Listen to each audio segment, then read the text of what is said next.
Snacko won your pee.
Swelled to clap.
Wow.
Addies, pool sharks, welcome in everybody, welcome back, hello, happy Tuesday, August 26th, 2025. Hello everybody, it's me, Swelltime G-Pool, superhero extraordinaire, and I'm joined for Final Fantasy with my cool, long, best friend, SnackoRacko. Hello Snacko, hi. Oh, it's me, not G-Pool. It's not like we were just talking for like 20 minutes before we got started or anything, you know. This is how it is. This is how life works. As soon as the screen comes over, we exist and we're in real life. Until then, we were just figments of your imagination. But welcome in. I mean, I'm still a figment. It's fine. It's fine. Hello, let me say hi to everybody. Hello, Gotetsu. Hello, Aohel. Hello, Ribbon. Hello, Chillum. Hello, Foe. Thank you for 23 months. Holy moly. That's almost a year. Good job. Keep it up, Slugger. Hello, Jam Packed. Hello, Eviona. Hello, Val. Thank you for 7 months. That's almost a year. Congratulations. Thank you. Thank you. Hello Valeria, hello Somewhere, and hello everybody. Welcome in. Happy Tuesday. I feel like it's been a long time since I've streamed on a Tuesday, but it's fun, you know, we gotta live it up, we gotta try new things, we gotta make things work. Michael, did you bring me treats? If you didn't, I'm gonna eat our big toe. Well, I need my big toe for things. yeah, well, I mean, she's given you an ultimatum, it would seem. Not an old tomato. Not an old tomato. It's all withered and nasty. Trembling. Oh. Low key, Tuesday streams, even though I don't stream on Tuesday. Yeah, I was gonna say you favorite. You also generally do Monday, Wednesday, Friday. It's true. But if hypothetically I stream somewhere else, things, Tuesdays are the best because you don't have like the pressure of, you know, getting all perky on a Monday. It's kind of just a slide and easy relaxation. I can understand that. Tuesday is definitely like a vibes day. It's like, you know, the week has started, but it's too early to think about how cool the weekend's gonna be, so we're just vibing, we're feeling it out, we're getting through the long haul or something. Oh, speaking of weekend, do you do anything fun, relaxing over the weekend? The weekend, what did I do on the weekend? Hold on, what went on the weekend? Well, I streamed on Sunday. That was fun. I played computer games. That was cool. We played Mr. Pibb on DOS. That was fun. I think my Saturday was mostly... It was supposed to be a lawn care day, but because, you know, we're in hurricane season for like 2 more months or whatever, it's been not incessantly raining all the time, so it just kept me inside. So I just kind of sat around. I worked on some stuff, but I mostly sat around. It was kind of a lethargic weekend. But it was okay. How was your weekend, Snacko? Rainy. It feels like this summer in general is the wettest summer that like I remember for a long time. From down here in Florida, I have to agree. It's been raining all the time, but also whenever it's not raining, it's so muggy out. It's so humid. It's like you're stepping into a sauna. I did go Tetsu, thank you. Do I tell the tale of my Tuesday today? I guess I could. Yeah. Okay. So I've talked about for a long time on stream how I need to get a new phone because mine's like 5 years old and it's starting to die. And I was like, oh boy, here we go. I'm finally gonna do it. So I hit the road. I go out there. I hear flip, flip, flip, flip, flip, flip, flip, flip, flip, flip. I go, well, that's not good at all. That's not good at all. So I've had a flat tire before, so I understand the signs and I know it's something that I just need to take care of. So I pull over at the gas station. I look at the tire and it just looks like it's like low. So I go, okay, let me just put some air in this thing here, and that's not doing anything. So I go, oh, okay, well, this is a real drag and a real bummer. I pull over to get out of everybody's way. There's like a parking spot that's off like way tucked in the corner. I get out my jack, my tire iron, everything. These are all things you should have in your car, by the way. If you drive, you gotta have a spare, you gotta have a jack, you gotta have a tire iron. You just need those because you never know when you're gonna need them. So I start to get my tire off, which, you know, it was one of those super hot muggy days. I was down on my knees with the tire iron, like trying to get the bolts off, and I could feel through my jeans just how hot the pavement was. It sucked. It was so bad out there. But you know, I get everything off, I pull the tire off, and the inside is just completely shredded. Looks totally fine from the outsides, but something like tore that guy up, and it just sort of like ruined everything today. But I got the spare on, hot-footed it all the way over to the store. Walmart, surprisingly, has a very good auto center and definitely cheaper than the majority of actual dedicated mechanics and all that stuff. So I like them. And I've had my car worked on them a time or two, and they're always really nice and cool and surprisingly quick too. But anyway, that's beside the point. So I get there, I have to wait around, I dick around Walmart for a while. I found a new flavor of Mountain Dew that I was delighted to try. I'm still sipping on it, by the way. It's a crossover with Trolli, the gummy worms, but curiously enough, they only seem to do zero sugar flavor, which is like weird to me. I don't know. Hold on, I'm looking it up right now, actually, because I want to see. Maybe people just bought up all of the not sugar-free ones. I'm doing some research on the fly. No, it looks like it's just zero sugar. But there's also Mountain Dew flavored gummy worms. Holy moly! Wow. Have you eaten a bag of sugar-free gummy bears before? No, because I've heard the stories and what they do to people. Yeah. I would worry that, like, yes, because I didn't know the stories before I ate it, and then apparently that was a common thing. I was like, never again, never again. Never again. It's crazy how it's. I don't know who's eating them, who's keeping them in business when every person I've ever heard that's tried sugar-free gummy bears just they end up in complete disarray. No, nobody eats them. That's why they're in the discount. 50 cents for a bag of gummy bears. But, that's fantastic. But somebody out there is still producing them and getting them on the shelves, and we have to find out who.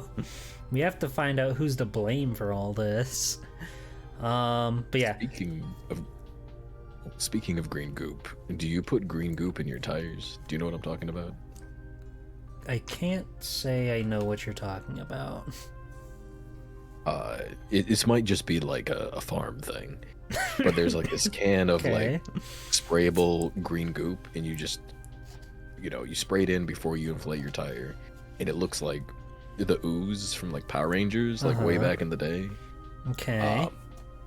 But whenever you get a puncture, it'll like ooze out the little thing and help like seal it in a little bit, so you don't like lose air quite as fast. That's smart. And it's a lot easier to get patches and stuff. I wonder what that is. The secret of the ooze that farmers are putting on their tires. I imagine, like, because those big tractor tires, those cannot be cheap to replace. So it's like you gotta do everything you can to keep those things intact. But that's fascinating. It's just gummy bears. They just melt down all the sugar-free gummy bears and put them in the lining. It makes sense. You can't chew through those things anyway, so may as well line your tires with them. I was like, you can chew through a tire. It just take you a while. That's true. I like your go-getter attitude, Snacko. You've always been a point of positivity in my life. Hooray! Hooray! How was your Tuesday, Snacko? Did you have fun? Did you run around, frolic in the grass a little bit?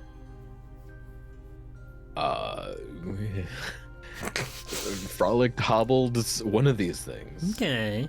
Well, rack'em frackum. Also, that punching emote, that is so freaking good. Holy frig. It is really good. I don't know who Limes is, I'll be real, Zambi, but many people are posting their emotes in my chat all the time, and they only have bangers.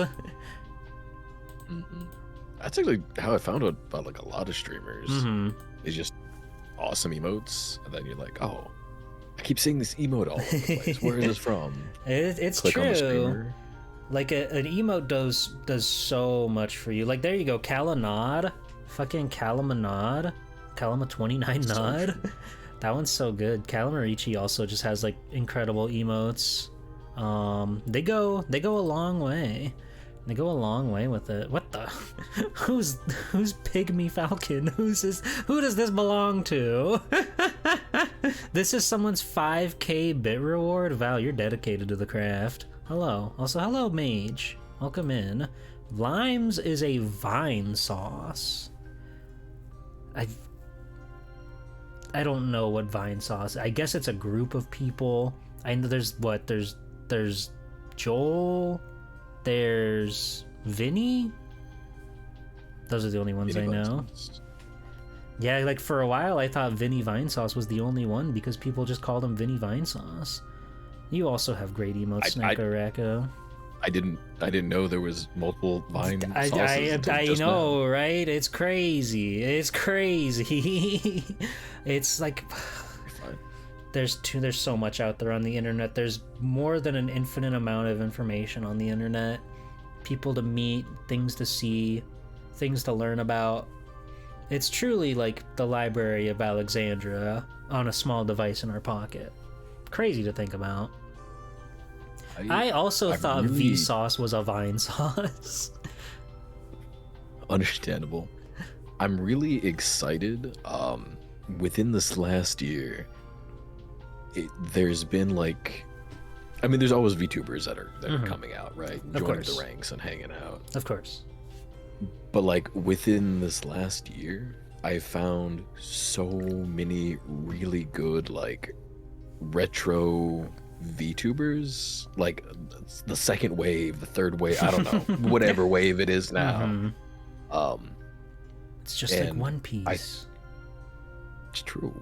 I think it's just because I'm getting older and more scrunchy and scrimbly, but like it's fun to find people more art, because like I think we're pretty much the same age, give or take a year, but like yeah, totally.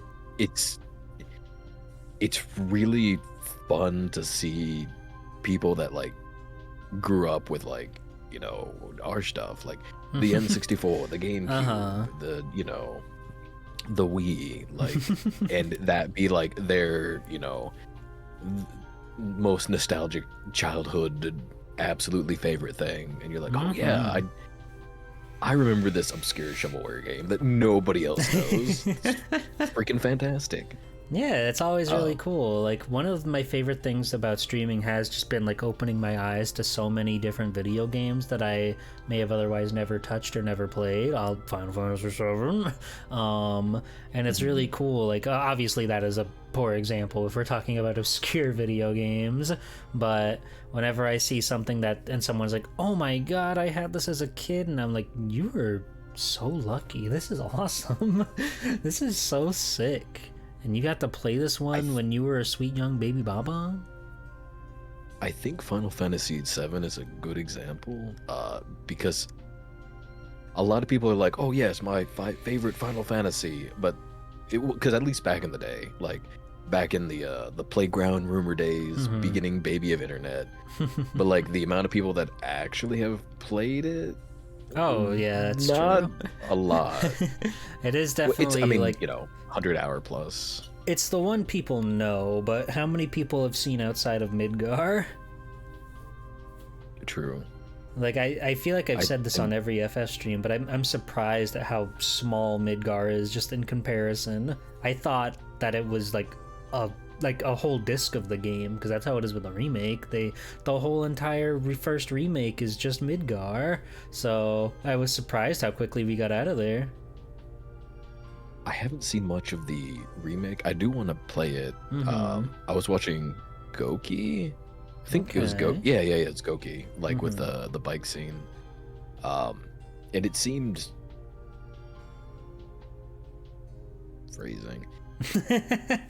It seemed cool, but in a slightly different way. Yeah. It's kind of like you get your favorite hamburger at the burger chain, and then all of a sudden now there's like a burger deluxe with extra bacon and avocado, and you're like, oh yeah, that sounds good.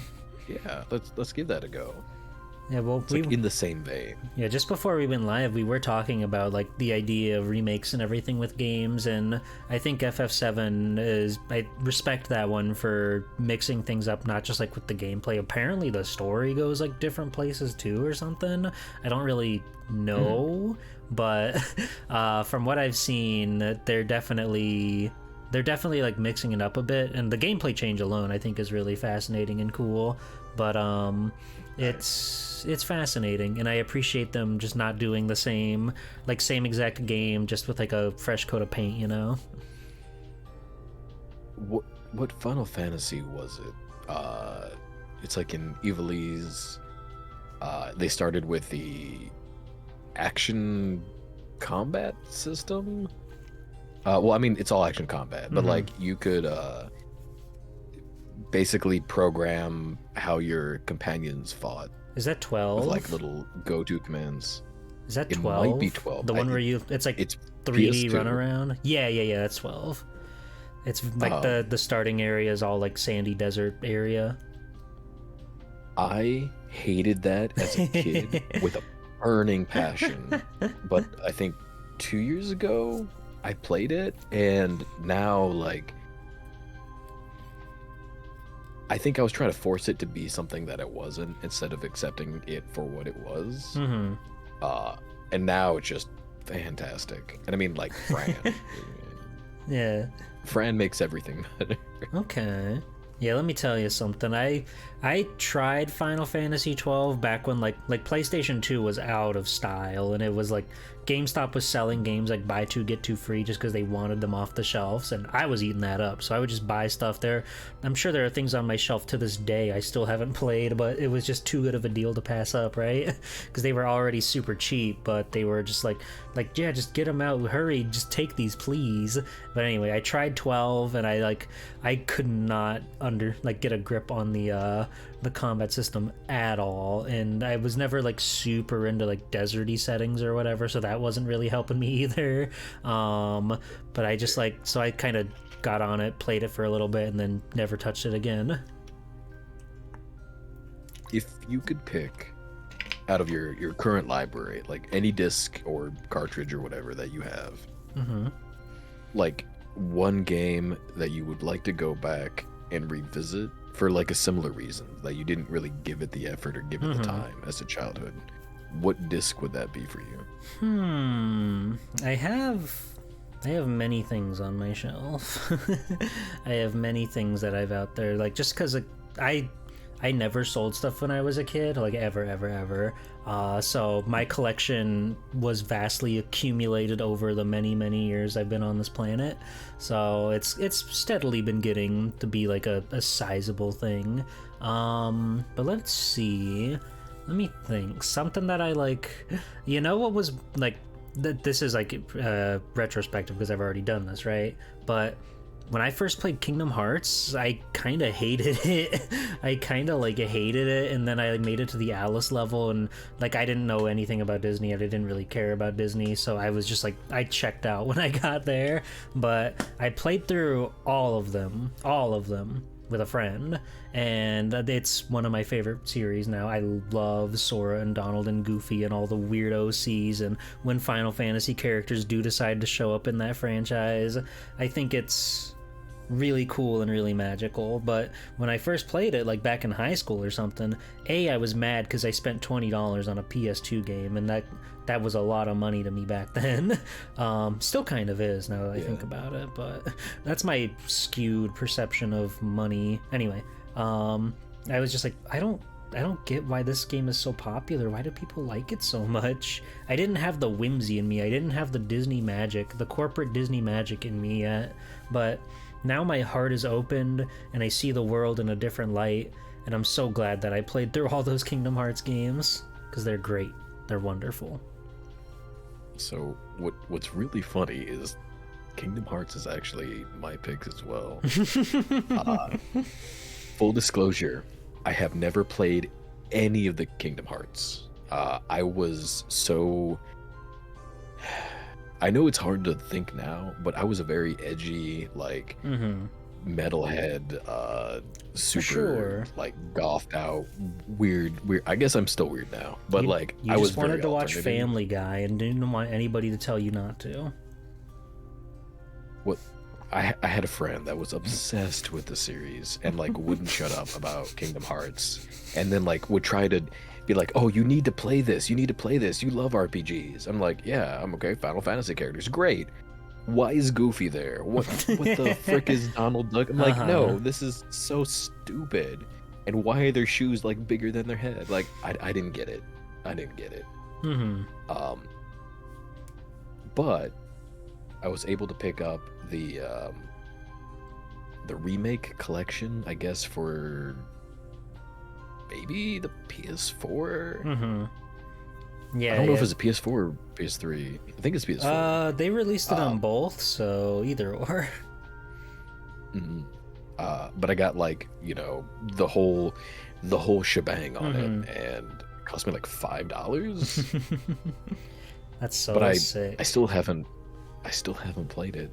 I watched it's a long time ago, Doro and Mikey and Rhea. Yeah, the Kingdom Kids. Monday, play through, not every single stream, but like several of the streams, and I was like, you know, this is actually, I mean, it's still silly, right? Like you were saying, you got to have the whimsy. You have to be able to appreciate the silly goofiness, so that way when the serious moments happen, it actually like lands. If you can't like enjoy like the ride, when something important in the plot happens, it won't mean anything to you, I feel. Like, again, to tie it back to Final Fantasy, like FF7 is way funnier than anybody ever gave it credit for. But it makes all of those big moments just like hit so much harder, because you really like connect with these characters and like learn and see them grow and everything. Hello, Zizzy, welcome in. The golden saucer stuff with Cloud, like that. That's peak. Yeah. Oh man, what was his name? Don Corneo. That fucking freak. You put Cloud in a dress. Yes. everybody's cuter in a dress. Do you know of the rapper? Also does Megaplex quite a bit. Megaran. I do. Yeah. I was first exposed to him via the Black Materia albums. Oh, interesting. And I was like, well, because like I'm very particular when it comes to music. Mm-hmm. And this was a long time ago. This is back with like the nerdcore rap was quite the nerdcore rap was quite big. So you know, MC Chris, MC Frontalot, you know, all the usual suspects. Mm-hmm. And I just remember be like, the story hit so much harder because like he was talking about it from like everybody's like different points of view, and it's That's just cool. like, oh man, the stuff slaps. Yeah, I don't think I ever listened to his Final Fantasy stuff because I didn't know Final Fantasy, but I thought his Mega Man tracks were quite good, and not just because I'm a sicko Mega Man head. So I thought it was Splash Woman. He had a Woodman one. Mega Man. There was a Mega Man Zero one that was really sick. God, it's been a while since I've listened to him, but I did like him quite a bit. I thought his stuff was pretty cool.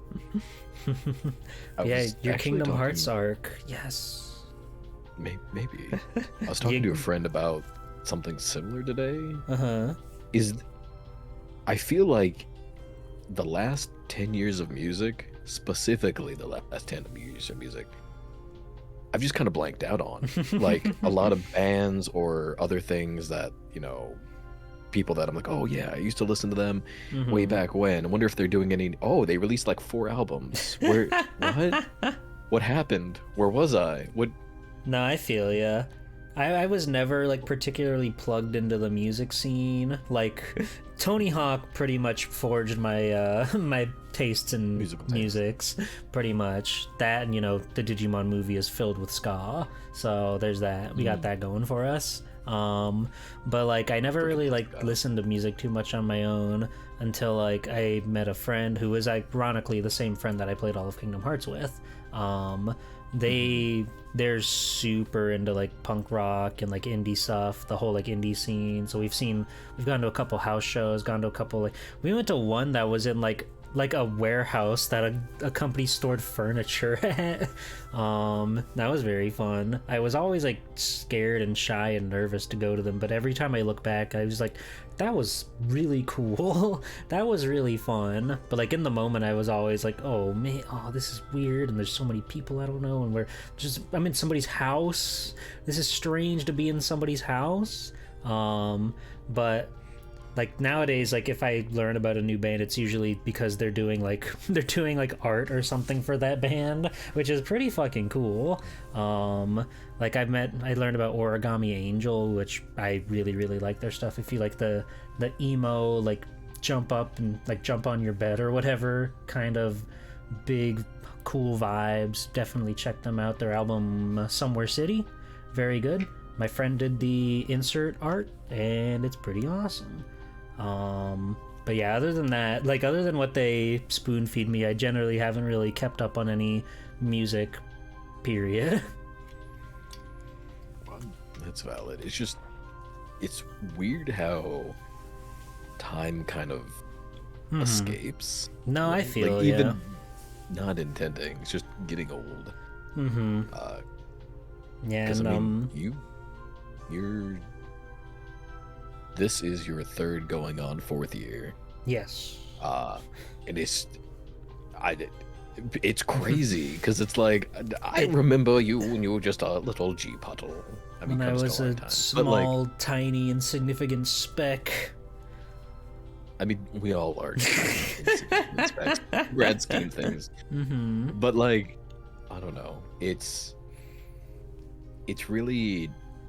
You've always been like really outgoing and very personable, but for a lot of like my other more introverted friends, it's really fun seeing them kind of like squimble out of their shell and like, you know, have a community of silly little people that like to hang. For sure. Just like seeing people like interact with each other is always really cool. Like you're like, oh my god, you know them? That's crazy. That's all. I love them. Awesome. When you've been like all over the place with people and collabs. Not only like through all the tournament stuff that you do, but you're like me where you multi-stream drift. So it's just like hit there and there and there. Like I 5 chats try. with you at the moment. It's kind of funny.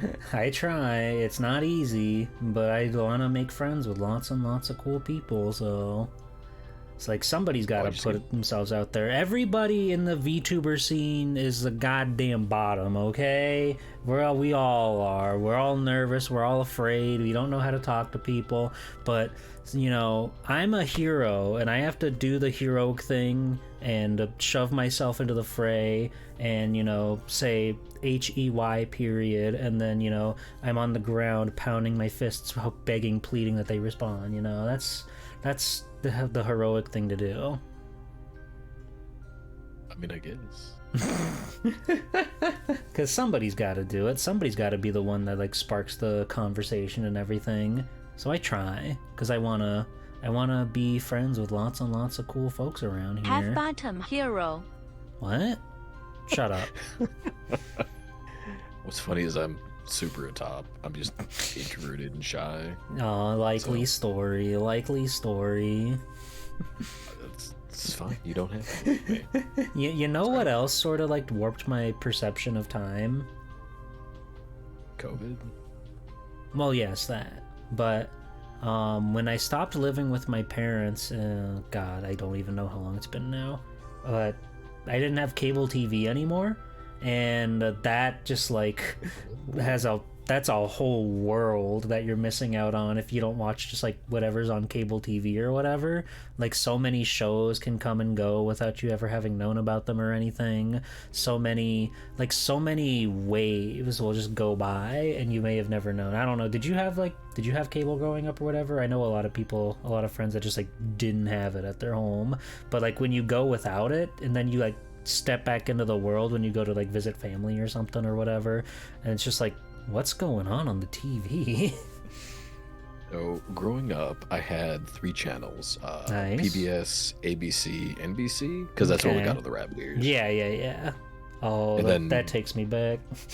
Yeah, we didn't have cable TV. I mean, I still watch like, you know, Cartoon Network or Nickelodeon shows at like other friends' houses or places, but like we didn't have it until I was 13, 14, somewhere around there. Okay. And then got to binge on it. I think we went up to like 21 channels. Let's go. 29 channels. Yeah, it was crazy. Crazy. And then, you know, went away, didn't have cable for a long time. And then got cable with one of my roommates. And then I don't think I've watched cable, like live cable, at least owning it, in over a decade now. Yeah. But I mean, all boomer parents have it because, you know, it's a requirement to live. Like, for sure. It's like they don't know like how convenient streaming can be nowadays and whatever, to just watch whatever you want. But also, you know, there's something to cable where it's like, this show is on at this time, and yeah, like if it's important to you, you'll actually put time aside to watch it or whatever. Versus, you know, like streaming, because everything can be watched literally whenever you want, I feel like it adds to the sort of decision paralysis that I personally face quite often, because it's like, well, I could start this anytime and I'm not gonna. That's another thing, like sports and like those shows like Jeopardy and stuff. Like boomers love Jeopardy. They can't get enough of that stuff, and you got to tune in every single day. I think I have brain rot now because like watching commercials, I can't. Like it makes me want to like flip a couch over or something. And there's so many of them. Yeah, I don't nonstop. I don't know if you've tried to use like YouTube like without an ad block, like on a TV or something. That's unbearable. They have ad breaks that are like almost a minute long now. It used to be like 1, maybe 2 ads in between that you could usually skip 5 seconds after. Not anymore. So fortunately, like I have like after like a minute. after like a minute it'll say, okay, you can skip the last one, when there's only like 5 seconds left in the ad anyway. But it's like, fortunately I have a friend that pays for premium that I can bum off of, which is very nice. Because like, if you can't have an ad block on your PS4, so if you don't do that, you're kind of out of luck if you want to watch your YouTube that way. But it's just like, it's unbearable. I don't know how anybody like sits through it. Like, just every few minutes, just depending on the video you watch, it can just pop up like minutes of ads at a time, and it's just like, what are we doing here? What are we doing? Have you got flagged by the AI bot yet from YouTube? What now? I don't think so. So there's like age verification to see if you're like, if you're old enough to be watching the stuff. No, I have not. I have not seen any of that. Most of mine is like cooking and camping and outdoor stuff and like retro games and blah blah blah blah blah. Apparently, because I watched a few like Bluey meme videos, they're like, oh yeah, you're not 18, you're screwed. And I'm like, there's literally like combat veteran stuff and how to build, yeah, shelving but that unit. dog is blue. Oh, that only happens in cartoons. Only babies watch cartoons. Baby, go to your kennel and think about what you've done. I've got 3 different YouTube accounts, just from different signed-in devices, and so I've got screwed on 2 out of 3 so far that are like, yeah, you're not 18, you're screwed. Send us your ID, and I'm like, no, I'm not going to do that. I'm not going to send you like a 5-minute video of my face. Like, that's also weird.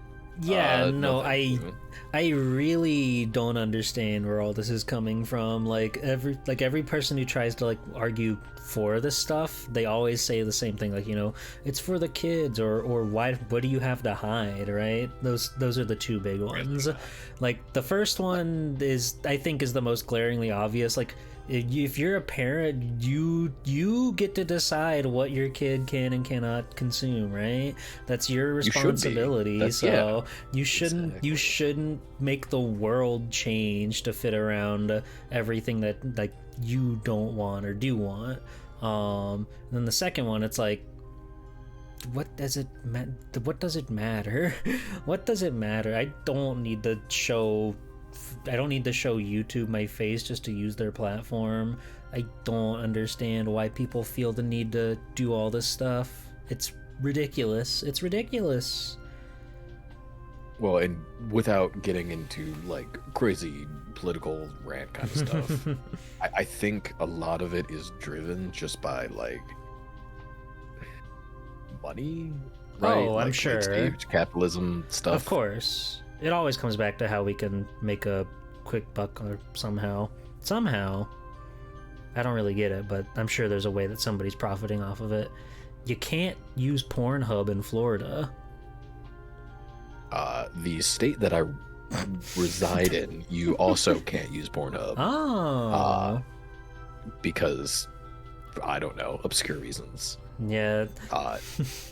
It's either so like stupid. Force people to ID verify or block content there, and a lot of things are blocking content. Like I read that Blue Sky cut off support in like Mississippi, some state. One state in the US, and probably more at this point, just can't use Blue Sky because they don't want to implement that stuff, and laws are getting silly with it. Let's invent new kinds of devices. That's a great idea. See, like, I know one of my friends, and this is a crazy topic to bring up, but one of my friends is a NSFW artist, and he was really panicking about some of this stuff. But I just know that no matter how like dire it gets, like, adult content is the most like sought after thing ever. So no matter what happens and how many prudes out there are trying to like put a stop to it, it's never gonna happen. There will always be like alternatives or whatever needs to be done. People will be able to get what they need, and it's important. It's an important part of like life at this point, really. People being able to satisfy their needs, and for a lot of people, those needs are not suitable for work, and that's okay. So, That's okay. let me preface this by saying this is 100% definitely not me. Hi, Button. I'm Hi, a Button. Zero. Button Hi. and Frex. So this is not me. But hypothetically, if I was a content creator on a Funny Blue Log site, right, Mm-hmm. and I reside in the state that I reside in, Mm-hmm. Yeah. your account would be flagged for a hold or termination just Okay. because of the state. Mm-hmm. So you'd have to like reroute your earnings through a different state by using like a friend's address, God. despite it still coming back to you and like being on your like financial transaction stuff. Mm-hmm. But just the fact that you have to do that to get paid for generating content. Yeah, no, is that's so stupid. it's literally the most like backwards thing on the planet. I don't know how we've gotten this far. Hi, Frexel. Hi, Frexel. Hi. Hi. Just love let Frex people so play much. Orc Massage in peace. Leave them alone. So true. Frex, because I know I DM'd you the accreditation for the thing that you used on the schedule. Yeah. But the little scrimbly Frex, that well, scrimbly Snacko done by Frex, that's still one of my favorite like Snacko art pieces that I have. That one up top. If you didn't yeah. see it, if you didn't see the schedule, there you go. Swoop. Frex is the best. Frex is the best. Oh, I need to show you, not on stream, some of the new Snacko art Oh. that I've been collecting. Okay. Yeah. All right. Get your 'Cause I feed need to emotes in feel- chat. What? What? No. What? Huh? Huh? But I need to finish, because the goal is 57 pieces by the end of 2025 Mm-hmm. to fill a certain page, because you need 57 to fill that page. Uh-huh. Yeah, I'm like halfway there now. Okay. Okay. You're gonna have to Very pick up the pace. Art cost money. You're gonna have to pick up the pace. You heard him. Yeah. Everybody go over there and start tip jarring Snacko. Go start sub bombing. Here we go. We need that. Oh, no. We need those art pieces. No. Someone's Fred, other people. Yeah, well, and that's the other thing, Button. Like, as long as it's, and this is just purely my opinion, but as long as it's like two mentally sound, consenting adults, right? Like, Oh yeah. who the freak cares? Just let people be little freaks. We're all little For freaks sure. deep down. It's- different degrees. It's so baffling to me that people want to like like put a leash on somebody else's life when it's like, you know, when it comes down to like the simplest things of like, you know, racism, transphobia, etc. It's like, how does this affect you at all? Why are you so invested? Do you have nothing going on, so you have to start getting angry at other people for a living? You worm. I think people should just be nice to each other. I don't like to be mean to people. I don't know why other people do. Well, it's like any hobby, right? Like, Mhm. you know, John McSportsball over there hates hockey, and John McDiscface hates sports ball. Like, that's fine. You can like different things. You don't need to be like, You don't need to tear each all other up down in- over it. yeah. Enjoy sports ball. Enjoy whatever I said, disc man. Yeah. Enjoy frisbee golf. Shit's Oh, righteous. I'd love. Yo, do you actually disc golf too? I've you know, like tossed a frisbee around a time or two, but never on any sort of like actual. I don't think I've ever been to one of those cool metal nets that they use. So, pushes up glasses. Mm-hmm. I was vice president of the chess team. I was the vice president of the disc golf team. Oh. I was president of the mountain biking team Whoa. and We don't even have Vice those here. of the hiking association. It's true that it was just me and a friend in all of those, so there was Mhm. only two of us. But like, yeah, But I love. so your friend love was the music. president of all the other ones? Absolutely. Okay. 'cause- I wasn't sure if it was like you being vice president with No. like 4 different people. I was No, they were just 2 of secretary us. in the ping pong club. Whoa, that's actually pretty cool. It We didn't have a was. ping pong club. There were like 6 of us, I think, but it was cool to get to play Nice. ping pong after school. And we had our English teacher be like the spokesperson or whatever, which really she never showed up, and she didn't have to show up because we didn't do anything other than just like sometimes play ping pong. I love ping pong. That's so cool that you were so into like so many different scenes like that. Mountain bike club? That's crazy. Yeah. That sounds like so I much love mountain fun. Oh, we don't have mountains here. Just gotta grow them, plant them, and We just few gotta years, grow 'em. bam. Yeah, water them, nurture them, take care of them. shove some tectonic plates. Yeah.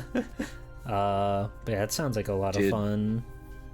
Did your school have like a D&D club? No. Clubs were pretty few and far between. Like there really wasn't too many to begin with, so but a few of us just got inspired one day to like, yeah, well, this guy's got a ping pong table, so if we can get that in there, we can have ping pong club going, and it was as simple as that. But there really weren't too many clubs around where I was. Like if you didn't play sports, you were kind of just like out of there. You were out of like the school as soon as the bell rang, which fair, you know. I generally wouldn't want to be kept in school either, but it was, you know, it was cool to just like see people show up and just like hang out and do like be people, you know, because school kind of doesn't let you be people very often. You're usually like bogged down by courses. Like maybe at lunch you'll have time for a conversation or something, but probably not. But it was cool, and I feel like I learned a bit about myself and the world. I just watched Ping Pong the animation recently too, which is a very, very inspired, also ping pong themed series. Would recommend it. This was a long time ago, back when Clavio's server was still open. Mm-hmm. There was some ping pong anime we watched. It was probably that one. Was it the one that looks all like rotoscoped? No. It was more. It was like an older one too. But it went pretty hard. Okay. There's lots of like yaoi undertones in it as well. Huh. I'll see. Who can I ask? We had a drawing club, You but can it ended up probably ask being an Pi. anime girlies and Newgrounds boys, and the crossover of the two.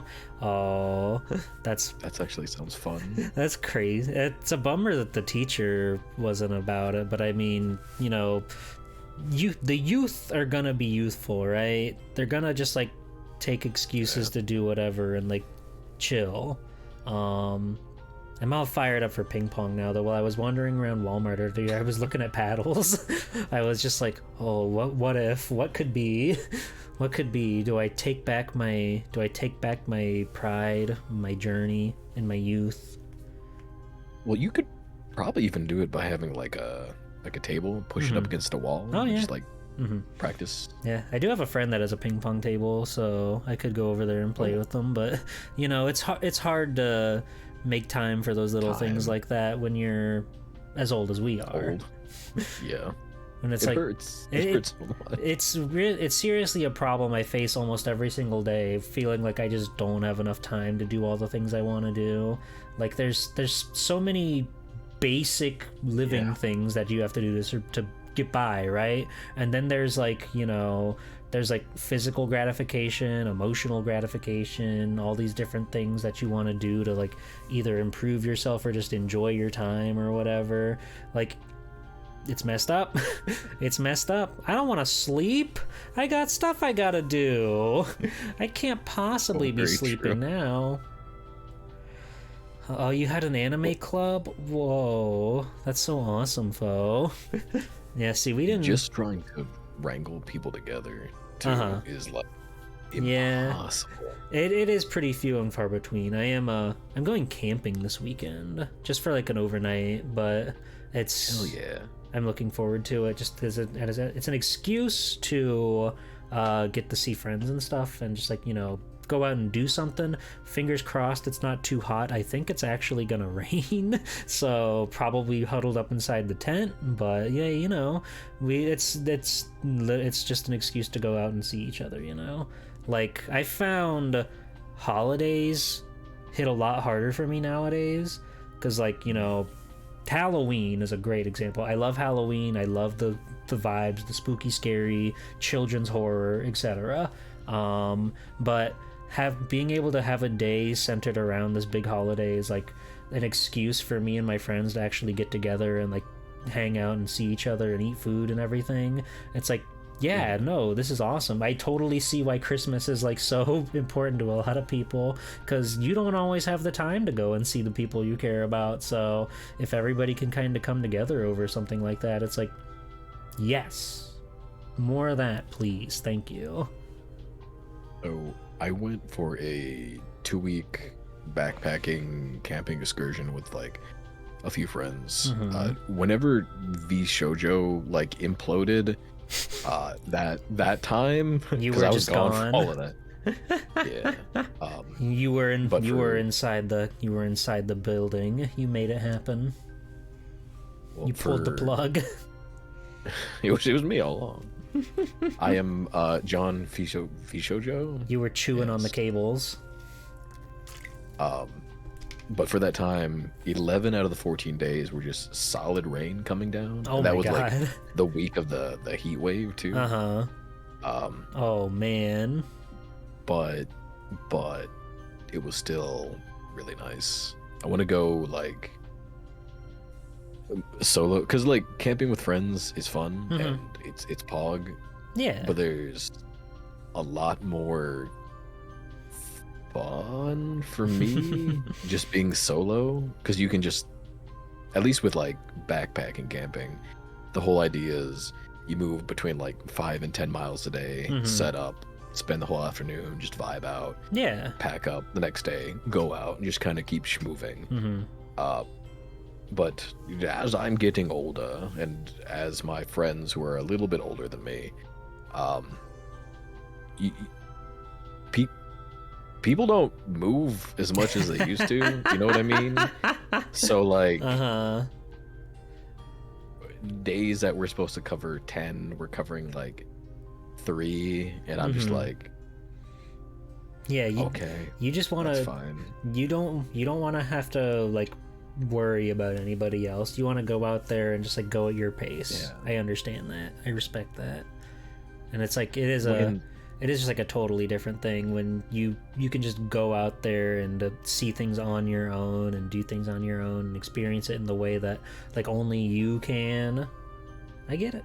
And there's like a high you get from just knowing that there's nobody else around you, right? Like you just have space and freedom, and like there's nobody to bother you, nobody to mess with you. You're just like free and can relax. And, Until you hear a branch break and every single brainworm comes scuttling back. Oh, I should send you some bear pictures. So there was 6 different black bears that we encountered. Wonderful. Yeah, well, unless they have their like little chitlins with them, right? They're not gonna mess with you. Yeah. Their main concern is just like being a Roomba of the forest. They just want to go around and eat whatever they can. For sure. They're yeah, not trying to mess with you. as long as they don't feel provoked, they have no reason to, get into a fight or whatever. Yeah. But man, it just feels so good. I want to go camping with Button Frex Whoa. eventually, one of these days. Can make that happen. You want to go hunt ghosts?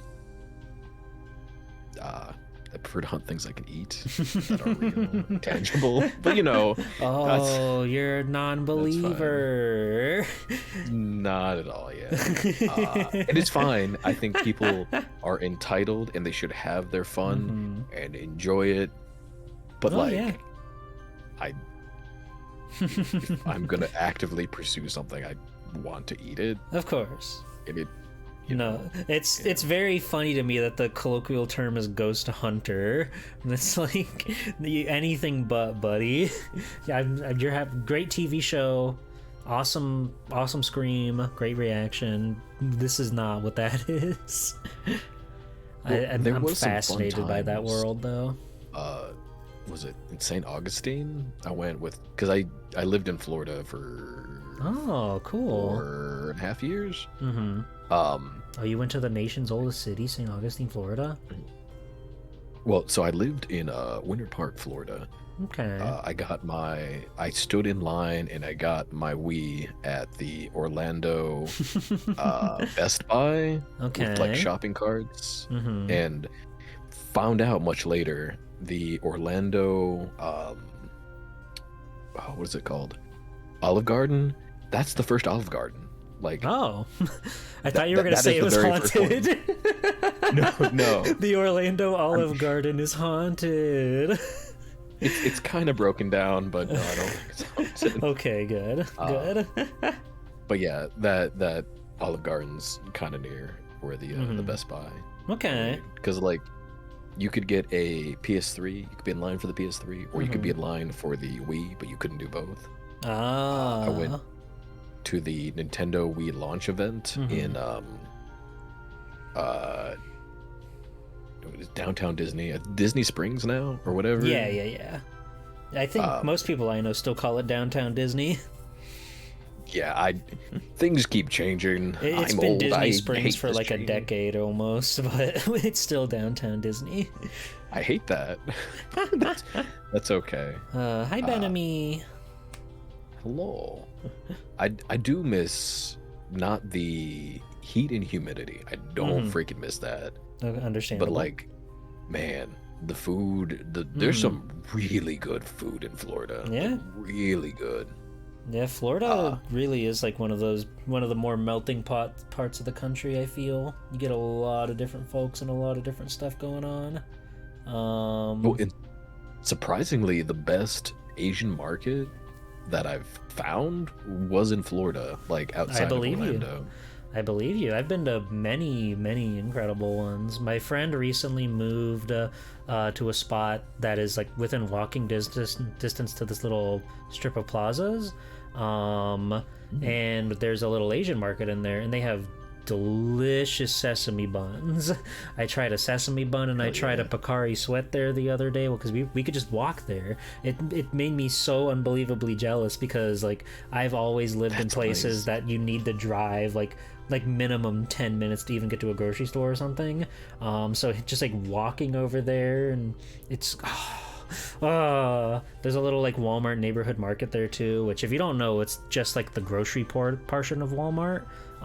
So like everything he could ever need is just a stone's throw away, and I'm so jealous. He lives in like a townhouse, which is kind of scary because they use like a phone app to unlock their doors, which is like, nope. I don't like that, not at all. I can't get behind that, but I'm jealous of where they live. I'm jealous of the landscape. Hello, Mismatched Colors. Welcome in. Mismatched Colors is a wonderful, wonderful good bean. Is that true? 10, very head edible. Is that true? Is that so true? For real, for real. I see. Holy moly. Thank you, Snacko. Now you can do the little thrash bark. You can do Thrash Park or Swelty 2 Positive. That's a club banger. I love that Thrash Park. Thank you for the follow. Clover went super hard on it. Yeah, Clover is my saving grace. Such a good bean. She's done so many incredible things for me, and I'm always like, every day I wake up, I look up to the sky, and I think Clover Chibi's out there smiling somewhere, and I'm smiling too. There's a lot of friends that either I'm like friends with or tangentially friends with or mutuals that I've just been too nervous to like DM or hang out with, and then like look over to the calendar. Oh yeah, it's been like 4 years now. I should probably do that. Oh, they don't even stream anymore. That's good. Tried contacting them. Oh no, they're just gone forever. Okay, well I probably should have got on that. Yeah, well this has been a long time coming. This has been a long time coming. Look, you got the fucking founder badge in the chat right there. You've been around for a while, and you were in one of my tournaments, which was very cool in Pog Champion. But we've never had like the one-on-one collab before ever. So this is history in the making. I mean, everybody's busy and time and working out. It's understandable. Also, my weird crippling anxiety. Of course. Also, it's understandable. It's an unbearable weight pressing down upon you from high above. It's true. You should watch Ping Pong the animation. I think you would really appreciate it. It's only 11 episodes. Is there yaoi undertones? It's almost entirely a male cast. So kind of. Let me just like send you a picture, and then you can tell me if this is the one you watched or not. Do you remember any of the characters' names? No, not at all. Okay. It was short. I don't think it was quite 11. I think it was like 7. It's probably this one. I've sent you a JPEG. I can't think of any other ping pong. No, No, it wasn't. Okay. Well, that's your homework. I'll look into this one. It emotionally moved me in such a way, and it's made me feel revitalized about the things that I love. So I think you'll enjoy it. And this is not me knocking on it, just a preference.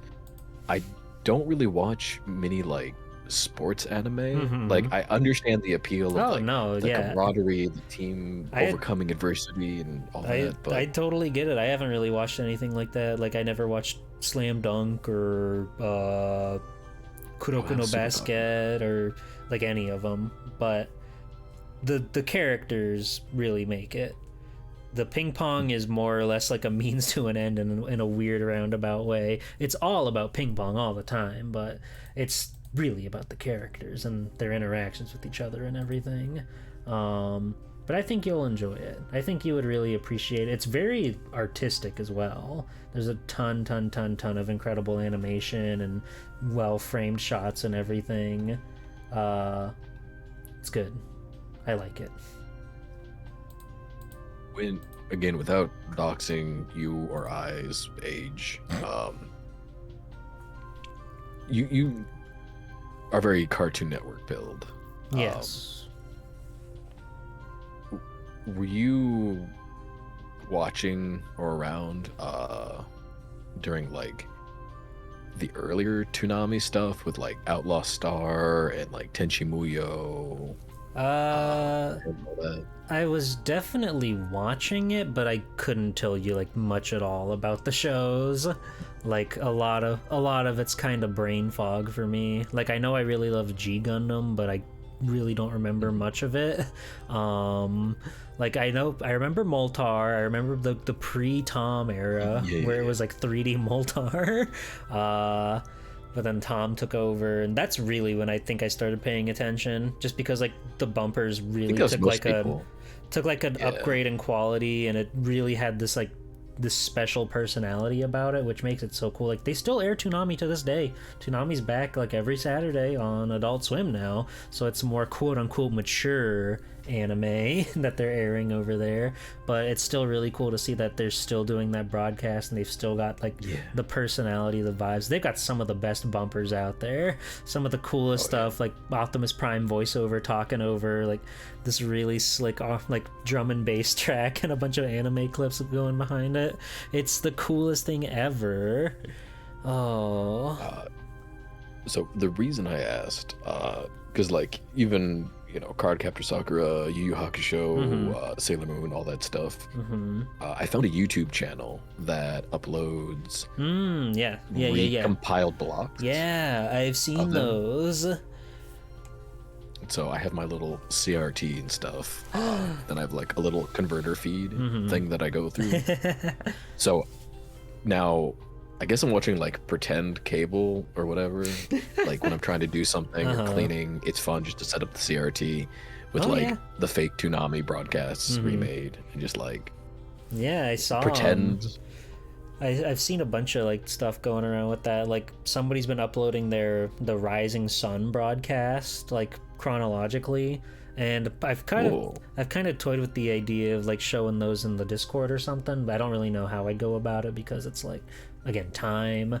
But I think it'd be kind of cool, just like once a week have a day where that's just kind of like on. People can tune in and out whenever they want, but it's like you get this collection of different shows that you could tune in and check out for, because I know Gundam Wing's a part of it. I think Cardcaptor might have been part of it.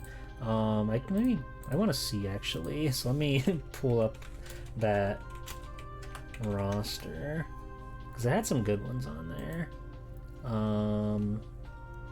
Ichimuyo is still one of my Tenchi favorite on of all there. time. They had the Batman animated series at one point, Dragon Ball Z, of course, Sailor Moon, Thundercats, Gundam Wing. Never was really big into Thundercats. Me it just neither. seemed kind of weird. Not knocking it. I know it's somebody's favorite, but it's just like, eh. No, yeah, I understand. Yeah. But yeah, it's like Gundam Wing is like one of like the most defining Gundam series for Americans, I feel. Just because it was like the first one we got. But it's awesome. Duo and Hero Yui. God, the God of Death.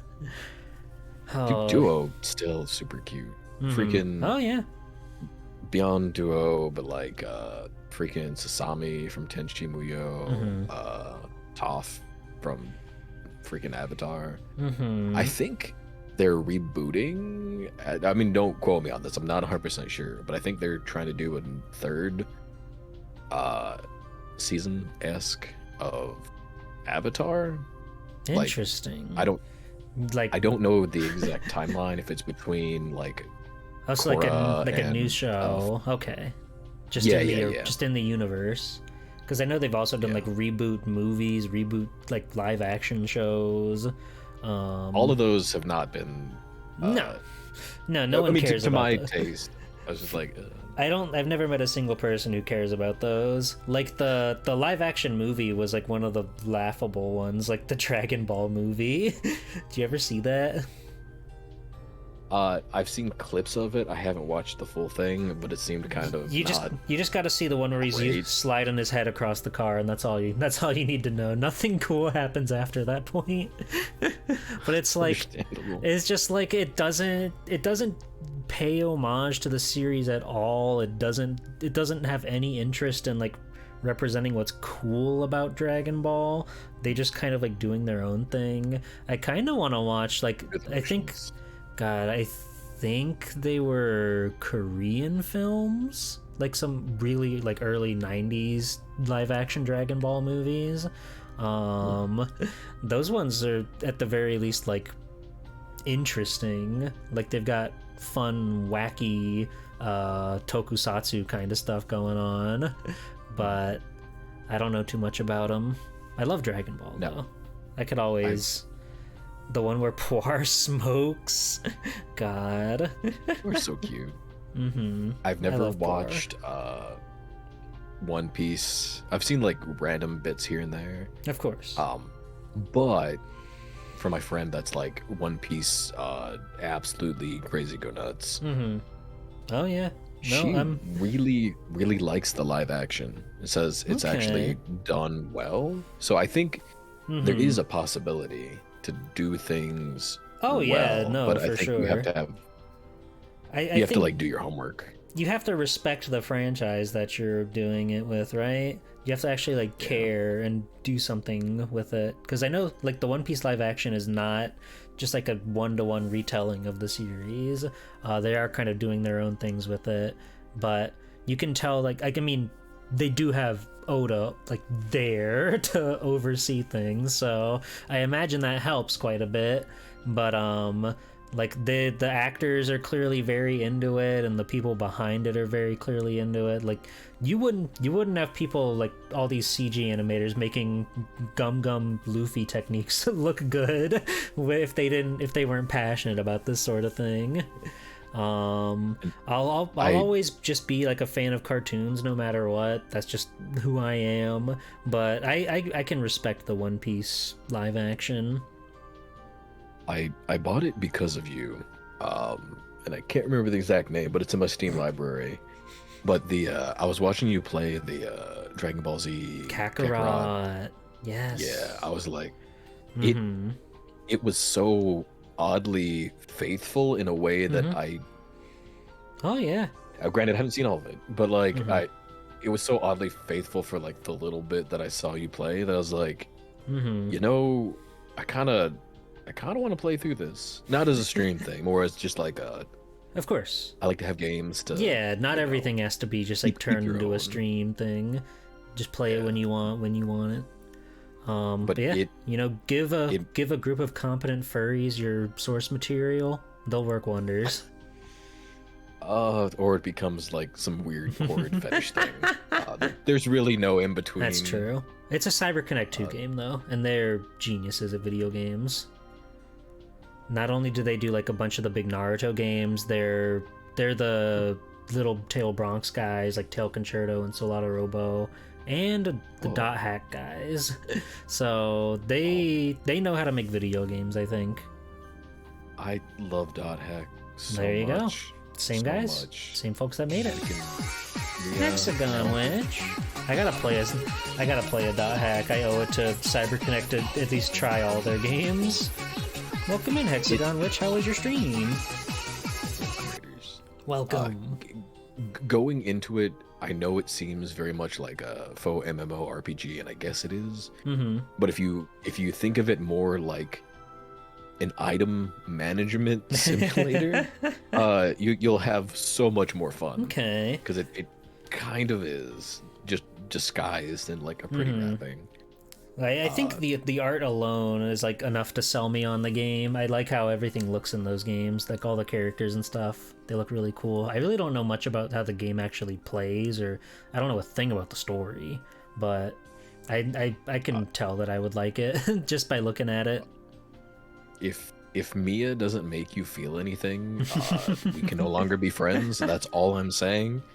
You won't see her till later, and you'll probably forget. But no, I'll remember. Oh, you were playing FFX. Hell yeah. Let's go. I want to play that game so badly. I love Waka. we were talking about that before the stream started. We were talking about FFX. That's good. How are you liking it? I hope you had a fun time. Yeah, what were we saying? Dot Hack. Yeah. No, CyberConnect. They're good at video games. Fuga? Based. I've actually got that on the list. I was watching Outland play that. It seemed really fun. Yeah, I played the demo, like, God, it's been almost a year now. And like, hey, the demo is like 3 full chapters, so you can really like get your teeth in there and see if you like it or not. But then I bought the first one and I just haven't made time to play it.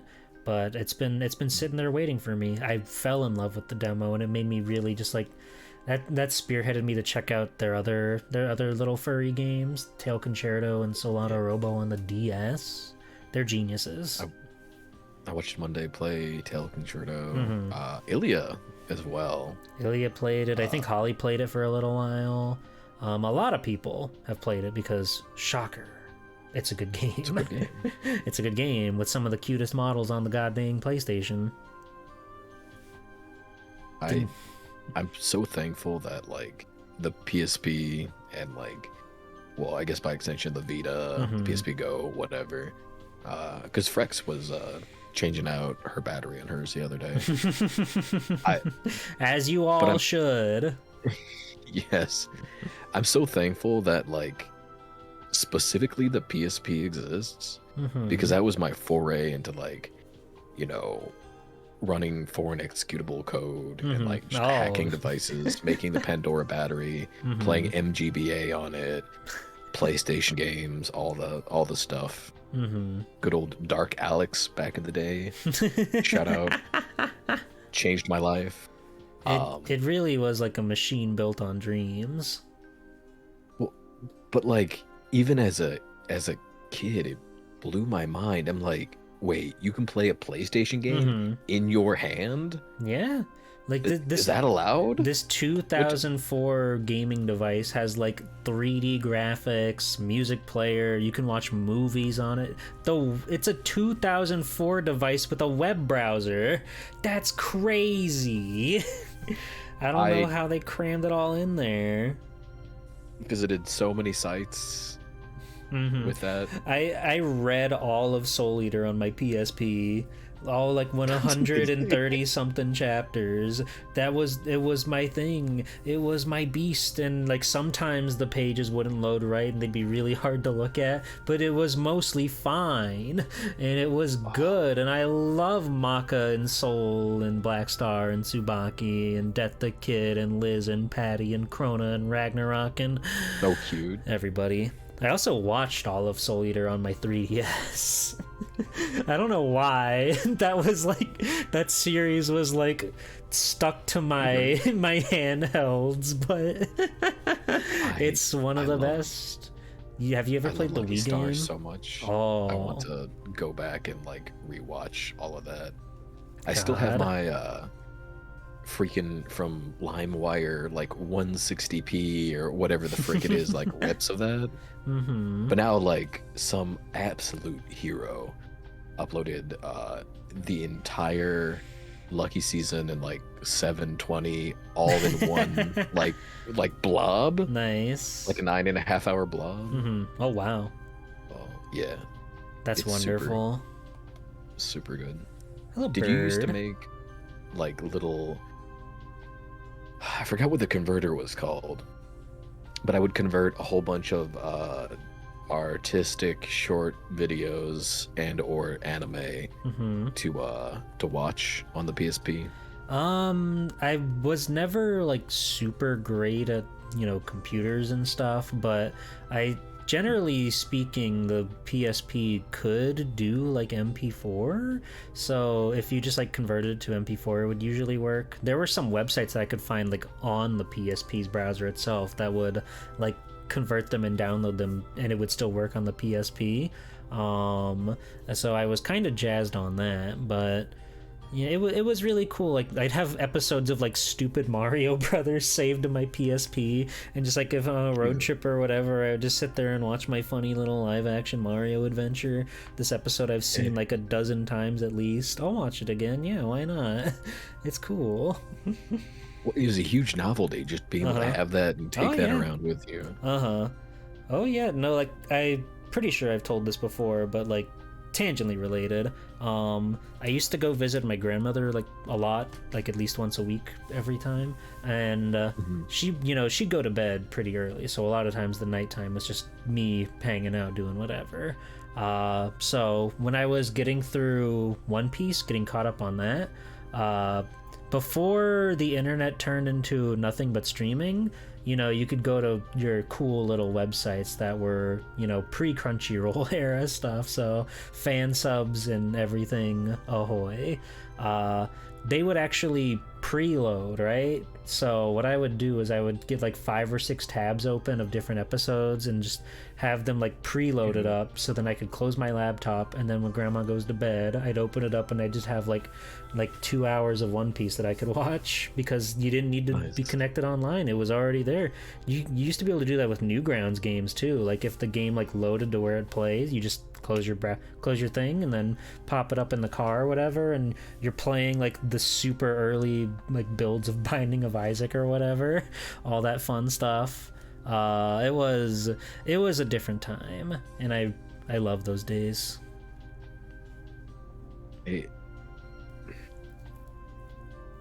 Phrase this correctly. I'm gonna sound okay. I'm just gonna sound like a boomer. I don't think you can properly express the impact of like these small devices back in the day. Oh yeah. Because like now, I mean, it's not a big deal to have like on my phone, right? I can just watch videos, watch movies. I can play freaking RuneScape on it, which blows my mind even now.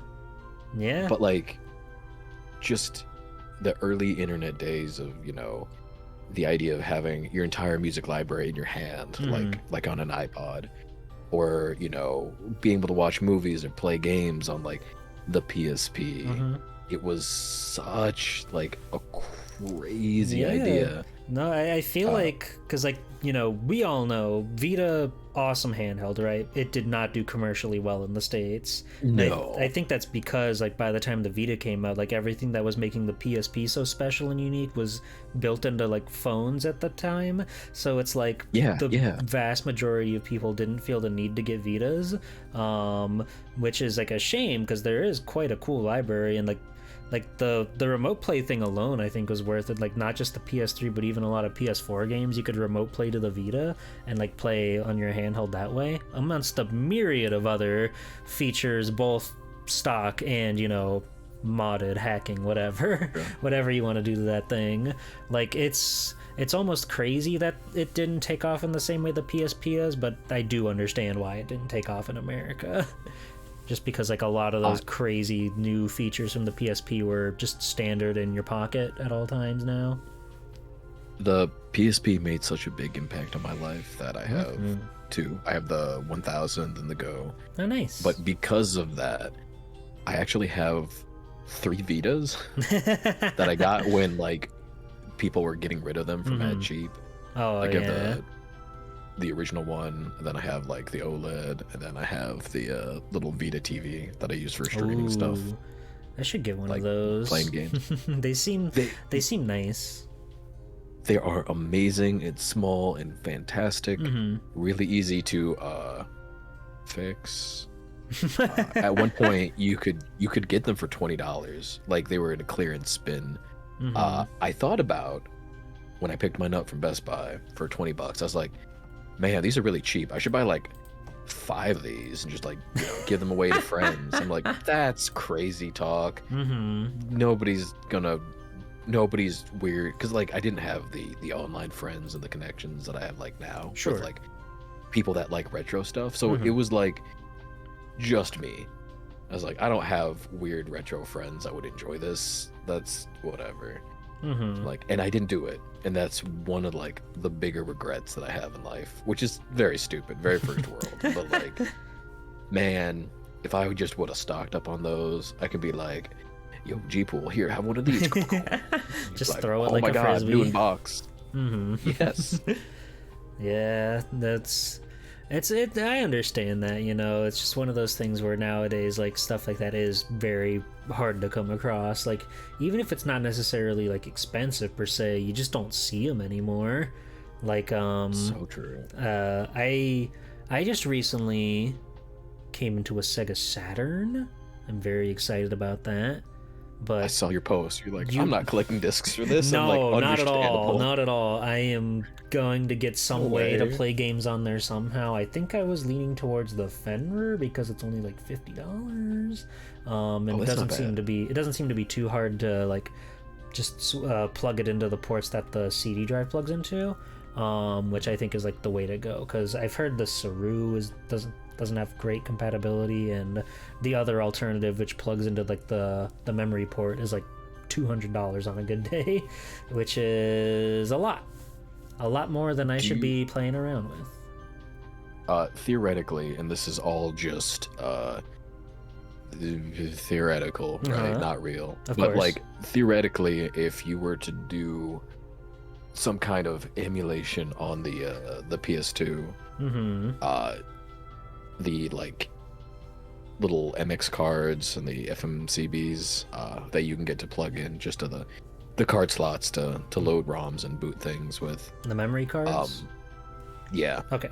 If you didn't have one right now, AliExpress did a super big purge of them for like $5 a piece not too long ago. Okay.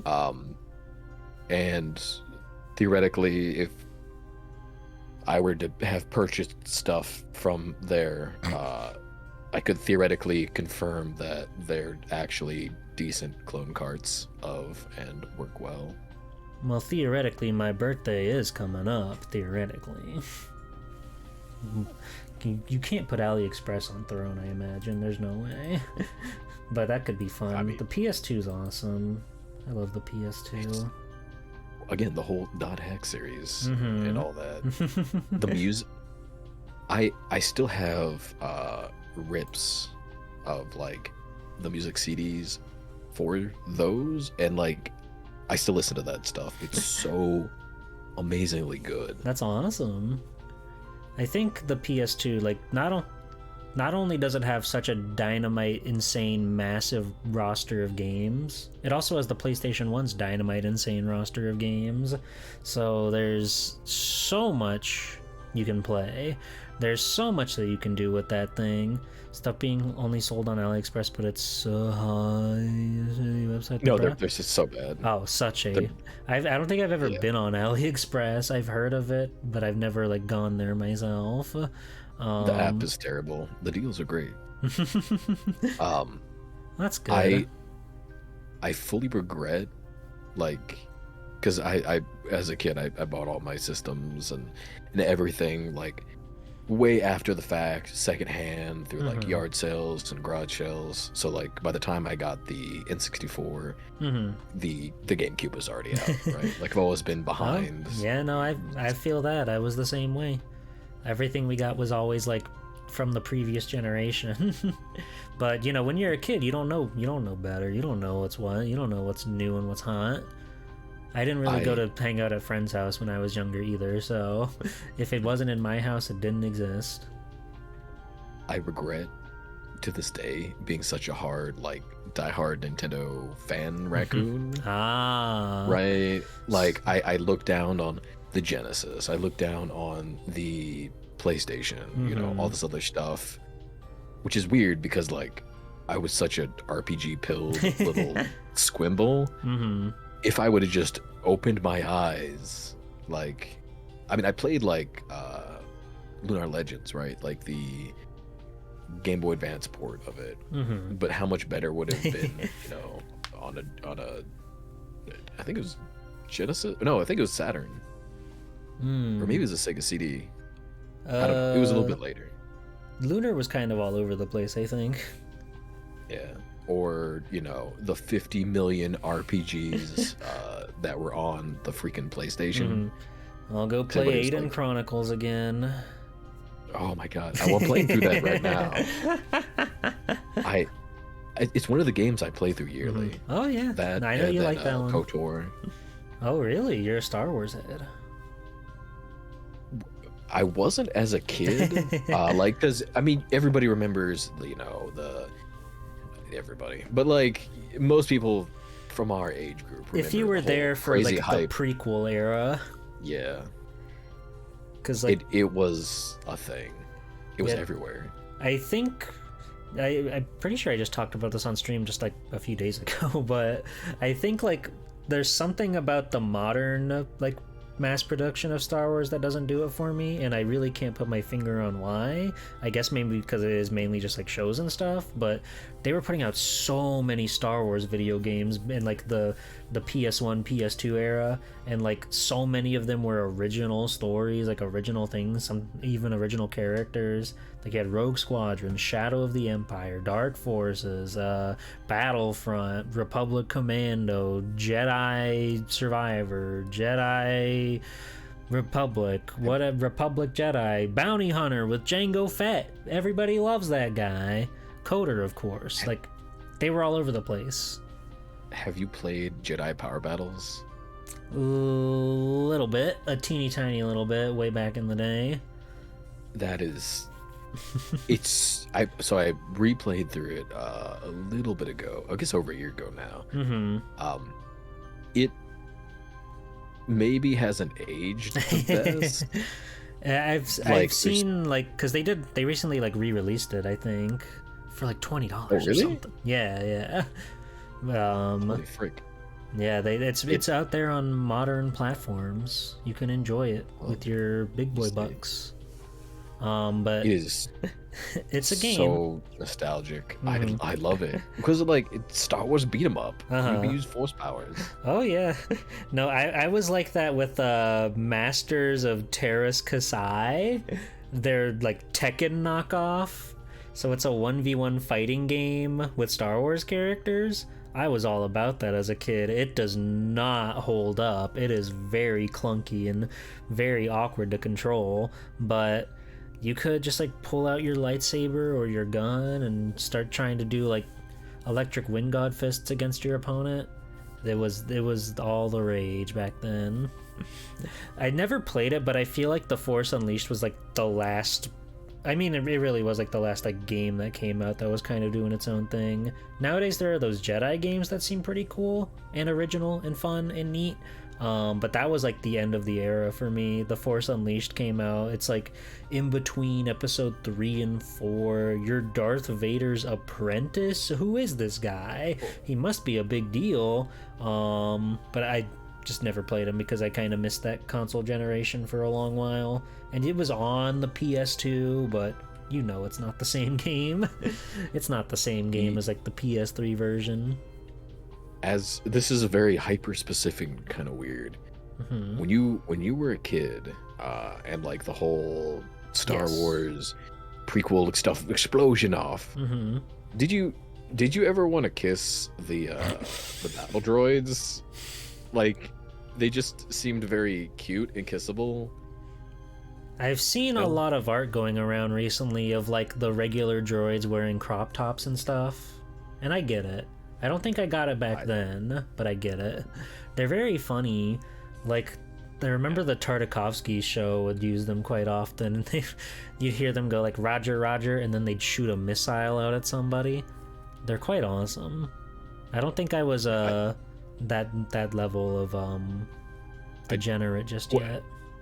I was. I didn't even know why. I was just like, Mm-hmm. oh my god. So there was like little Lego figures of like the little droids or whatever. And so like I was always mad poor, but like one of my friends had like the Lego sets of all the stuff. Uh-huh. And then I remember the fact that they could like fold in on themselves reminded me like of a locket, like, you know, those little heart locket cliche, whatever. Uh-huh. So I traded one of my friends the Mewtwo out of my Pokemon Red game for one of the little minifigures, the Lego minifigures That's awesome. of the droid. Yeah, and I made it into a little necklace Aww. with my little puka shell nonsense because It was all the it was rage. the style. Yeah. Mm-hmm. That's so awesome. I wonder whatever happened to that. It's probably in a box somewhere. You probably still got No, it. maybe. You probably got it somewhere. You would never get rid of it. That's your precious droid. This was many years ago. Many things have happened since then. No. But it's around there. You could remake it. We can make you a new one. We can get you some puka shells, and we can get you a Lego droid, and we'll rebuild it. That was a high price. You don't understand how obsessed I was with Pokemon. And yeah, You probably not had a big Mewtwo's deal. all over the place. I did. I did. But that's okay. So I know you said that the Jedi Power Battles, I looked it up on Steam. You're right. It does. It came out. It came out this year. What the? Yeah. Does it have multiplayer over Steam, or is it only like local? That I'm not sure about. It at the very least it probably has like the remote play stuff that Steam can do.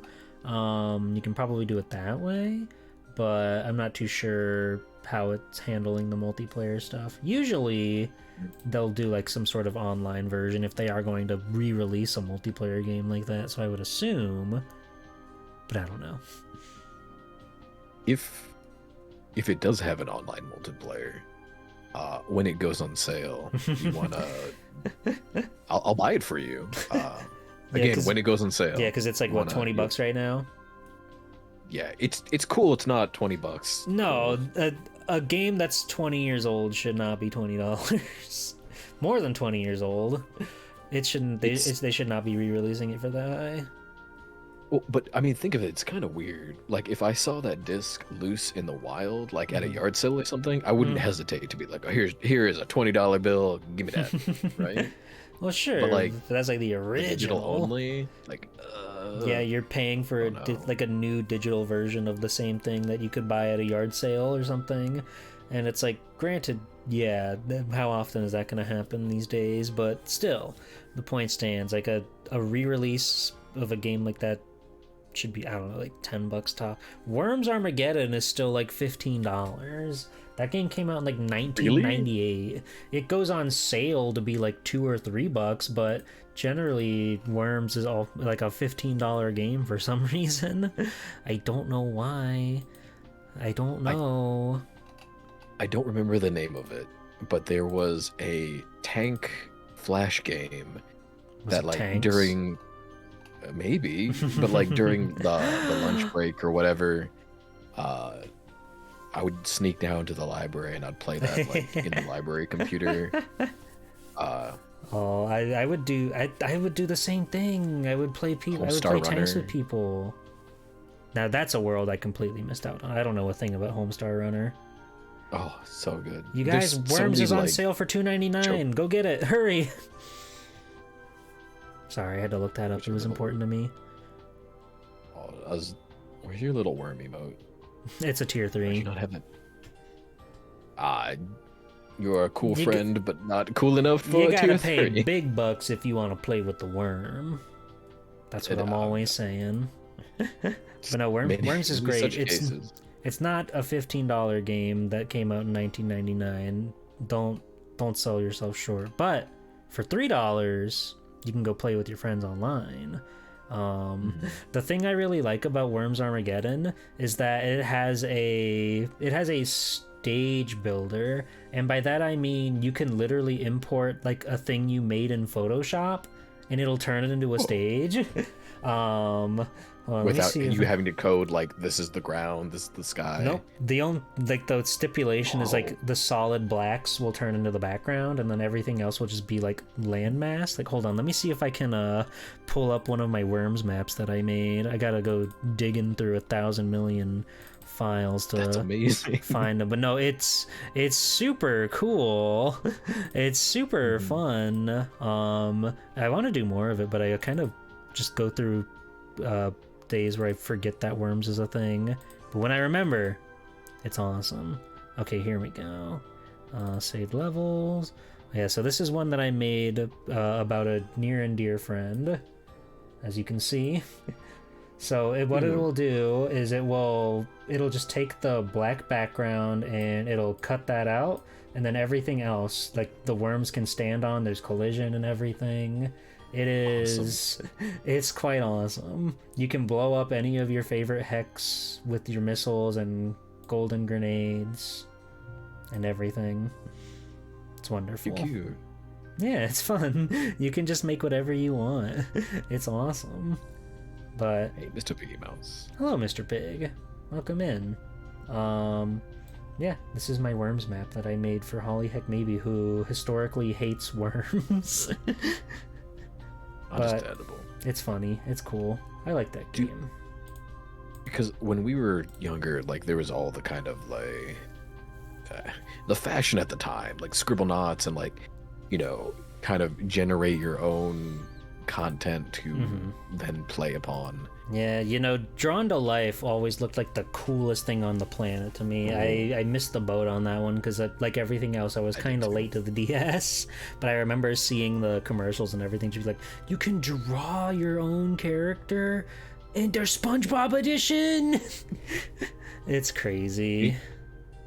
Do you think anything like that would ever come back, or have we moved on to too much of like microtransaction phone explosion to ever go back? I think there's potential, right? Because like, okay, so the second Switch 2 announced and they went over their mouse mode controls, the first thing that came to my mind was Mario Paint art programs. They can do this. And then, you know, sure enough, just a few weeks ago, guess what gets added to the Super Nintendo library? Mario Paint, which has me really thinking that they're gonna do something like that, like a new Mario artist or something like that. And I think that can really pave the way for some more like creative, like actual drawing in your video games and stuff like that. Like the Donkey Kong Bonanza game has like a 3D sculpting mode with the mouse controls as well. And it's just like I'm really hopeful that it doesn't become like a Wii U gamepad gimmick that they forget about, because there's so much potential with the mouse mode controls. I don't own the Switch 2, but fortunately I have friends that love to buy video games. Hi Ari, welcome in. How's it going, Raiders? We're not at Final Fantasy yet, but we'll get there, I'm sure, probably, maybe. just yapping. We're just yapping. But welcome in. How was your stream? What were you up to? We've been talking about all sorts of funny things. Switch 2, mouse controls. I think there's so much potential there. There's so much stuff that they could do, just like with it sliding across the playmat or whatever you got. But my friend has the Switch 2, and he got the Welcome to Switch 2 thing, which, you know, should have been a game that wasn't for purchase. It should have just been installed on the Switch, but whatever. It's got a bunch of mini games that are kind of like WarioWare, like little short teeny tiny tidbit micro games, but they're really fun, and a lot of them do use the mouse controls for like motion to like get through mazes or like tap stuff, whatever, all sorts of different little games. And it's just like, you guys, so good. You guys have so much that you can do with this. I really hope there is a WarioWare that is all about the Switch 2 Joy-Cons and stuff, but we just gotta keep our eyes peeled, because Nintendo's only put out like 3 games on this thing so far. That Mario Party, I know a bunch of people are hyped for like, you know, FPS more representation, and I think that's valid. But what I want to see is like freaking Command and Conquer, or like just some RTS. Yeah, that would work great for stuff like that. Yeah, or another Mega Man Battle Network, perhaps. Maybe Battle Network 7 coming soon. Capcom, get on that. Battle Network 2, nice. Those games are very good. Not to be like biased about Mega Man or whatever. But I think Battle Network is like a crazy good series, and it's insane that they were able to take something like run and gun platformer like Mega Man and really RPG-ify. It's still got action elements, of course, but they really just like did something cool and new and exciting with very similar, very familiar forces, and I appreciate it. I can say too that you, above any other streamer, not to butter your biscuits, right? Have really opened my eyes to like a lot of Capcom games, whether it's Mega Man or otherwise, that like I probably wouldn't have played. You mean the Capcom Conquest, where I'm trying to stream every Capcom game ever? Shantae's going great, by the way. I mean, cute grill. No, it helps. They put so much sex appeal into like 8 pixels. I don't know how they did it. It's awesome. Hello, Mr. Lyrical. The animation in general is just way above and beyond. Yeah. Go on with your wonderful Capcom. What's your go-to Capcom game? What's the one that you're thinking about? So it's kind of mixed. I still have extremely fond memories of X, but for like 2 different reasons. First is like I'm old, but like one of my babysitters, right? Like when I was a wee little kipper, she would play Mega Man X, and so like the Storm Eagle, that stage like lives rent free in my head. That like soundtrack. But like when I was playing through X and trying to beat it for the first time, and this is like, oh man, was it X1 or X2 that made you draw blood? Was that X2? That was X2. Okay. But like when I was playing through X1, and this is probably like 3 years ago, I think. 2.5 years ago. It was a long time ago. But you were there and you were so hyped, and you were like, telling me to do this and like this is this and like you were there the whole that Respectfully. oh yeah, no, not in a backseating or No, yeah. bad way. No, when a question comes up, I answer. But generally speaking, like not to take away your talking point, I just want to say like Mega Man games have stage select, so I don't know why people feel the need to point people in like the quote unquote the direction to go when it's like you got 8 of them to choose from. Just have fun. Don't worry about it. That was like one of my more favorite streams. I had a lot of fun playing X because you could like it's kind of like when somebody's really passionate about a game, you can feel the joy radiate off them, and then it's kind of contagious as well. I still need to finish 2. Like you said, that game actually like drew blood out of my fingers, and I didn't realize until like I looked down, it was like all over my shirt and pants. I was like, oh, I'm pressing this way too hard. Poor 8-bit Do controller. Scrub. You're a trooper. But and the other thing to get through too is I know you were talking about because like the Sonic games, not Capcom, right? But the Sonic games make me kind of like motion sick or whatever. There are certainly a lot. But I really want to play the RPG we were talking about. Again, this was many the years ago. BioWare RPG. Well, and BioWare is the same one that did KOTOR, the Knights of the Old Republic. Yeah, so it's a match made in heaven. Yeah. Everything just comes full circle, or we're old and rambly. I don't know. One of these things is true, although it doesn't have to be exclusive, I guess. No, I think that Sonic RPG, like it gets dogged on a lot, and rightfully so in some regards, but there's still like somebody cared about it when they were making it, and you can tell. I think it's fascinating and interesting, and the control scheme is cool because it uses a lot of whenever you use a special move, it has you use the touchscreen, so you have to like do little like button prompts like that, and I think it's fun and interesting. But I don't know. I think it's a game that could be appreciated through certain eyes. If you're sort of like irony poisoned to Sonic or whatever, it's a little hard to.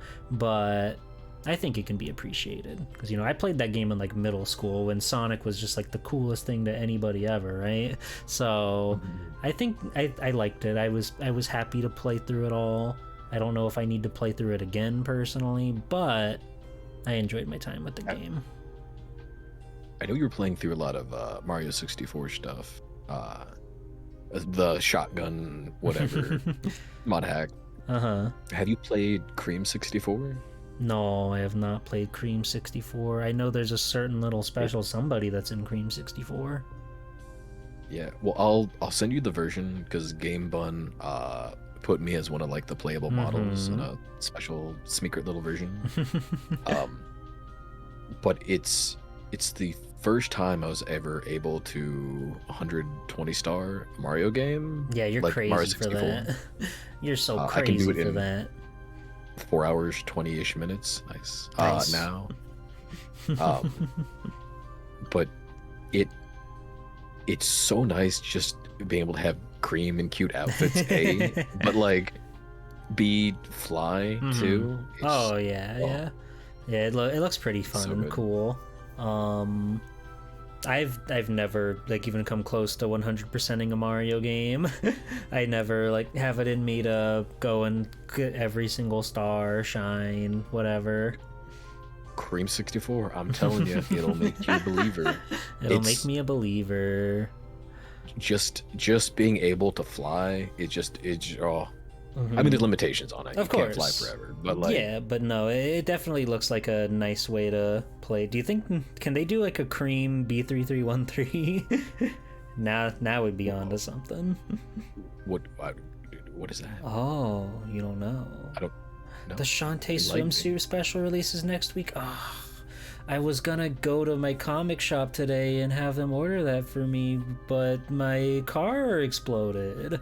I'm just gonna have to give them a call or something tomorrow just to make sure, because Sucks. I don't know if they're gonna order that one, so I want to make sure I get it. Anyway, Cream 64 B3313 B3313 is a mod, a crazy huge massive hack of Mario 64. It touts itself on being like a beta build of the game, but it is this giant massive like mystery, like confusing exploration thing where the castle itself is like infinitely bigger than it was in the normal game, and you can just go and go into doors to go into another door. Sometimes you may find a level, but it is this gigantic like Holly made like a bunch of streams about it, and she made this massive map trying to like route everything.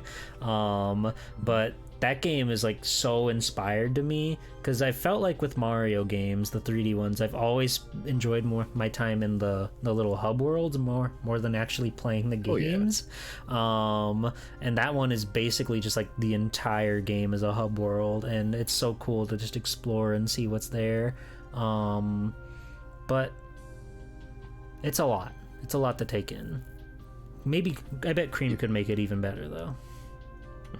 If you wanted to play, rolling back, Game Bun, he is the dev and main creator of Cream 64. Super awesome. Alan Wolf is the other furry that like basically coded the Cream's fly ability. Both of them super nice. If you ever wanted to play Cream 64, Game Bun is not guaranteed to magically appear, but like every time I stream Cream 64, Game Bun's always there. So it's kind of cool that like when you get to play a ROM hack, and I've only had it like happen a handful of times, but like it's really cool when you're playing a ROM hack to have the actual like dev there that made it, because it's just like oh man.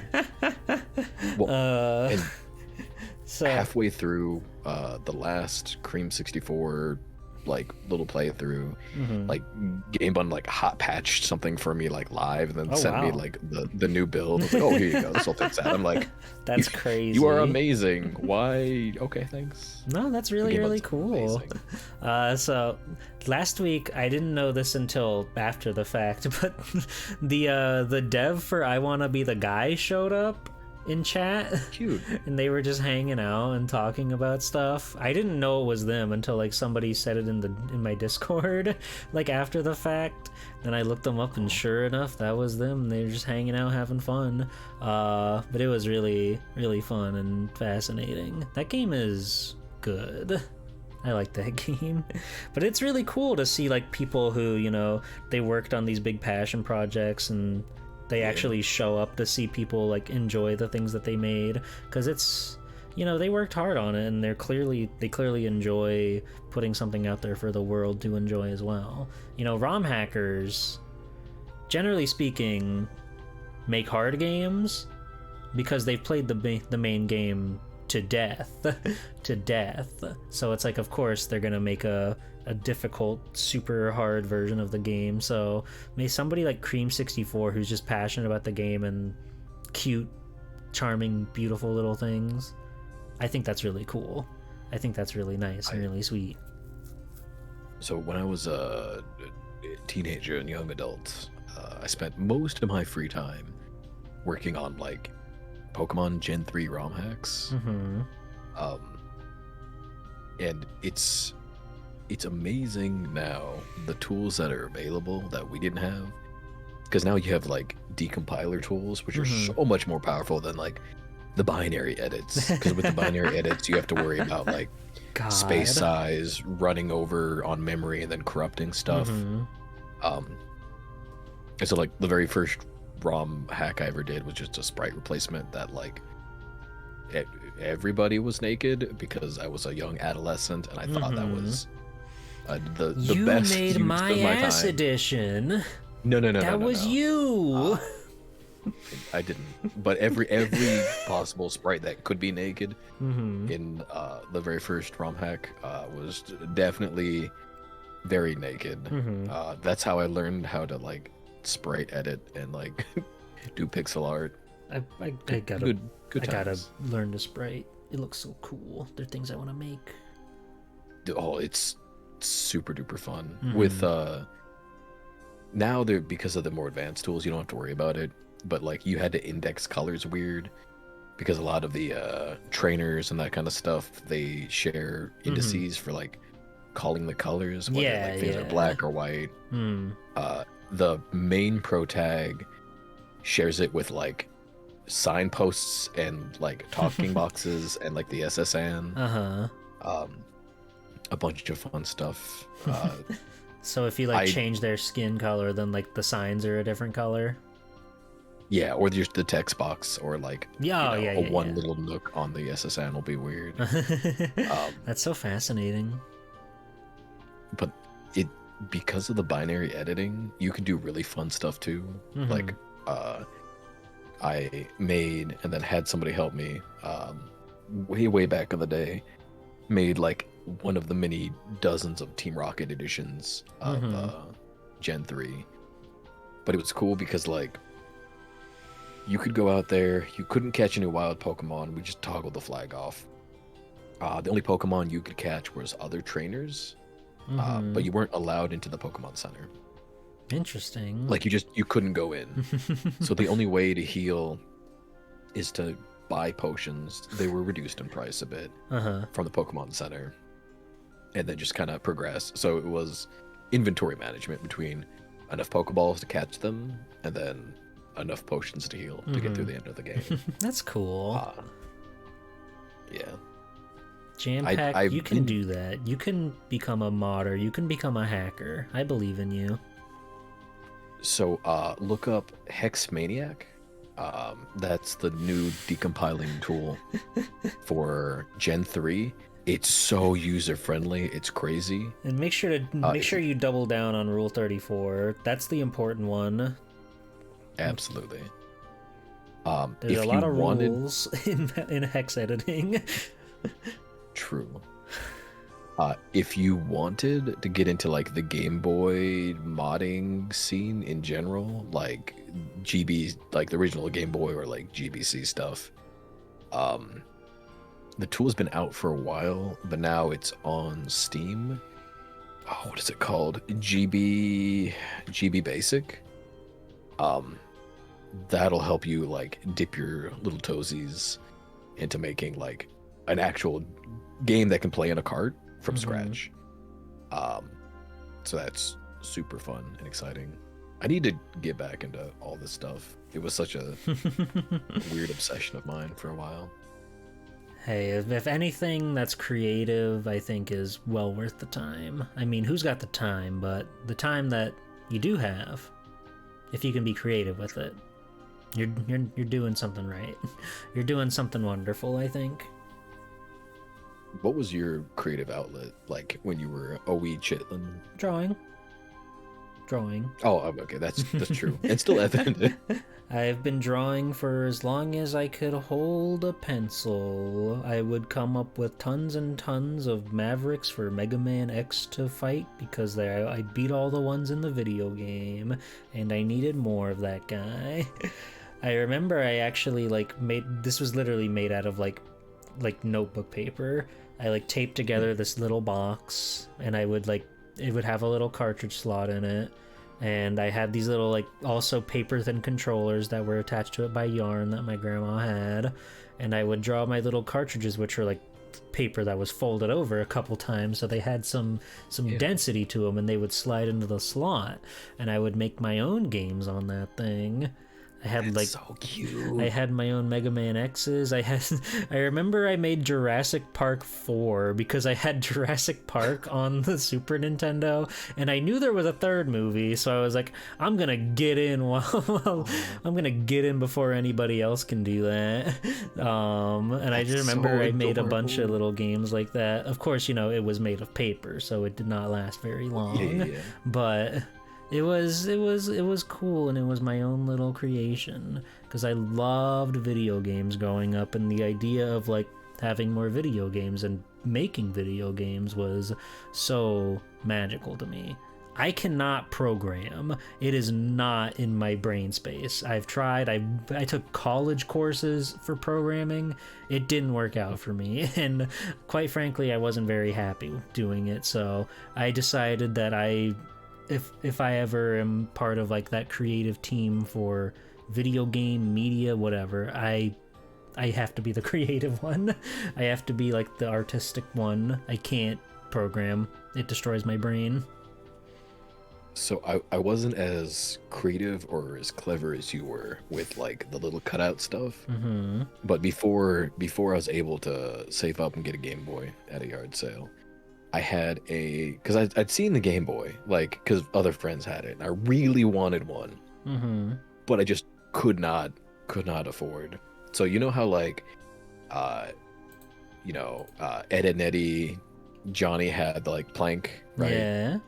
I basically had a sawed-off piece of 2x4 that like I drew with Sharpie Uh-huh. as like a little fake Game Boy, and I remember like the joy came from mostly holding it and like you pretend to game on it, but I would take that with me like everywhere, just in my pocket, pretend it's a Game Boy. That's so But awesome. I would fall asleep with it and then like just have it like tucked under my pillow, but still be like holding it as I was sleeping. I guess it's like a wooden doll at that point. Pretty much, yeah. But how is a doll really that different from a wooden Game Boy? I don't think so. Thank you for the follow. I realized the other day, I still do that. I still hold things when I sleep, whether it's like a remote or something. I need something in my hand to like hold, specifically my right hand, just to kind of hold as I go to sleep, like as a comfort thing. Sure. I don't know. I think it all comes from that. No, let me tell you something, SnackoRacko. I have a dog, a plush dog, that I sleep with every night. I have held on to him since I was in kindergarten. His name is Max. Aww.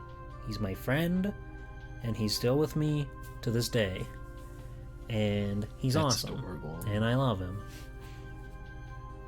I have one of those. They're the Squishmallows, but I have a Squishmallow Bingo and a Squishmallow Bluey, and then a Mew, because Mew is awesome. Yeah. Nice. Soon there should be a Sleepyhead to add to my little collection. Yeah. That's awesome. I have a bunch of blue things now, weirdly enough. I mean, I guess not that weirdly. Wonder why. Because there's a Mega Man plush toy that I have. I've had this one for a long time as well. I remember I got it from a claw machine that every time I would go to the grocery store with my mom, I would see him sitting in there, and I would get like 50 cents, maybe $1 if I'm lucky, and I would try every time. But then one day I did finally get him because there was like this weird little like, not plush, but like a squishy kind of ball thing that was wedged next to him, and the claw actually like got like wedged between the two of them, so it couldn't even do like the fake grab thing, so it picked them both up, and I won both of them, and I've held on to him ever since. And my friend got me a big dino plush from the hit anime Gallon Dino.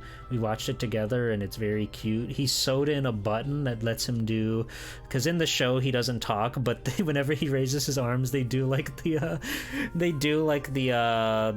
air horn meme, like the brrr. So he actually sewed in a button that would make that noise. That was a very kind and thoughtful gift. And I have the super world's most softest plush ever, the Blue Badger from Ace Attorney. I got that from Fangamer after I played that game because I love that game and I love that guy. It's literally the most softest plush I've ever felt in my life. It's so awesome. I still need to send you a box down with like all the Snacko salts and all that. But when I was younger, I think I was like 7, 8, like before 10. At a yard sale, I got these you know how like back in the day action figures used to be good and they could like shoot things and like all that before people were like, oh my god, choking hazard, this kid might die. I got and it's in my Ninja Turtles box somewhere. But I have a Mega Man and a Cut Man from like way long ago. I'll see if I can find. Are they like the ones from the Western cartoon? Are they buff? No, they're not buff. They're just like they're just like regular. These things are old, like super old. Captain, yeah. We've gotten so many raids tonight, and we've just been rambling about memories and fun stuff.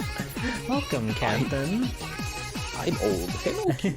What were you up to today, Captain? I didn't get to see you stream. You guys, me and Cube are gonna watch a movie together. We're starting the Cube and G-Pool Watch a Movie podcast. It's gonna be awesome. Fortune Summoners. Oh, God, have you seen Cube playing that game, Snacko? No. Is that the one love where it. and like be the cute girl with the twin tails? The rings? Does she have twin tails? Or is that twin something? You might be thinking of something else. It's like a 2D sprite-based game. Okay, yeah, I'm thinking of something else. Yeah. No, you're thinking of Threads of Fate. Fortune Summoners, you play as like the literal like most youngest teeny tiny anime girls you could possibly be, and they're all like there's like spellcasters and knights and all these other stuff, and it's so cute. It's so cute. Yeah, do yourself a favor, do yourself a Google, and you'll smile a great big smile when you see how tiny and small and adorable these little girls are going on big adventures. You got a double jump today? That's huge. That's so huge. But yeah, on Thursday over on Cube's channel, we're gonna be watching Night is Short, Walk On Girl, a movie that I've wanted to watch for like at least half a decade now, if not longer. And I've been finishing Ping Pong the animation. I've been really Science Saru pilled, so I really wanna watch it. So we're gonna watch that on stream, and it's gonna be great. It's gonna be fun. We're gonna learn about movies together. How will we do this? You will have to wait and see. Dun, dun, dun. Mini carrots will be involved. Probably. You gotta have snacks for the movie. True. But yes, if I find those little action figures, I'll throw them in the Snacko salt box and stuff. That's wonderful. Yeah. If anybody's a good guardian of, cool retro awesomeness. Mm-hmm. And they're quite articulating as well. You can do super cool action poses. Mm-hmm. That's awesome. I would love to see those. Mega Man actually has anything to shoot out. Cut Man definitely has the little scissor top with it. But I don't think Mega Man has like, a Busta explosion shot. Yeah, I imagine those little, even if it did come with one, those are like the hardest things on the planet to hold on to. So true. Because it's just like a tiny little like one color plastic orb with like a strand behind it, so it goes into his little gun. How do you, because I know I probably don't do it in the most I don't even know if efficient's the right way, but like there's a weird balance I'm trying to keep between like the stuff from being like a little kipper, right, and collecting cool stuff, and then just the reality of being adult and then not having space. How do you evaluate like what you keep, especially with things that don't have a lot of like intrinsic play value, like an action figure versus like a book of CDs or like old games and stuff? What is your litmus? How do you organize? How do you choose? Well, organizing, don't ask me about that. I've got stuff, again, a lot of stuff that I have from childhood. I did try to hold on to it. especially like the Mega Man and stuff like that. But like video games, like there are a lot of my PS2 collection like went missing because my brother was a fan of not keeping them in their cases, and I'll never let him live that down. But like a lot of stuff that if I could have held on to it, I did, and I still do. So I don't buy toys super often these days, unless it's something like model kits can be fun, because not only is that a cool figure, it's also an activity. It's a toy. It's multifaceted, so it's easier for my brain to merit it. But I do have a cabinet that I've been keeping my more recent stuff in. But I've got like a box or two in my closet for vintage, retro childhood stuff. Like I've got this set of Mega Man figures they put out, which they're not like action figures at all. Their arms move a little bit, I think, and that's it. But they if you got all 5 of them, they each came with a piece of the fully charged Mega Man toy, which was the exact same model as the Mega Man one, except he was like dark blue, just like how he charges in the video games. And I got all 5 of those, so I got all the pieces. And I remember like I could not for the life of me get the head on the body. It was some really firm plastic. It was not happening. So I said, Dad, can you help me? You're a dad. You're like the strongest guy on the world, right? Can you get this head on there? He couldn't get it on there either, no matter what he did. So the what we turned into, he put a mug of water and he put the head in that, and he put that in the microwave, and it loosened the plastic. So we like dried it off as best as we could, and we snapped the head on there, and it worked. After like an hour or so, it rehardened, and it was perfectly fine. It was perfectly fine. It looked as it should. It didn't like mess with the paint job. It didn't smear his face or anything. I was so unbelievably stunned, because when I put the head on there, you could like press into it and it would like indent. So I was like, oh, this is like busted forever now. It's just gonna be like this now. Oh well, like nice, but it worked. It was the best day ever, and I was so happy.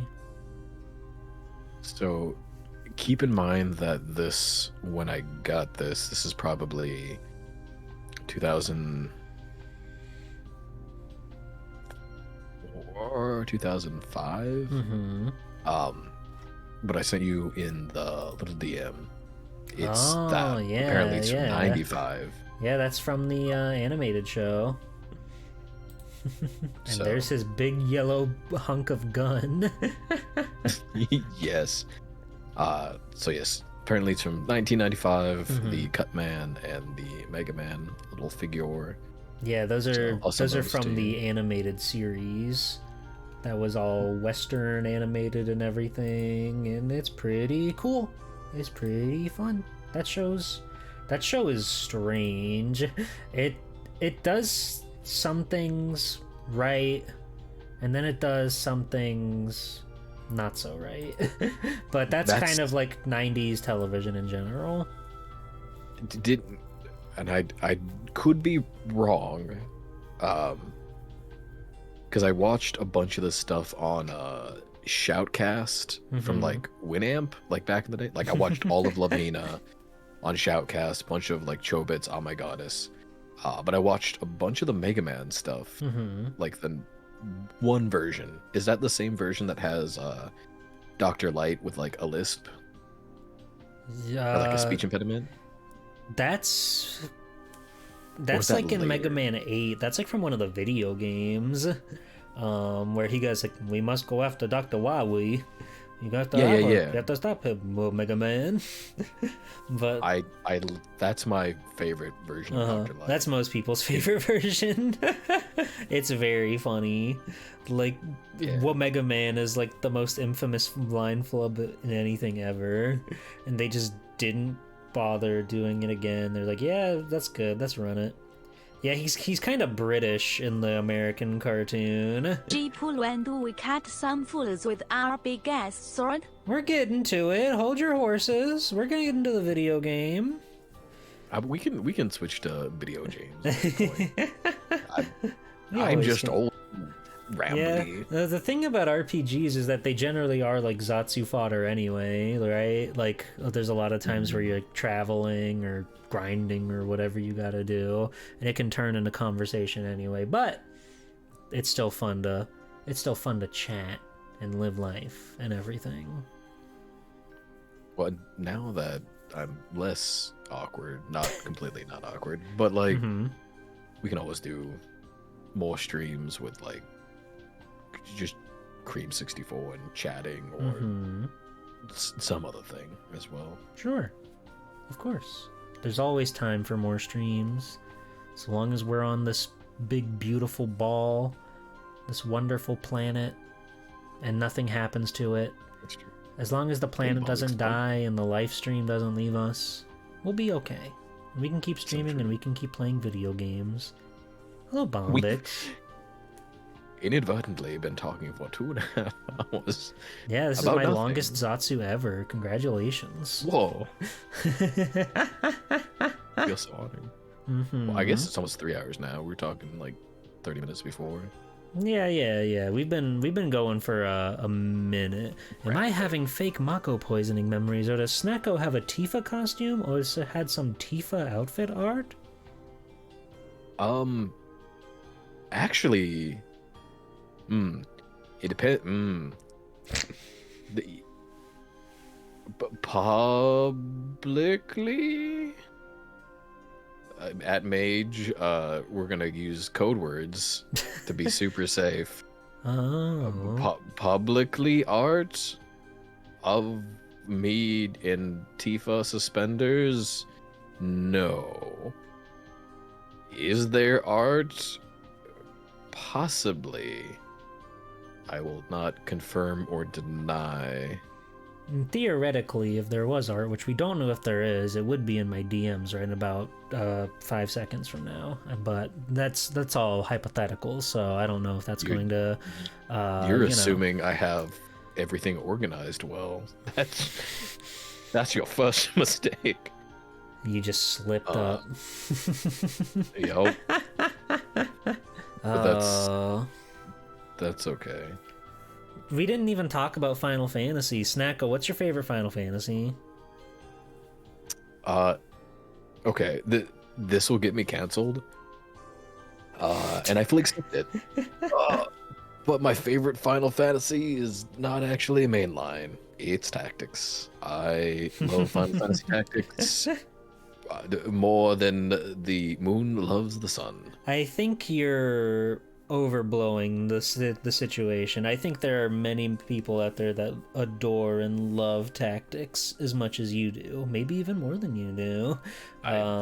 Definitely more than me. But like I grew up when like the only possible answer that you could give to the question was 7. If you gave any other answer, you don't know Final Fantasy. You're not a real fan. Which is but like I ironic. right? But it was a different time, right? It was No, yeah, for sure. Gamer Magazine time. 7, 10, nothing else exists.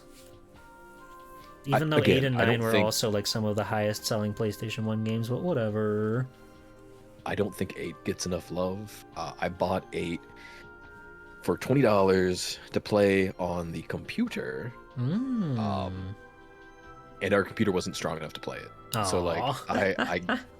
you could load into the first like little bedroom scene where you woke up, but like it just hung there and nothing would happen. Yeah, I had bought an 8 from a flea market, Whoa. but the first disc didn't work, so it would go up. It would get as far as the ocean, like waving back and forth, and then it would just like stop reading, and that always bummed me out because that was gonna be like my first Final Fantasy adventure before I played Crisis Core on the PSP. Speaking of PSP, how cool that thing is. That was almost my first Final Fantasy, but it didn't work. So fortunately, like I had built up like a rapport with the guy who was like one of those flea market vendors who's just always there. So Yeah. like I had bought enough from him so he would remember me, one, and two, like actually like help me out, because when it's the flea market it's usually like You're screwed. Good you're luck. screwed, as is, sold as I is, got sorry money, buddy. suck it. Yeah, but no, he was like, he had built up enough of a rapport where he no money back, I don't think, but he did let me swap it out for another game, which was nice of him. That's valid. Mm-hmm. I That was all I played cared that- about. I didn't need the money back. I just wanted toys. Understandable. I played because you used to be able to take PS1 games, convert them with a computer, make an ISO of it, and then throw it on the PSP, and then play it that way. So I borrowed one of my schoolmates' copy of Tactics for the PS1. Mm-hmm. Well, I guess back when it was just a PlayStation. There was no other PlayStations. But I, I ripped the disc, made an ISO for it, and then I played Tactics like that. Mm-hmm. But I wasn't able to find like a decent cover logo thing for Tactics or whatever. So do you remember Lazy Town? Yes. Yeah. So I just had the like like it's a piece of cake to bake a pretty cake. Uh-huh. I just had a Got picture you the of that cooking by as, the like, book. as the icon. So you'd click on that and then you would play Tactics. Oh. So I have like a weird brained meld That's so stuck awesome. with it. Yeah. You were ahead of your time, Snacko. I was something. But I found out later that the GBA, because I saw when the GBA got like released their version of Tactics, I had no clue it was a completely different combat system. Like there's judges and like all this other random stuff. Mm-hmm. I was like, what the? Yeah. That's not right. Not that I've played them, but I was genuinely stunned when I found out that Tactics Advance wasn't just a port of Tactics. I was like, Right? wait, what? They called it Tactics Advance, but it's a totally new game? Crazy. But I Then- want to go back and play the Tactics Advance just to have like the different flavor of it. Sure. And then there's like one on the PSP, right? Yeah, the PSP got its own port as well. Yeah. Oh wait, so But- that one is a port? Yes, I think Okay. they cut some stuff, but I just kept playing my ripped ISO copy because why would you not? Of course. That's cool. Final Fantasy is pretty cool. I think this game's good. I want to play more of them, but who knows when I'll make time for another RPG. Who could say? But I've been having a lot of fun with 7, and it's been really cool getting everybody's like thoughts and takes on not just the game, but like RPGs in general. So it's been a real blast having so many folks on to run through all the stuff with me, which again, a lot of these streams have been pretty Zatsu oriented because of that. And I think it's fun just to like have a chat with people I like, people I enjoy, and learning about what they like in video games, and just the general nonsense that we've talked about today, all the different topics we've jumped from. Most important thing to me is a good intricate battle system that gives you lots of customization to kind of like break things, and then cute girls. And then cute girls. I put cute girls over anything else, but battle system pretty good too. Pretty good. That's pretty important, I guess. Battle system number 1. Although like extra bonus points if you have like cute girl with giant weapon. Like True. that's one of my favorite archetypes. I think it's so fascinating. I feel like a lot of times for me, like aesthetic will outweigh anything, like more so than not. So like if a game is like really up my alley, like artistically speaking, like even if it's like a quote unquote bad game, I'll play it. I'll get through it. It means a lot to me. like Super Paper Mario maybe is not the most like fundamentally like good video game, because it's like Mario platforming turned into like an RPG combat system, and it can be very clunky and very bizarre in some locations, but that game oozes like fashion and design and smart, intelligent art direction, and the script is incredible, and the characters are just magical, and everything looks great in that game. So it's like, yeah, no, I'll play this till the cows come home. I'm having such a great time. Of course, if it's a well-functioning game as well with fun gameplay, that just adds onto it, but it's gotta like look nice and be like personally up my alley first and foremost. I feel that way about just the NIS like art style. So like the same people that made like Disgaea and all that. Yeah, Edna, my beloved. I should probably play some NIS games. Oh my god, that was like one of my core dreams as a small child growing up. Like, but not only Edna, but I was like, you know, man, one day I would really like to get art from the, you know, main art director, because I had no clue, like, size, scope, scale of the thing. But, like, even now, it's like, man, it would be really cool to, like, get the art of the one thing that you know that nobody else knows. For them and Snacko, I think that would be really cute. Yeah, that would be awesome. Snacko, would it be fucked up if I played Prinny before I played a Disgaea? I want to play Prinny. I was actually gonna play that on Monday till I got stuck on work. The hero. No way. Yeah, Prinny. Yeah. I want to be the hero or whatever. No, I think you should. I remember seeing ads for those back in the monthly Shonen Jumps, and I thought it was like the coolest thing ever. That was the first time I saw Etna too, and I was like, whoa, games are good. The PSP. Understandable awesome. Response. That game, from having played it, I've never finished it because it dials up. Oh, I've heard the stories. Difficulty rather quickly. I've heard the stories. You know, I'm no slouch when it comes to platformers and whatnot. I think you're way better than me. I think I can manage. Like, I could see you beating it. I could see Washa beating it.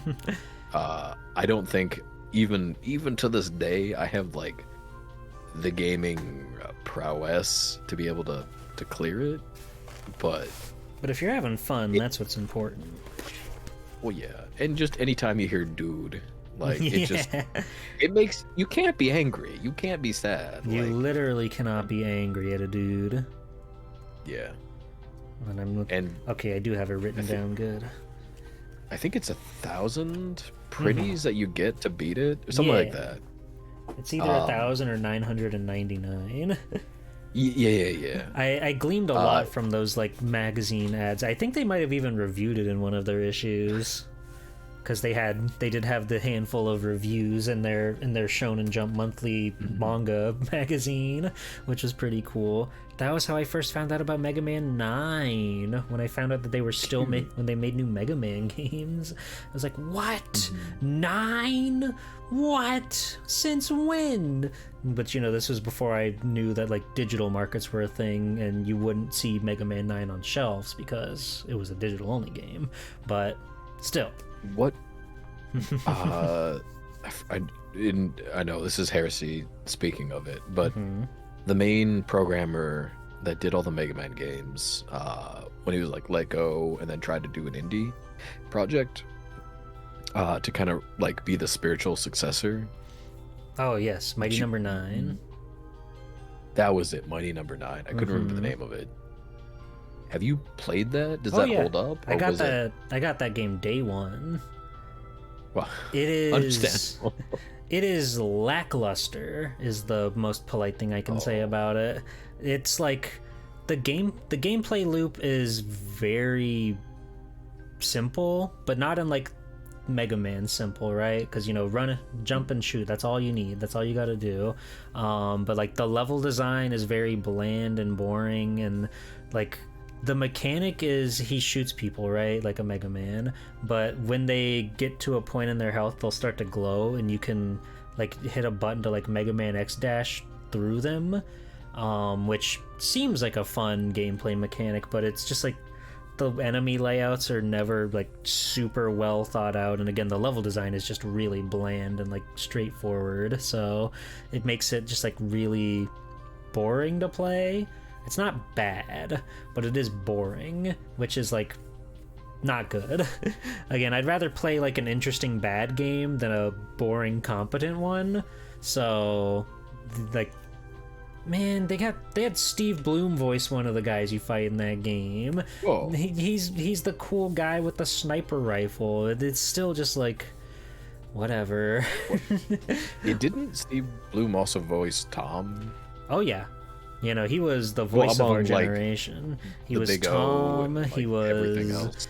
He was Spike Spiegel. He was Guillemon. He was Kyo in The Bouncer. Everybody played The Bouncer. We all played The Bouncer. Yeah. It's not just like the meme of the title screen. That game's good. He was everywhere, and he is a legend. He's one of those guys that's like, he's still voice acting to this day too. It's very cool. But like, you can tell, awesome, like, not only is he passionate about it, but it's just like, he has such a great voice. He has such a good voice, and he's got range too. like as I said, I don't know if you were super into Digimon like I was, but he voiced Guillemon, if you know how he sounds, the big red dinosaur. So I do. Mm-hmm. Ko, thank you.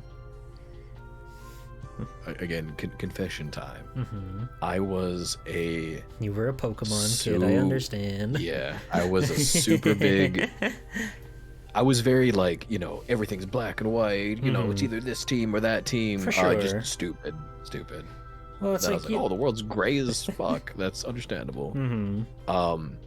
So I was a Digimon anti, just because I was such a fan of Pokemon, and I didn't understand you can like two things, and now like, oh, I like all the things. Of course, you can like two things. Yeah, and like really, what's similar about them? They both have monsters. Right. but when you're a kid, you don't look at it that way. You're just like, oh, this is just a rip off. This is just that.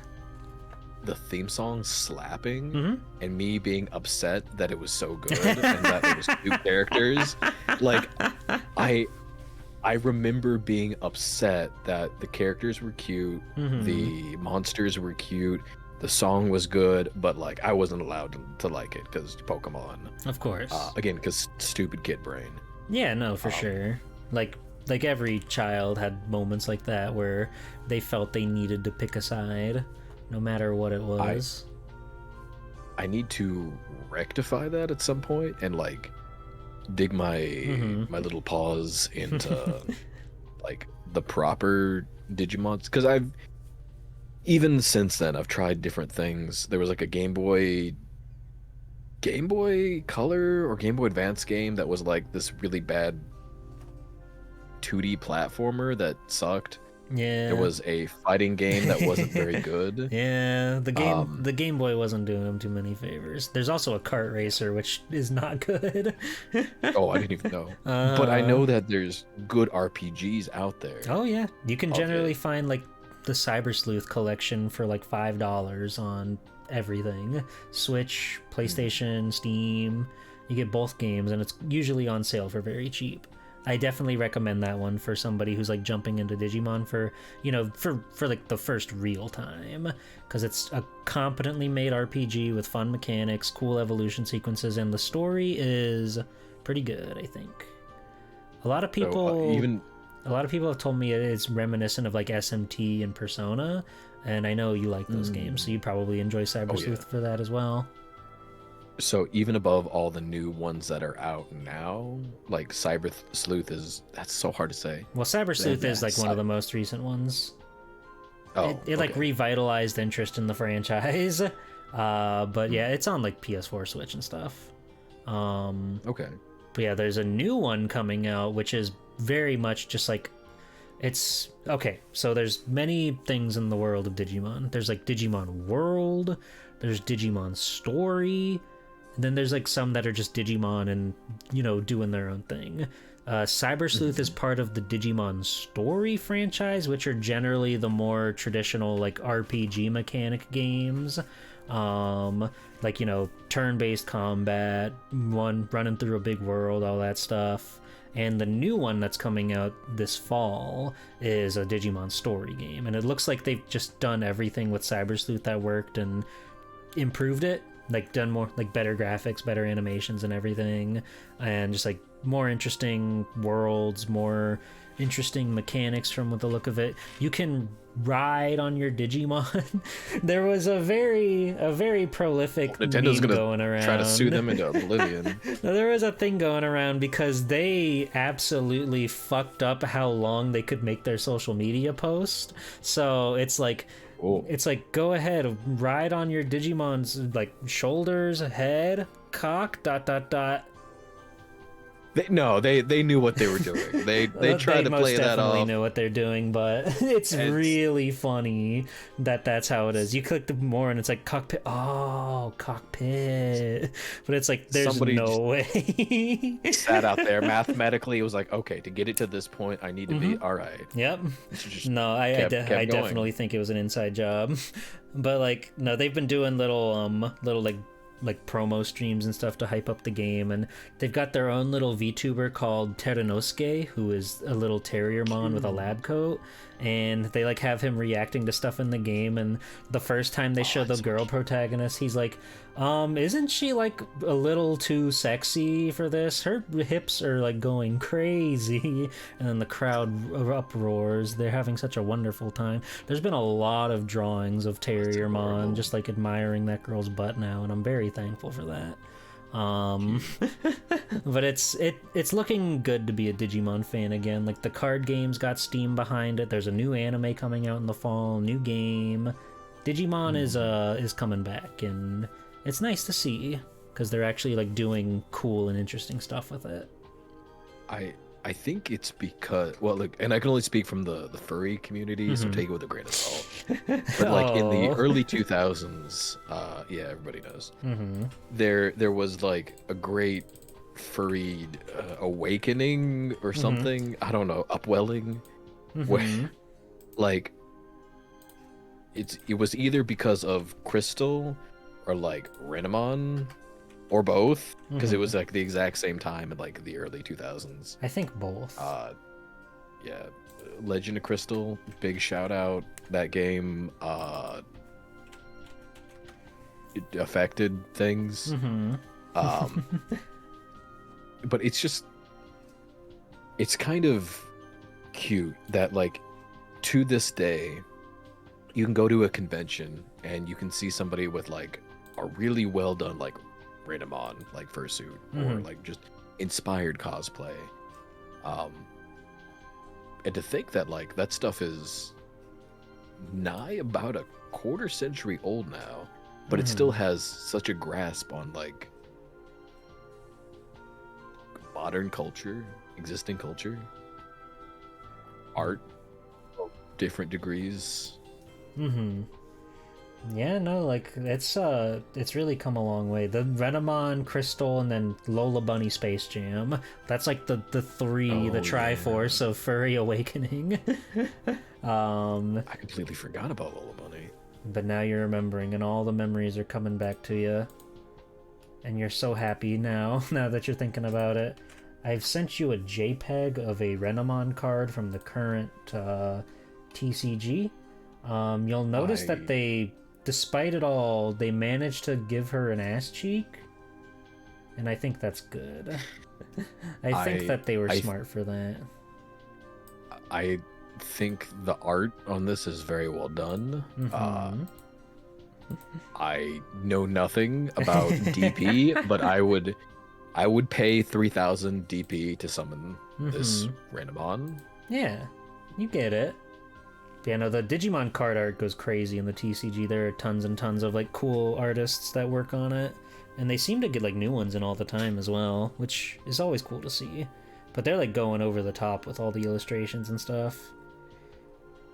Were you like really into card games, like either the Pokemon or the Digimon or whatever 50 million card games that were around in like the early 2000s. So the only one I knew how to play was Yu-Gi-Oh! I had Pokemon cards, I had Digimon cards, I never knew what to do with them, so I would just look at them and marvel at the pictures. I did enjoy playing Yu-Gi-Oh! Though. I feel like I still would, but it's hard to read.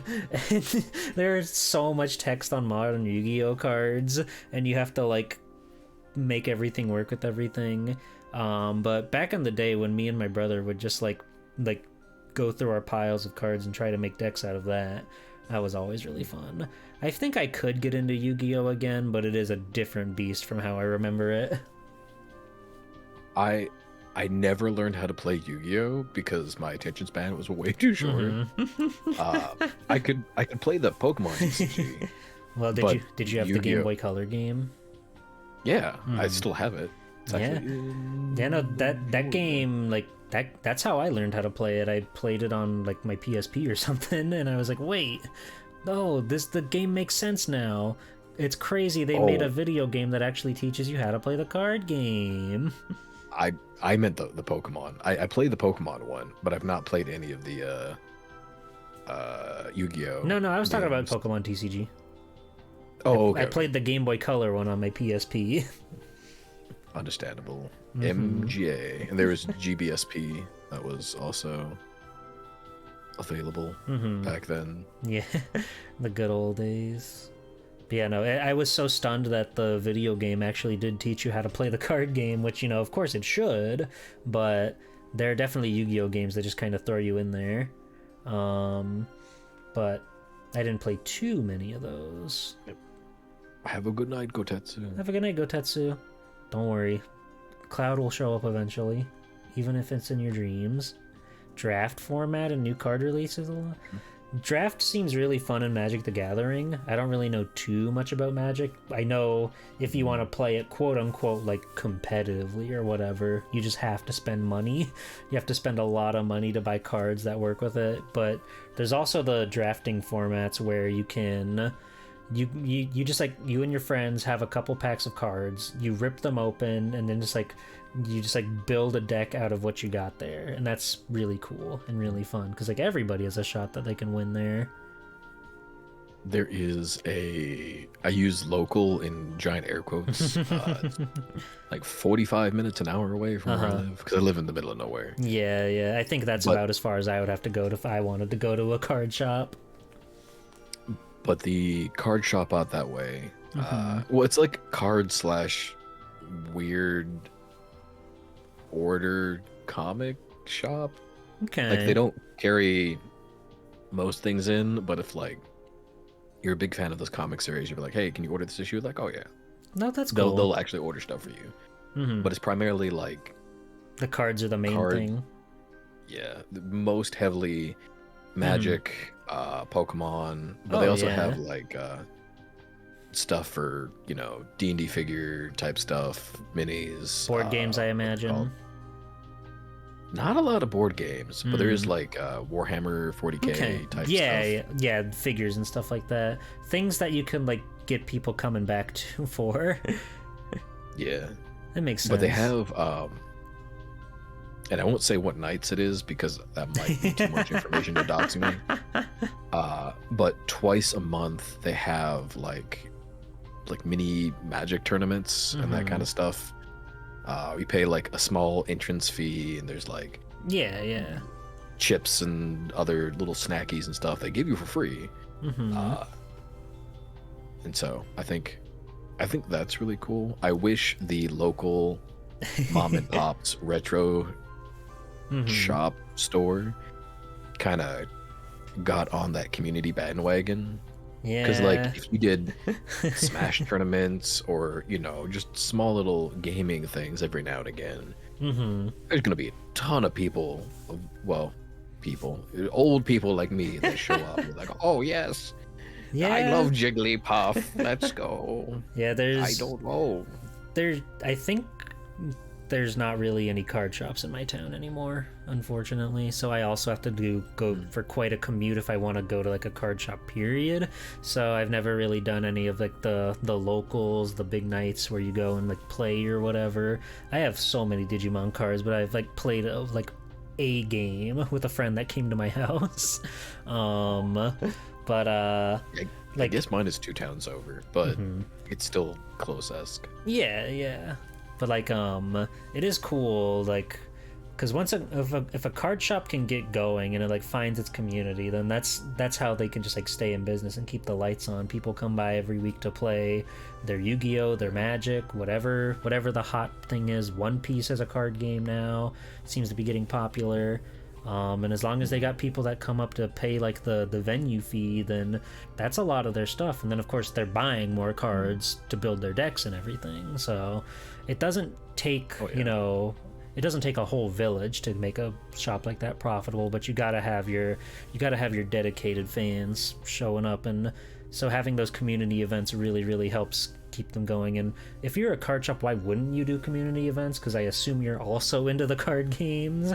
It would be really weird if you weren't, but it's a cool community to be a part of. I've also been to Smash events at card shops, and I did okay, but that's fun. It's fun.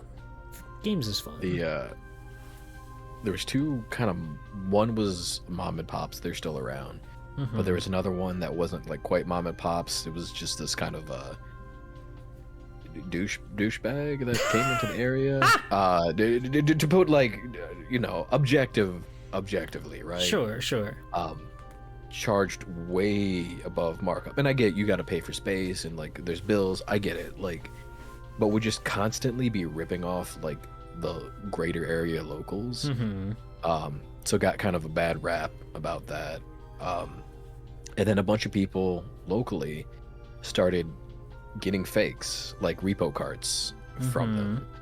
And then once that got out, I think it was like 2.5 months later, completely went out of business, just because like nobody would go back there. Of course not. And like, well, because people would go like, "Hey, can you open this cart for me so I can check it?" No, I don't think I need to do that. I don't have the tools. Well, I brought the screwdriver. Well, that's not what we do here. Okay, well then I just won't fucking buy it from you. Yeah, no. If they're not willing to do that stuff, it's like of course you should be able to expect that if somebody's going to sell you the real deal thing, but at the same time, they should be able to prove it to you if they're going to sell it for the real deal price. Yeah. Well, and I have nothing against repo cards. Like, no, not at all. Some games are really expensive on secondhand market. Pokemon, most of the Pokemon games are like over $100 like secondhand nowadays. So by all means, get a cart that has like all of them on it if you want to. Just don't try to like make a profit on it like it's the real deal. Well, I've got like this little hip pouch thing that I carry around with me. I think it's supposed to be for like cigarettes or whatever, but it fits perfectly a Game Boy SP. It's for a much more dangerous drug. The SP, yes. But I got a like repo cart of one of my favorite ROM hacks. It was in the middle of a yard sale, so I was like, "Oh, frick yeah!" You found a ROM hack cartridge in a yard sale. Yeah. So it's they probably got it from I don't know where, but like it's, sorry for the noise, but it's a copy of Ash Gray, which follows the anime kind of like 1-for-1. And that's, even though I've got this like fake little repo cart, it looks surprisingly like authentic. Oh yeah, and it's like I don't know. There are some Pokemon carts that will just, like for original ones, it'll just say game at the top where it's supposed to say Nintendo Game Boy. There are some that are painfully obvious, and then there are the ones that are like pretty on the nose with it. You have to really know what you're looking at. Like they might even get the logo like 1-to-1, but then you tilt inside and look at the circuit board, and you can see the Nintendo font is just not quite the way it should be on that thing, among all sorts of other teeny tiny little things you can pick up on. Well, a lot of the stuff, the way their like ROM is set up, or they just have like SRAM in it, or the freaking like battery itself is like completely wrong. It's like one of the little flip-ins instead of like the spinner. Yeah, I think it's really cool when people do put ROM hacks on cartridges. Not that, even though I've never like gotten very far in Earthbound. I do kind of want the Earthbound Halloween hack somebody put on like Etsy. Heck yeah. I know we need to start the other game soon, but before we do, and before we continue, I need to go pee. 'Cause it's been I like also need to 3 go hours. pee. So, chat, we're gonna take a break. But hey, Final Fantasy, that's happening if you can believe that. So we're gonna take a short break, and then when we come back, the game will be on the screen. Okay, in case you were here coming into the retro tag looking for video games, your wish has finally been granted. But we're gonna take a short break, so everybody sit tight, don't go too far, and we'll be right back in just a minute.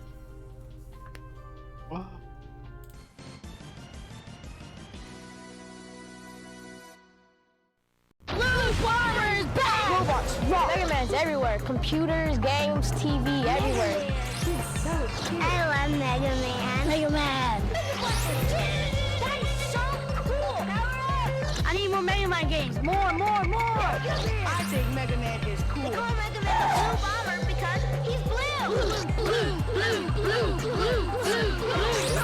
Mega Man! Each game sold separately. Capcom. Rated E for everyone. Keep your antenna up. Masked Rider is coming to town. Toy stores across America are rushing in the latest Masked Rider toys. Look for the action figures, and don't forget the amazing Talking Combat Chopper, coming soon to a toy store near you.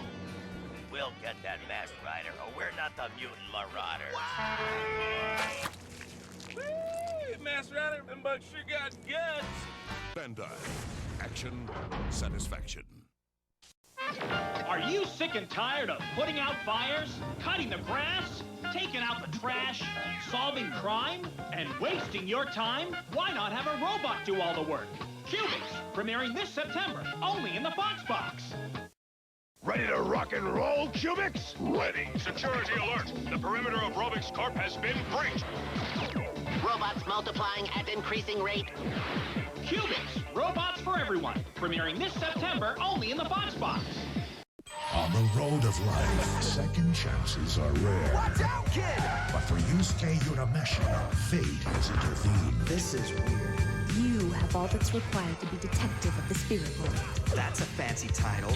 Between the world of the living and the realm of the dead, he is both champion and protector. Yu Yu Hakusho premieres Monday, March 3rd at 6. Now die. Only Toonami.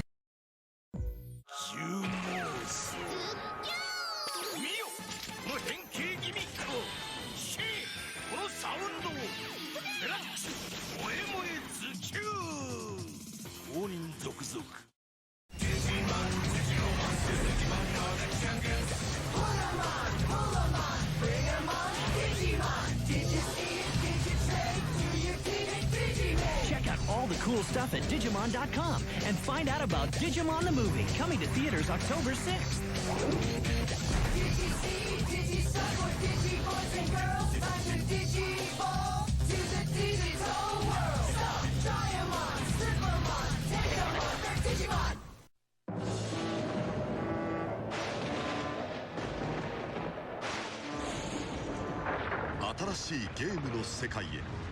Nintendo ゲームキューブ。光と影が明暗を分けるかつてない冒険の形。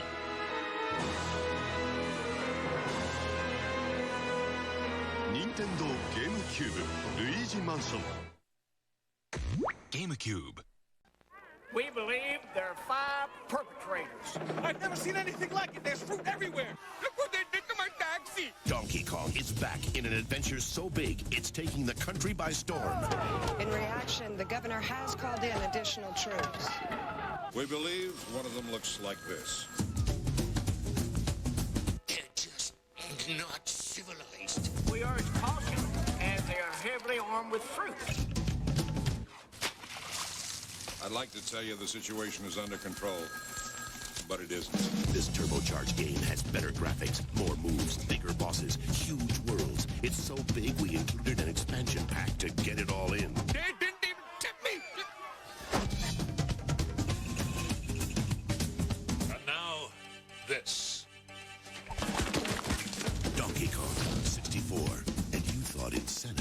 crazy. Heaven help us all.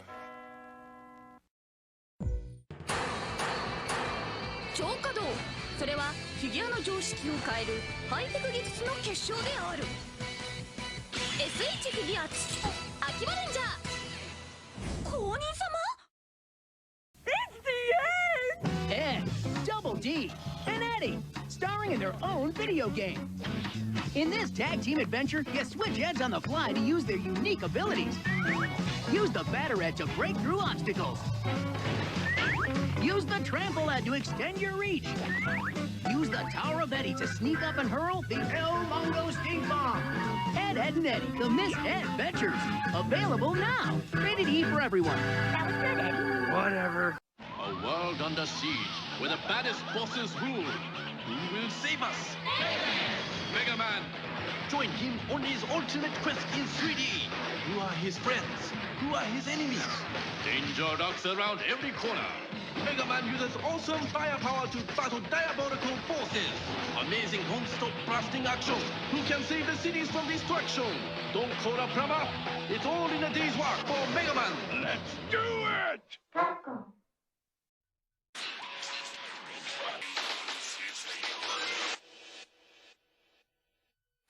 Let me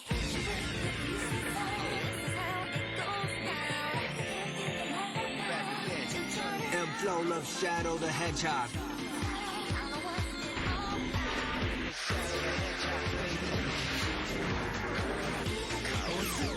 Shadow the Hedgehog, 12月15日 on sale.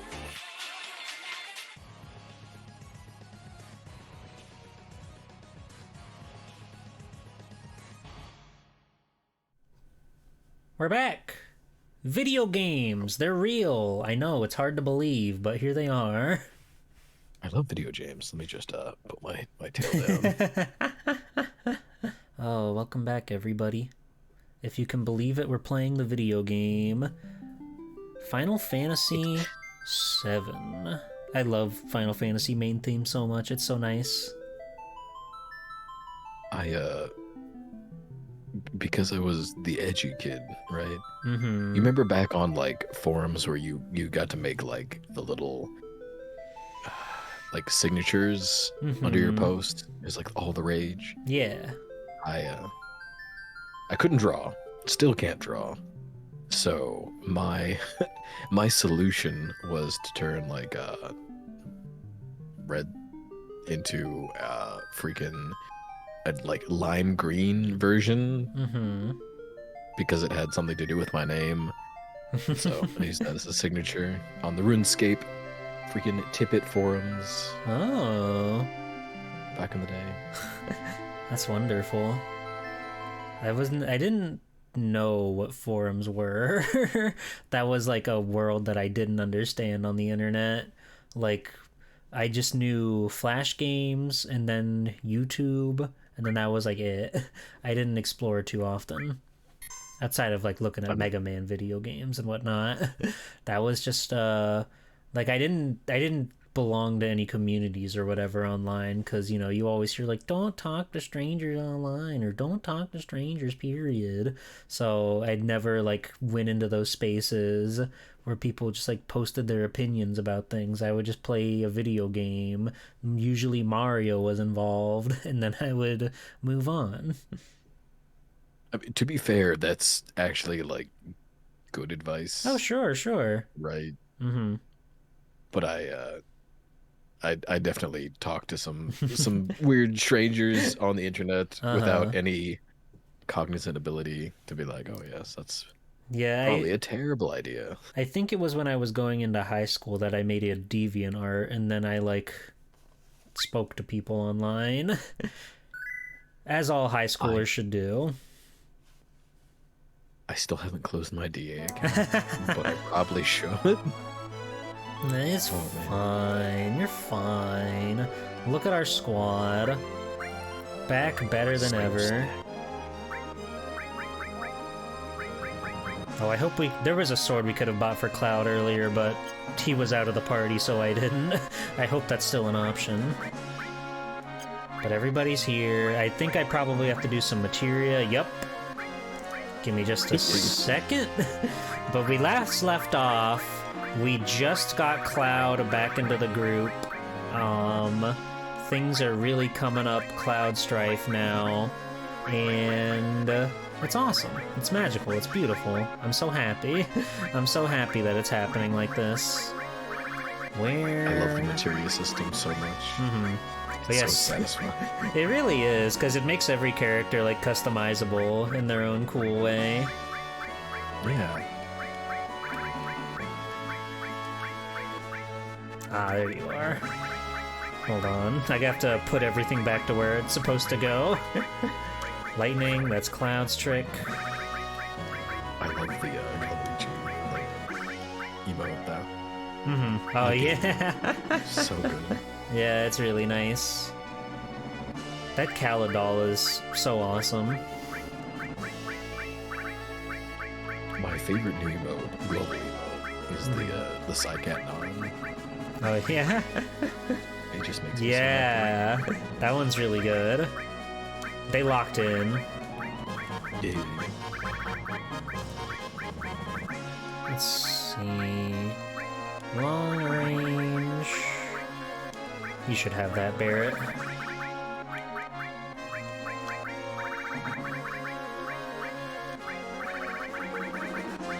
Yeah, so, when did you first play Final Fantasy VII?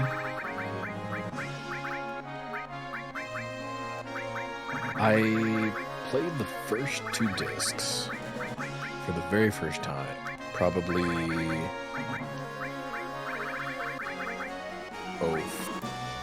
04?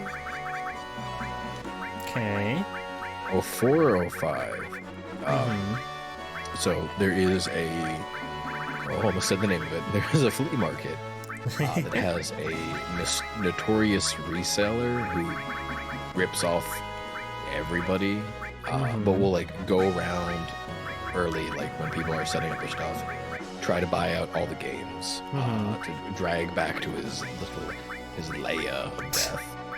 His evil, wicked lair. Yeah, and then resell them at way marked up prices to like the local kids. I don't know if he's still there because again, this is what, like freaking 2 decades later.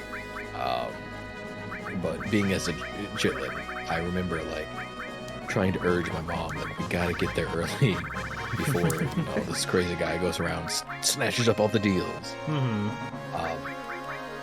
So I got my copy of 7 at the same flea market. I was there trying to buy the game from just regular person. The game was a little bit scratched up. They wanted like $20 for it. I was like, oh yeah, absolutely, I'll give you $20 for it. So I'm sitting there counting out my money, and you know how like Bubble Bass sounds in like, SpongeBob? Yes. This guy's like for real IRL, like Bubble Bass, blah, blah, blah. Like, and he was like, I'm gonna buy that game, and the lady was like, no, I'm selling to this kid. I'm like, yeah, I can get my money out. He's like, I'll give you $30 for it. And I remember like the same feeling when you're on like a roller coaster and you hit that drop and you've got that hang airtime and like everything just falls out. It was that. I was like, I don't have $30. I can't like outbid this guy. And credit to that lady. She was like, oh no, I'm already selling it. Just put it to more money. She's like, I don't care. I'm already selling it. And I remember like the wave of like smug that like washed over me. Oh, it was so good. But anyways, I still have that same like disc. That's awesome. And I ripped it to ISO, started playing it on the PSP. The 3rd disc never read, so I never got past the 3rd disc. That's... Oh, so you never beat... Did you get to the end of disc 2? Yes. Okay, but good. The 3rd disc wouldn't read. Because we're on disc 2 right now. So... I've seen the end, I know the end. Okay. Because I've watched YouTube back when YouTube had lots of like Let's Plays and cool Mhm. content, and it wasn't just garbage. You know, there's still some YouTubers out there that I like, but I've kind of petered out of a lot of like the Let's Players and stuff like that. Because a lot of YouTube nowadays has really changed. Not everybody's doing the cool stuff they used to do. Also, there was a really heartwarming moment just now between Yuffie and Cloud talking about motion sickness. It was very good. She's doing just fine. Look at her. She's a champ. But you know, I'll always stand by like the two big ones. I'll always like enjoy.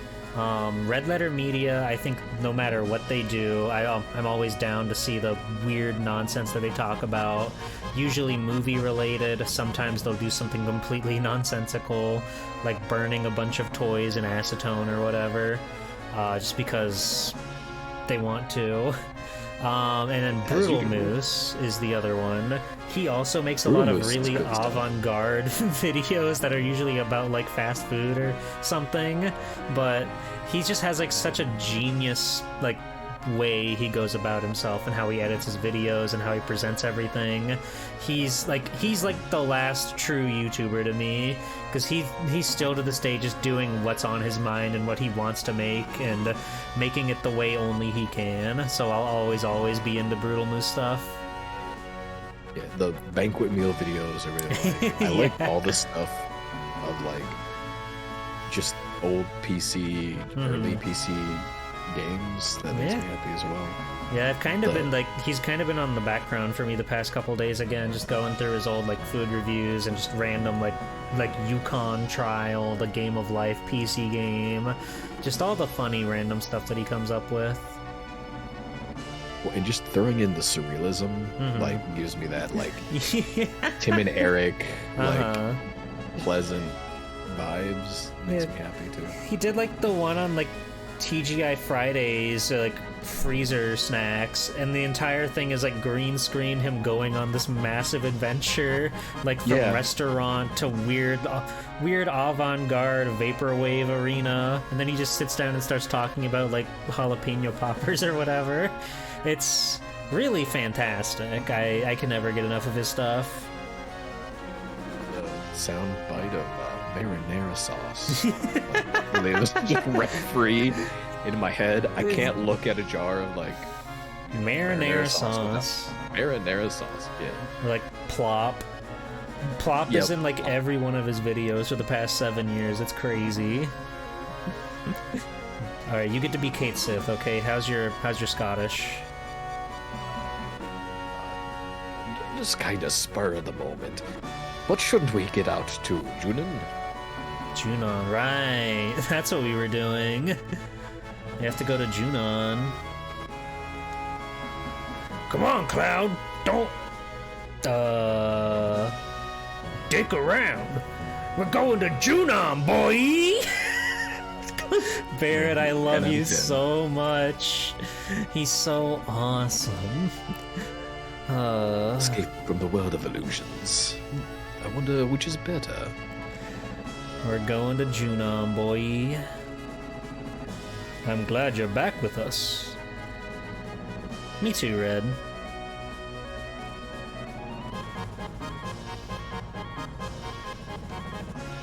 Hit me with your Tifa. Alright, I'll be Tifa. You sure you don't want to be Tifa? I'm already Cloud and Barrett. I've been way cuter voice than I do. Yeah, but if I'm Tifa, then I'm gonna be all three of our party members. Well, I mean, that's your fault for choosing that party.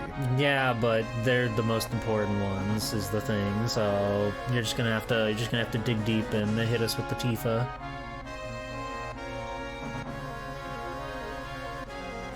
Give me 1 second to just take a big old swing.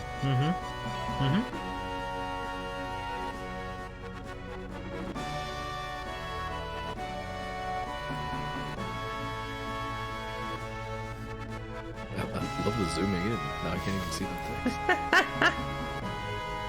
Oh, what was her name from Venture Brothers? Dr. Mrs. the Monarch? Maybe? maybe Dr. Girlfriend? Dr. Girlfriend. Was that it? Yeah. Let's do our best, Cloud. There you go. I think they got married and she became Dr. Mrs. the Monarch. I missed that entire series. Can we get game lowered a smidge? We sure can. It's kind of loud in my ears too, so I'm glad to turn it down a little bit. It's such a good soundtrack though. I know how tough it is being a leader, 'cause I've been one. I always forget who has what materia. So true, Sid. So true. They know. They know. Alright. What level do you think the pilot's gonna be at? He's been gradually leveling up as we've been going on this adventure. Oh, I don't know. I'm gonna say 7. That seems to be the magic number with the series. 8? Oh my god. It's illegal. I can't believe it. He started out as like level 4 and he was screaming in all of his text boxes, and now he's confident, now he's cool. I can't believe it. I mean, now he's late. Now he's late. And now we're going. We have to find where Junon is. We're looking for something that's underwater? Oh my god, there's the hole from where the last town was when Tifa and Cloud fell into the goop. Awesome. They put in tires. They put in the goop that they put in the tires, exactly. The green goop. I can't wait to meet him in Remake 3. Oh yeah, they're not even that far yet, are they, at the remakes? You gotta get some of that tire goop. I swear, it's the best. I gotta get the tire goop.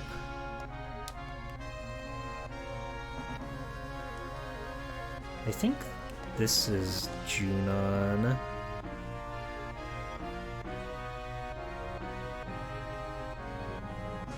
Oh. Hold on. We're in the high... Great. I thought it would tell me. I think I have to get out of my... get out of the car. Get out of the high wind.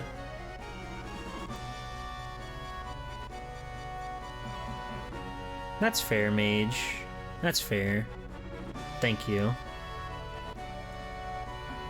I hit the wrong button again. We got the most world's most infinite loading screens forever.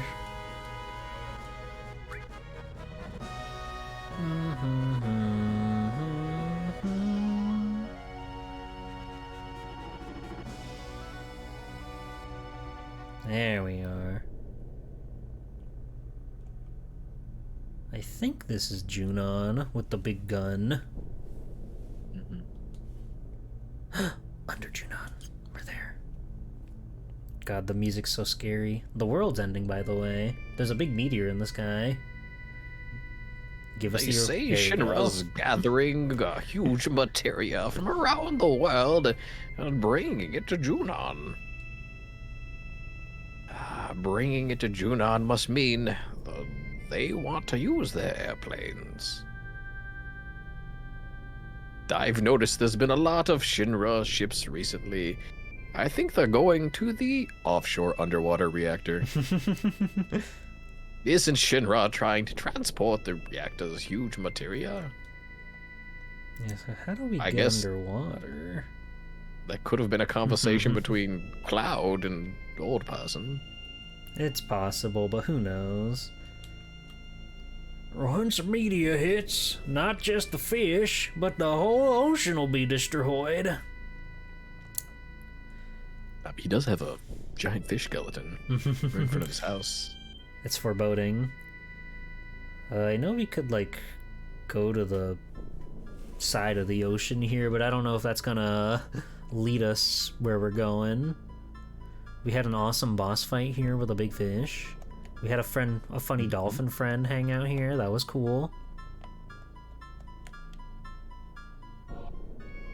Surely somewhere around here is where we can get to the underwater section, because I don't think we can fly our high wind underwater. Not yet, anyway. Wouldn't be very high. Glue some fins on it, it'll be okay.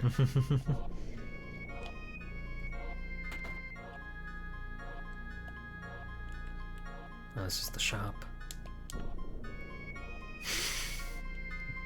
I love that guy. But he's trying his best. This is his text box is like step right up to whatever you want. So if you go talk to him, he just says, "You want me?" That's so awesome. Yeah, puts fingers together emoji. Mm-hmm. Boing, boing, boing, boing, boing, boing. I remember years ago seeing a Shinra build a long pipe underwater. The underwater reactor is connected to Junon by a pipe. You should be able to get to the reactor through it. See, that's exactly the information that we need. And for NPCs, just whichever one of us gets to them first. Fair game. Totally fair. Only 10 gil? Okay, I guess. You gotta. Crazy, like, Cloud Strife should be the man that has, like, more wanted posters around him for Shinra than anybody else on the planet. So I was like, oh, you know, 10 gil will get you where you need to go. I mean, if I was in hard scrap times, and I didn't want to deal with the federales. I mean... Yeah, well, like, everybody that's piloting the Highwind just all, like, declared mutiny on Shinra because they thought Sid was really cool and Rufus is really not. So, like, yeah, no, to hell with that guy. We're gonna go and do our own thing and have our own adventures. Heck yeah. And I think it's really cool that you get to see, there it goes. It just took a second. Gotta wiggle it. Mm-hmm. Gotta blow the dust out. It's cool to get to see, like, actual, like, NPCs in your little, like, big hub. Because normally I feel in RPGs it's just, like, you and your party. Those are the only people you have around. So the ship being full of random guys I think is really fun. The Shinra's collecting huge materia at the Junon undersea reactor. When they're done, they'll bring it to this airport. Get out of here before you get in the way. What, me? I'm gonna be watching from here, so that I don't get in their way either. Understandable. Yeah, I get it. The little save icon, the little, you know, cute little rotating C. Mm-hmm. Do you want to take, like, a big bite out of it? A little bit. Just, like... I see where you're coming from. Like a Kit Kat bar. It does look quite delectable. And it's like 2 flavored too. So obviously mint is one of them. What's the other flavor? I don't know. That's a good question. Wow! There are people up here. There are folks to fight. Oh, I think I bought candy today. Hold on. I have a bag of treats. Oh, right, this is active time battle. There you go. Did I buy myself a treat? I did. Some wild raspberries. They look to be big hunks of gummy sour candy. I will dig into those at some point and be very delighted to enjoy them. Heck yeah. I like how that gun is rotating. That's really awesome. Way to go, Tifa. Dig deep, gun. Dig deep, girl. I have a potato to bake later. Let's go! Delicious potato. Potatoes are so awesome. They're like one of the most versatile ingredients on the planet. My tracking broke when I did that. I didn't even notice. So true. But you can do tracking wanted a candy. I wanted a candy so bad. You can do so much with potato. It's awesome. It's like the perfect side food or whatever.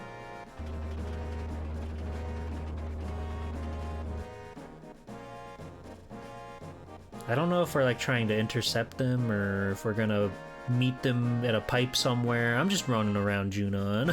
We're gonna figure it out, don't worry. Ba, ba, ba, ba.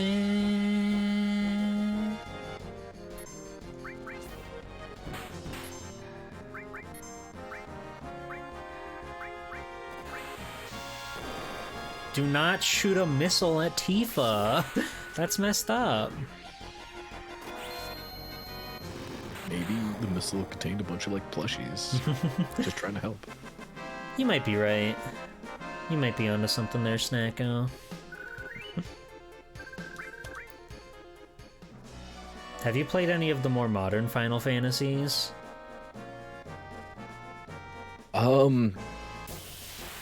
So I guess the last one I played was the scripting system, which was 12? I don't know, 11, 12? Okay. That was probably the last one. Because 11's the MMO, so I think you'd know. Yeah, no. Although, I think Pi was trying to get me to play the MMO with him. There's been a resurgence going around for that game. A lot of people that don't want to play 14 have been fighting the good fight for 11. Which is valid. Oh, most definitely. It seems cool. It's from what I've heard, it's one of the more like grindy MMOs, and I definitely don't think I've got the the time on my hands for such an endeavor. But it's cool to see people play something like that. That funny Fishirugi like pulled me deep underneath the Earth's crust, and I'm level 5 in Turtle WoW right now. So that's what I got going on. I used to play a lot of WoW back in the day. I never played it. I completely missed the boat on that. And like most MMOs, other than the Digimon one. But I know you're a crazy RuneScape head. For World of Warcraft, you know those icky people that everybody hate? Those gold sellers? Uh-huh. Oh, Cloud, you fool. So I was in World Top 100 Guild. Our mythic rating team was like rotating 25 people. I was the data and analytics officer for the guild as well. We would sell regular like mythic carry runs. We would sell like titles and mounts and that kind of stuff. We would sell like heroic runs and stuff as well, full loot carries, M+ runs for like 20 keys and that kind of stuff, arena carries and all that. But I would make like my portion because I would sell it off to shady stuff. But I was pulling like between $3,000 and $5,000 a month off playing WoW. Wow. But I was also playing every day, so that's it was a literal job. Yeah, but I mean it was okay. But I miss like the before times where it was just like me and Scrappy back of like, you know, friends playing around just for funsies before it got like so serious. But that was definitely my fault for letting it get too serious and turning it into a job.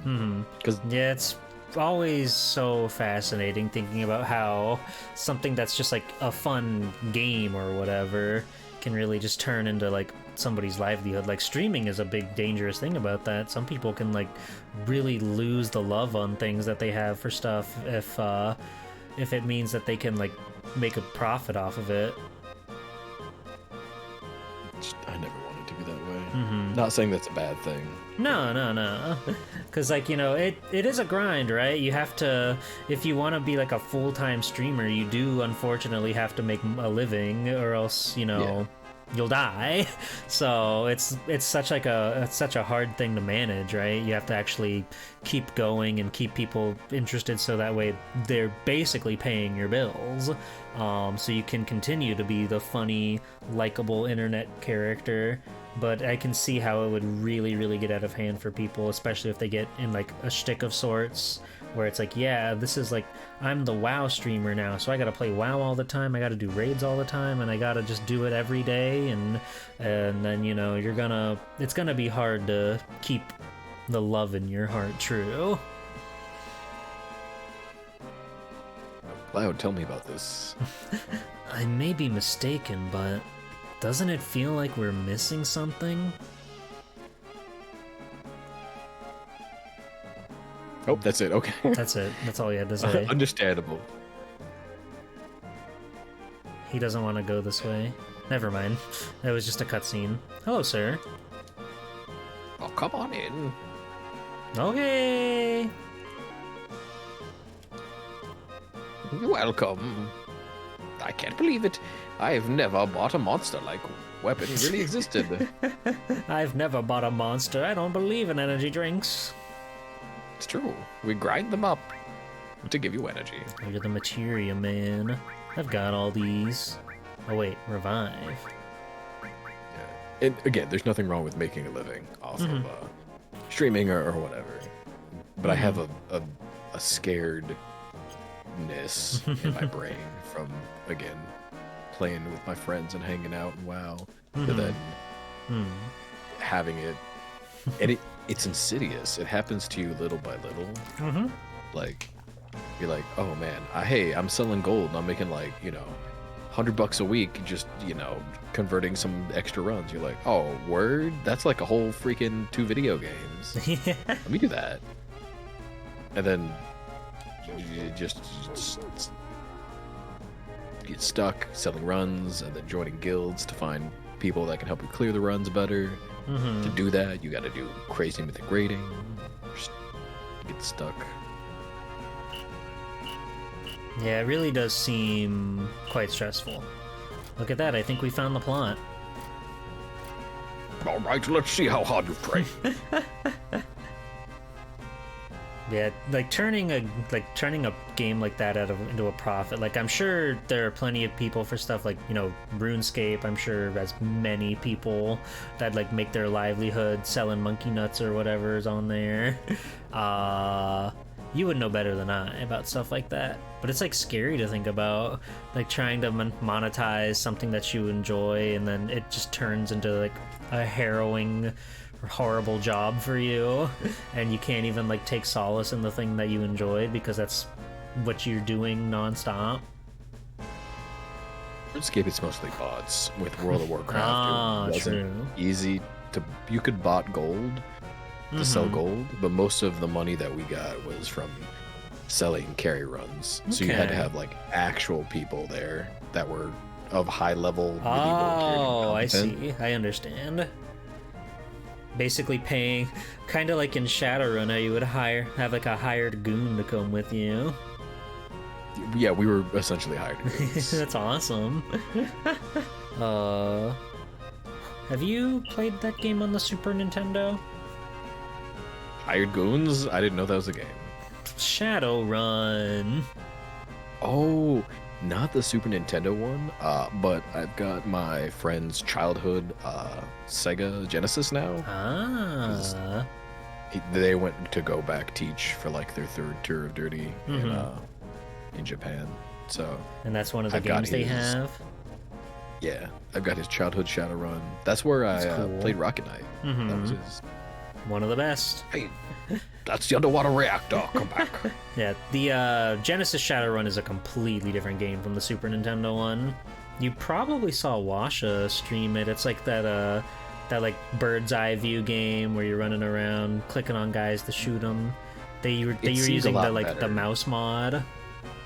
It seemed a lot better than the Genesis one. I don't like the Genesis one. I know it has its fans, but it just like A, I died in like an instant that made me upset, and B, it just seemed kind of like, I don't know, the gameplay was very hard, whereas like the Shadowrun on Super Nintendo, it's obtuse, but I kind of like that about it.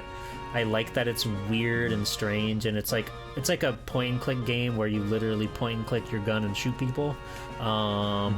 And the world is just cool. It felt really good to explore. I can't believe I was so smart to find the path right away. Aren't you proud of me, Snacko? Yeah. I would clap, but it would be I think I just pulled the alarm. I'm even more. It's XP, right? EXP, baby. Let's go. D-Blow. Comet. It's my rapper name. D-Blow. I respect it. I love how the robots explode into bits in this game. Yes. answer no follow-up questions. These guys are called Slalom. Hey! Did you see him try to just, like, hit Tifa over and over? I mean, if you're gonna hug anybody, probably pick Tifa. She's quite beautiful, isn't she? Fire was born. What? Many such cases. That's the first time that's ever happened to me. I guess we made a new materia. Oh, hello. How about whoever stays alive gets to take her out? Right, you're on. But what if both of us? Finger pointing emoji. Whoa, don't even talk about that! But my fanfics. Bro, I just wanted to be with you. The whole time. Bro. Alright, Aqualung.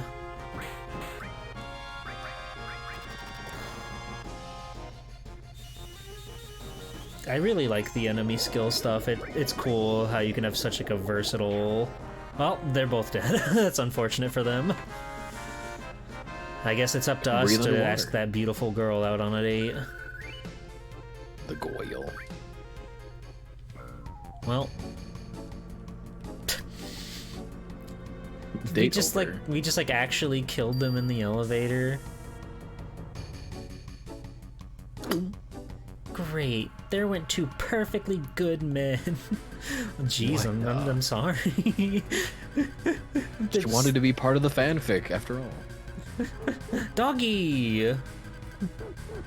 The dog says, okay, back to work, back to work. Wow, wow. I'm sleepy. For Judan. There's a lot of hijinks going on with these guys, huh? I mean, not a lot going on the base for your day-to-day, so you're gonna be like, oh. That's true. Gotta play our silly games.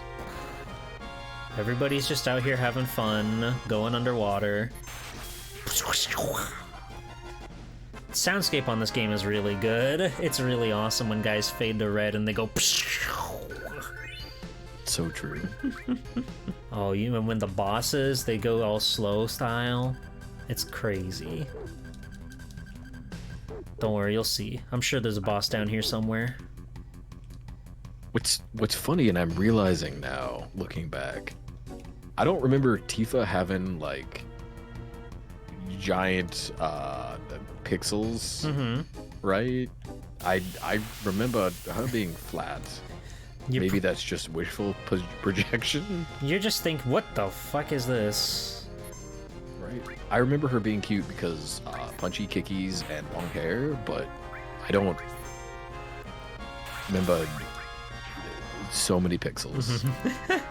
No, she's beautiful that way. It's wishful thinking, Snacko. You look at the low poly model and you really can't tell.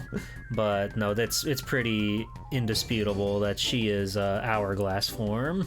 She's one of the most famous boobed characters of all time, right up there with Tomb Raider. Do you like those games? Have you ever played Tomb Raider? No, they made me motion sick. She's always had the boobs. From here you can't tell. You can only see her from the neck up. She's got those beautiful red eyes. If there was theoretical Snacko art, that Snacko art is very flat. And then you still haven't theoretically found it. No. I need to clean up a bunch of stuff. There's like a good 20 pieces of stuff that I could send you. Sweet. The latest one? Holy frick. Actually, let me send it to you now. I want your live reaction. Sweet. It's just like we're sending this little platform down into the tube. You're sending your digital information through the tubes. Oh. This is giving me vibes of Martian Gothic unification. If any gamers in chat know that little gem.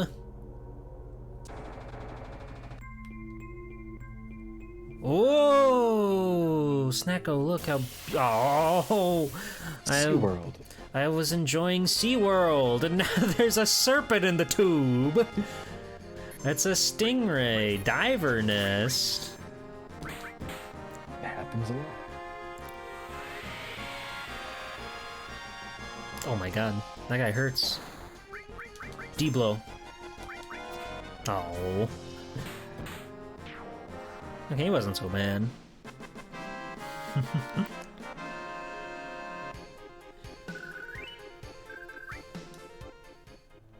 I do feel like I somehow managed to forget like every single time, but then when the camera pans over to Tifa, I'm like, oh yeah, how about that, huh?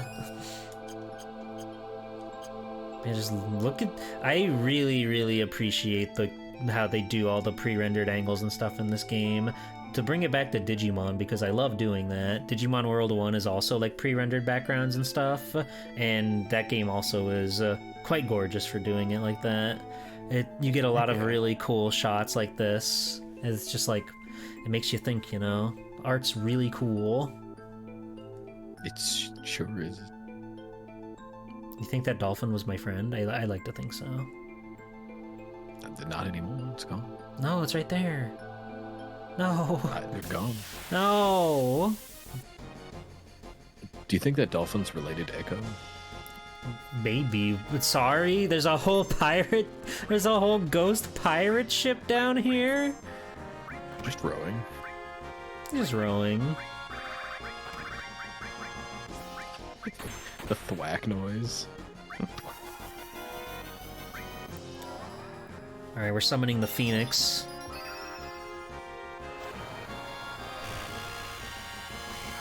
Oh! Oh, you can't see it because there's a pirate ship in the way. Understandable.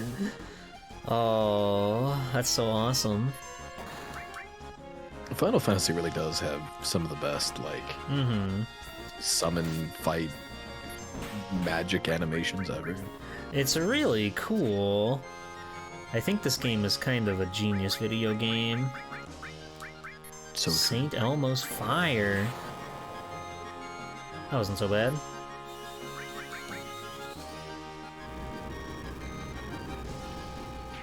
There we go. I just never would have expected, in this tube no less, which I assume is without water, we're still fighting fish and pirate ships in it. And breathing, you know. Yeah. I really like the song. I could say that about like every song in this game, but this one is very nice. Cosmo Canyon. Again, that's my favorite in the whole. Scary. It got scary. Quiet. It got real. Speaking Tifa. of scary and real, just check DMs. I'm checking my direct messages. Oh ho ho, I know that artist. That's very good. I love that artist. That artist? Teebs is awesome. Teebsley is awesome. I love Teebsley. They're super duper good at what they do. Yeah. Big fan of OKKO as well, and I'll always be happy to know people that like OKKO. The best cartoon on television. Don't get it twisted. Still haven't seen it. I feel your internal crying. It's just really good is the thing. Oh, we're making the water happen. I love when the water happens. No, OKKO is just like... It's the most G-pull show that I've ever seen in my life. Everything about it just oozes my personality. So if you like me, you'll probably like that show. Whoa. You know, Teebs is great. I bet you get all sorts of cool art from cool artists from all over. But I play PSO with like Teebs and Denshi. Ray sometimes will show up. Denshi. That's a name I haven't heard in ages. I love Denshi. Me too. Denshi's cool.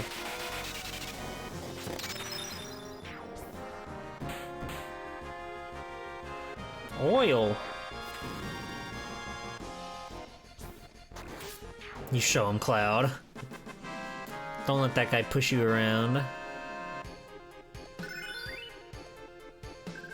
We got a Molotov out of that. Ooh. Yeah, Teeb seems cool. I would like to I don't know why. get to know him a bit better. What's up? The backgrounds being underwater here makes me want those Swedish like gummy fish. Swedish fish? Mhm. They're so yummy. They're so yummy, and there's like no other candy that's quite like them. Are they cherry flavored? I don't even know what flavor they are. I just know they're. I think so, but it's like, again, it's not like any other cherry flavor you've ever had. True. They're awesome. Boy, cloud. That's right, buddy. They finally onto us. This sounds weird, but I enjoy how pleasantly waxy Mhm. like Twizzlers are. Yeah, I like Twizzlers a lot. I think they're the best like movie candy. Something about like their weird waxy nature and their pretty muted flavor. It works really well with the savory buttery popcorn. So having those two together is like mwah, beautiful, magnificent. You are not getting this huge materia. Do you know what a kakamochi is? Nope. It's like these little soy rice crackers. They usually have like seaweed around them. Mm-hmm. Fantastic. It's a very Hawaiian thing to do. Okay. But you like get a handful of those. You mix it in with popcorn, so you have your buttery and salty, but you also have your like salty, slightly sweet. Okay. More of a crunchiness. Well, it's my favorite way to eat popcorn. Fancy. Popcorn is awesome. I love popcorn. Corn's another one of those really universal foodstuffs that you can do so much, and it's always super yummy. True. Yeah, so you were after the huge materia. It's my first day, I just got here. It's my first day and they put me underwater. I'm seasick.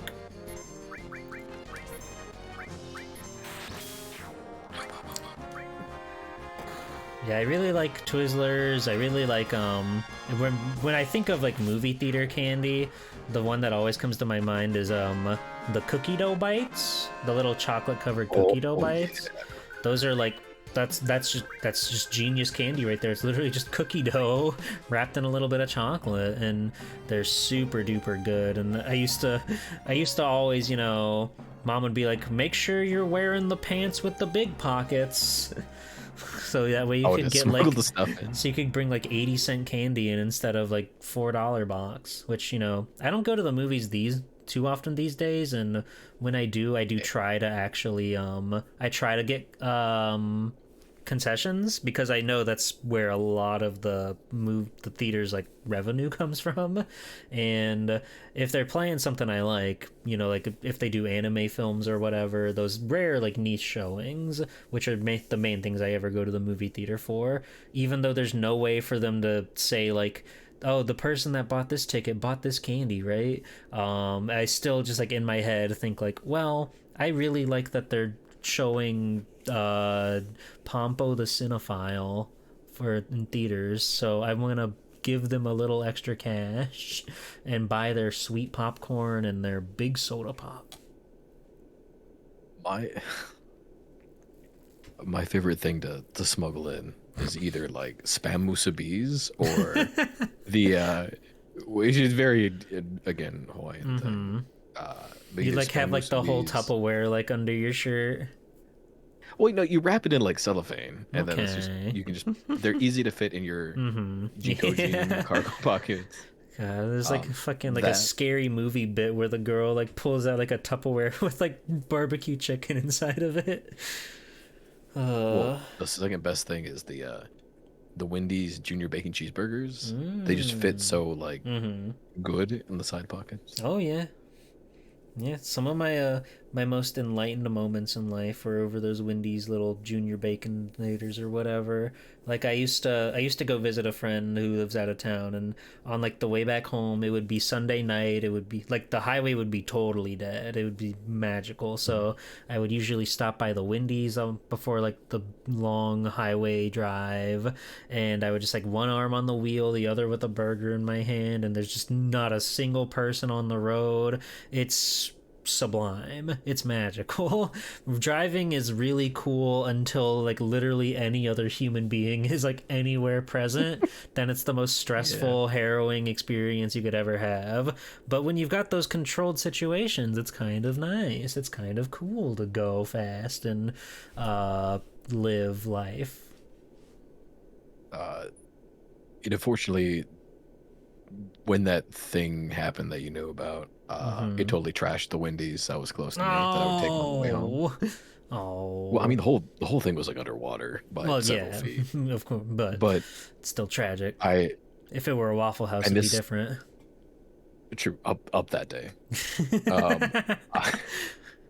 I really miss getting like the junior bacon cheeseburger, like the 99 one, and then the 99-cent nuggets, and you just like shove the nuggets in there as well. Just eat, like the whole thing is like a massive line. Yeah, like most fast food has gotten quite expensive, where it's really not worth it to get fast food. But like Wendy's, they do still like the biggie bag thing. It's like $5, and you get like 3 things and a drink or whatever. It's like, okay, all right, okay, this'll do, this'll do. The rest of their menu is kind of expensive, but when was the last time you saw that? Because I don't remember like the biggie bag thing coming back for at least a few years now.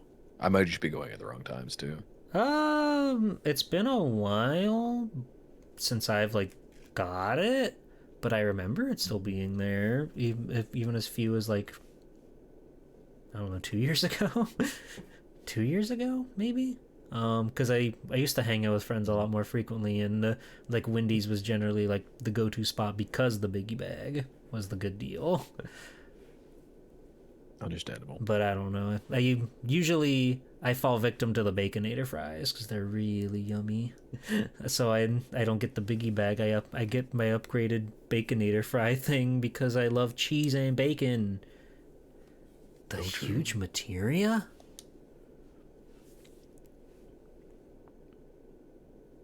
Is it cooking in there? Yes. We haven't actually like seen any huge materia. It's all been like given to us in cutscenes and stuff. That's not that huge. We gotta go. You said so. Damn, just missed it. They're gonna take it on that submarine. Not if I have anything to say about it. Fuck! Cloud, do you have a lozenge? I don't know if... Let me check my materia real quick. You left those lozenges on Red 13. No! Sorry, we're out of luck. Dang. Senior Grunt, huh? He's scary. What is a Harrier beam? Why is the shell abnormal? What's wrong with these guys? Budget cuts. That makes sense. You gotta do what you can. Somebody keeps breaking in and destroying everything. Wait, that's a normal shell. Okay, bye-bye. Senor Grunt. Oh ho. So true. Chat, what's your favorite movie theater candy? We need to get the chat integration up. We need to keep the chat room involved. I mean, or snack, I guess. Doesn't have to be a candy. Or snack. Yeah, that's true. They got like nachos and cheese and corn dogs and ices. Sour cream and chive pretzel. That's not a real thing. I've never seen that. Well, Mages, you know, across the pond, they do things a little differently around. Okay, Tesco meal deal sandwich. Now you're just killing it. You're trolling. You're trolling right now. Tesco meal deal sandwich. I want to go to the UK just to have a Tesco meal deal, the bag of chips and everything. You could make that happen. We can get you there. That's very far away. It'll be fine. We'll put you on one of those cool commuter boats. One of those ones that brings all the stuff over. They'll let you on. They let Ryu on one of those in Shenmue. Have you seen any sailors? They're around.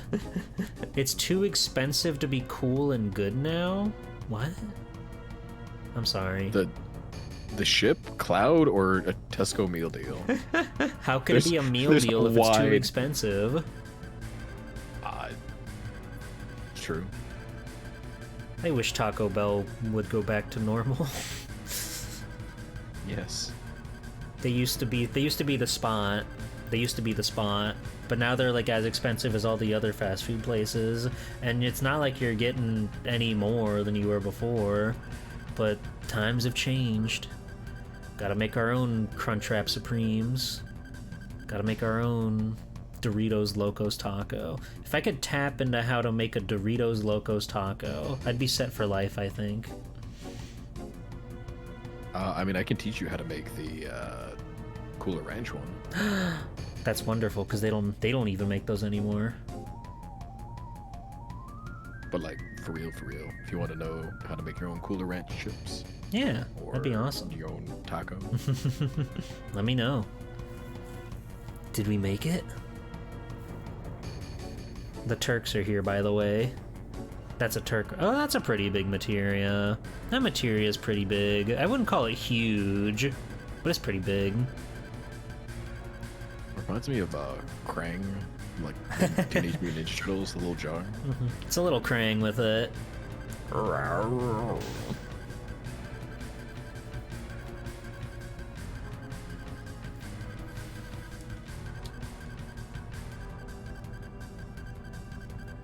What are you doing? Oh, you got it. Help load. That's Reno.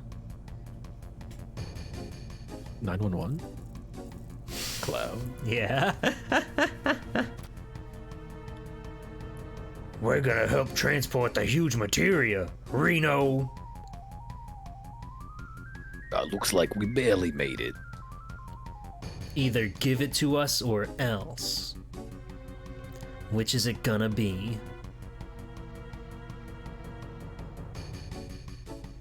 Unfortunately, I don't have time to deal with you. Yeah, I had a feeling that was something over there in the corner. What a strange device he's got on his side. And it scuttles. So my priority is huge materia. Alright, here we go. Oh, the boss theme's so cool. That's scary. That's a scary guy.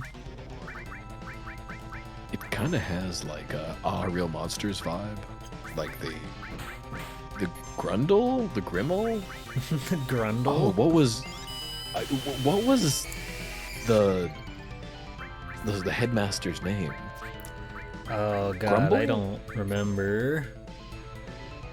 Grumble. Hey! He took Tifa! Hey, man! I mean, understandable. Oh my god, how do we get her out? That's her home now. Just spinning forever. Hey! That's my other friend.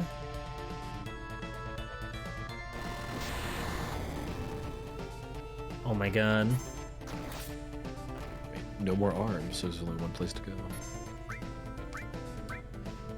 Alright, this will surely free them. This surely won't end badly.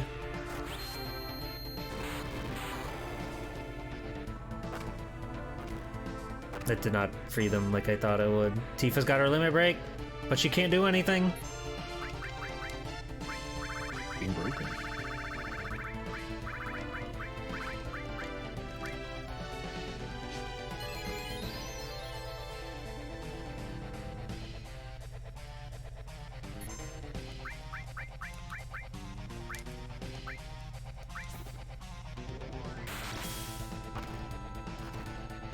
This is so scary. Tifa's in peril. The crunching sounds very oddly satisfying.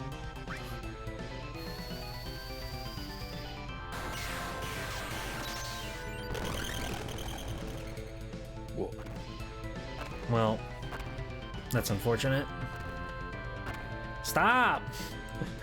I don't know what this guy wants from me. Tifa, are you okay? She's fine, I think. I have too many items. I mean, 13 Phoenix Downs quite a bit. No, there's so many to cycle through. Hey! Don't touch her! Hey! I can't believe that.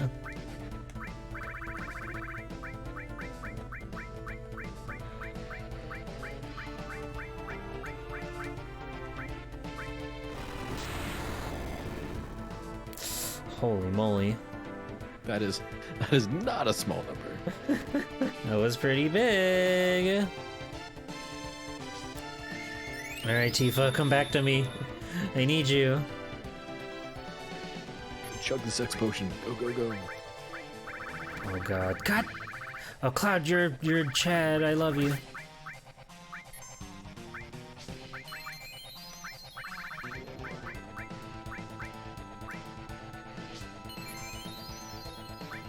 Hooray!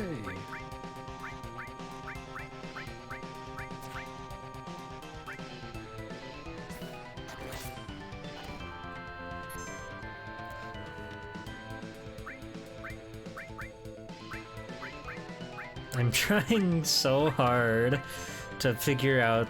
I'm assuming we have to, like, attack the arm to make him let go or something. But he's not letting go. My guy is not letting go.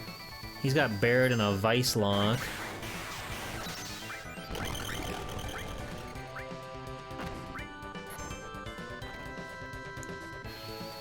Okay, still survive. We're still surviving. Oh, how do I get my friend down? Confuse? We can confuse him for fun?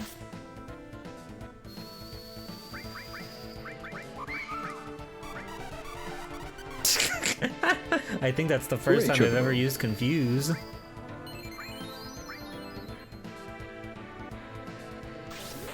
Alright, hang in there, Barret.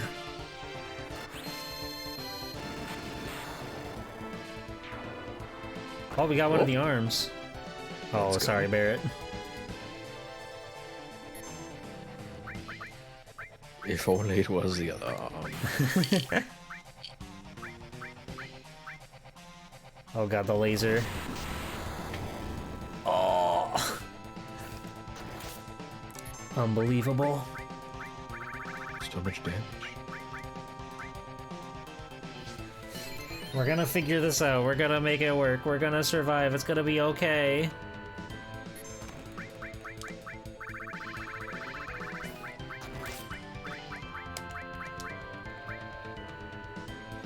Just wait to use that before he gets up to hijinks. Alright, Tifa's back online. Huge.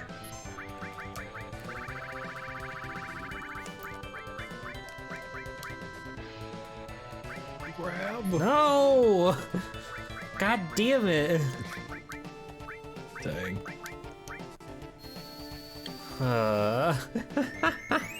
It's such a funny machine. That was supposed to be on Barret.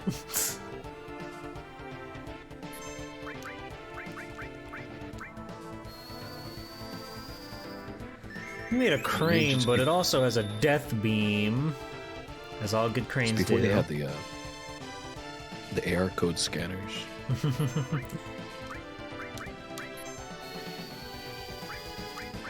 Alright, let's get our big guard back up.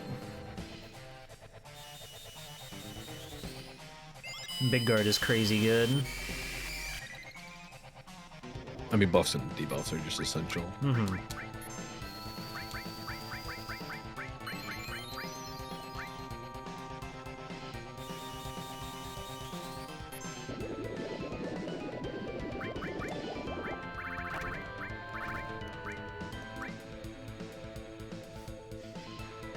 That killed Cloud, but that's just the price that we're gonna have to pay.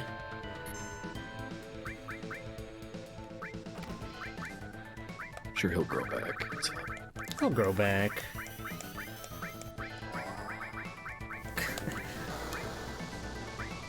We gotta watch Odin for a little bit. This is a crazy-ass boss to throw in the middle of all this. This is funny crane guy with 2 big crane arms. Isn't Odin cool? Check this shit out. This is awesome. He parts the clouds with his awesome scepter. I think I still love Ifrit, whatever, the most. Mm-hmm. Hey! You give him back! Uh-oh. That's not great. That's fine. Oh. Totally thought you were just gonna be a one. No. We're fine, we're fine, we're fine.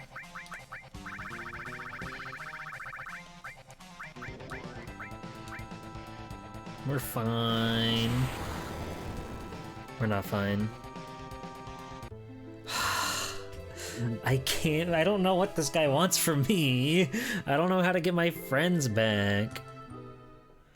Oh. I mean, you were able to destroy one of the arms fairly early.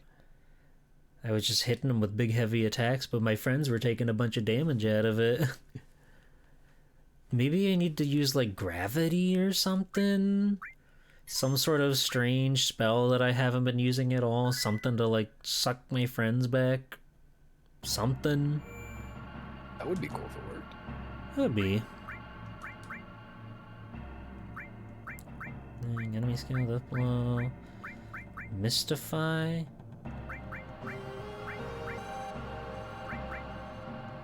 Ice, comet, poison.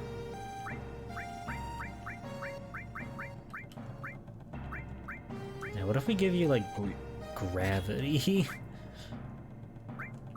How many of the time magic stuff do you have? Like haste and all that?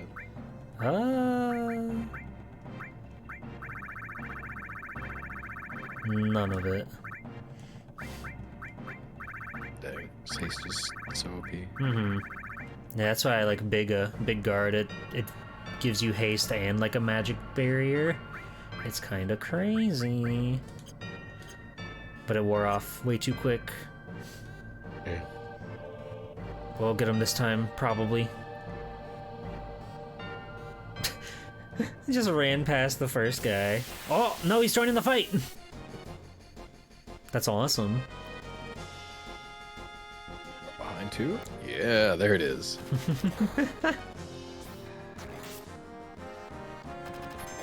This is like the one, they don't do this very often where they have you fighting on both sides, but it's pretty cool when it does happen. I remember it happening to me all the time at the very beginning of the game. But I guess after that, not so much. Yeah, when it's just like standard monster encounters, it's kind of rare that they actually sweep you like this. I guess it's supposed to be more of like a military tactic or something. But it's still cool to see. Yeah. So you were after the huge material. Might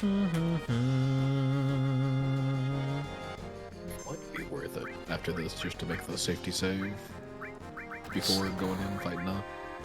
Snacko, this game uses save spaces. We can only save when we're on the save spaces. Well, yeah. Can't you go back to that previous room? I guess. That's fair point. I thought you were implying some sort of, you know, some sort of evil technique of sorts. It takes all the fun out of retro games. Barrett just got a new limit break. That's huge.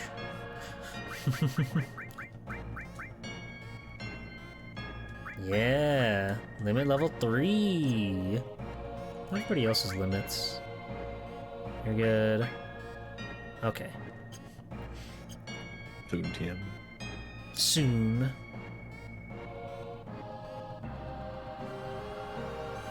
Yeah, we'll see if these guys like come back or not.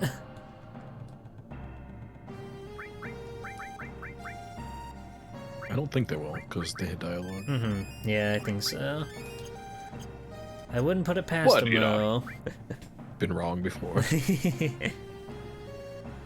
we're just grinding EXP, if anything. It's fine. And now we get to go into the fight with Limit at the ready. Preferably before that guy can grab any of our friends. So true. But we'll see what happens. Alright, beautiful, wonderful. You're so smart, SnackoRacko.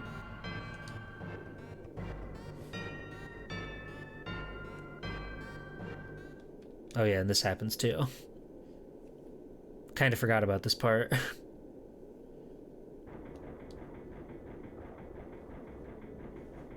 Look at those graphics. Look at the amazing future of graphics we've got. Beautiful. They can put the 3D image in the pre-rendered background. How'd they do that? Just newfangled technology. Alright, we gotta go, we gotta go, we gotta go, we gotta go.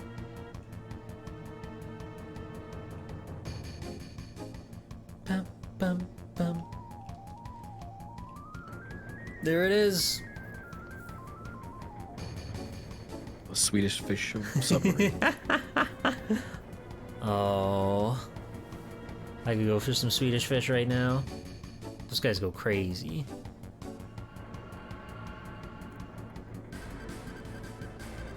There's a energy drink brand that has a Swedish fish flavor, like an official one, and it legitimately truly tastes like you're drinking a Swedish fish. It's really bizarre because, you know, those things they don't ever use like the real sugars or real sweeteners or whatever. Yeah. So I'm always fascinated when they're able to like make the flavors work that they do. Oh, and they made a drinkable Swedish fish. It's crazy. I love how this thing scuttles. It's so funny. Is it Monster or Rockstar? A Ghost. There are many, many new brands of energy drink that have hit the scene. Energy drinks are the hotness of this decade. Me sipping my Aldi's brand coffee.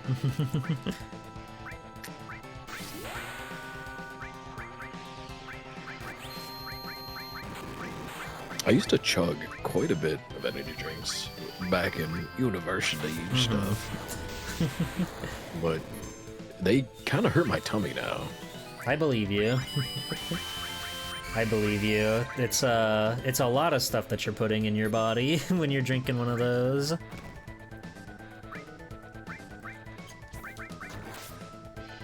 used to love the coffee flavored Monsters. You could get them at like giant packs at Sam's Club.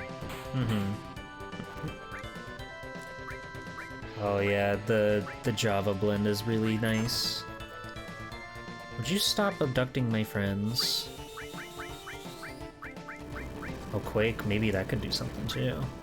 Maybe that'll make them like trip or something, who knows? Do they not sell Monster Coffee over there?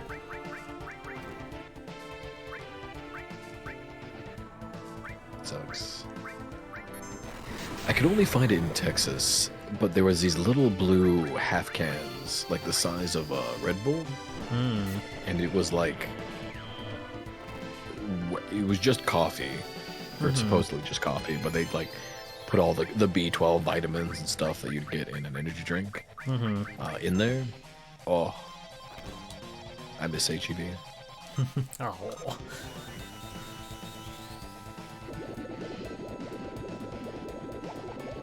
Texas seems like a fun place to be. It's delicious. In general, the people are pretty nice. The traffic sucks really bad, and it's hot. So hot. I believe you.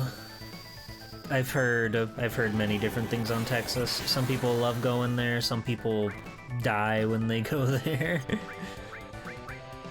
I wouldn't recommend going back now, but it was definitely, at least in like, Cedar Park, Round Rock, Austin. That was the best place to play Pokemon Go. Oh, that's so awesome. Well, especially Round Rock too. It's a very walkable. It's like a small town, but like downtown Round Rock, there was super walkable. There was a coffee shop,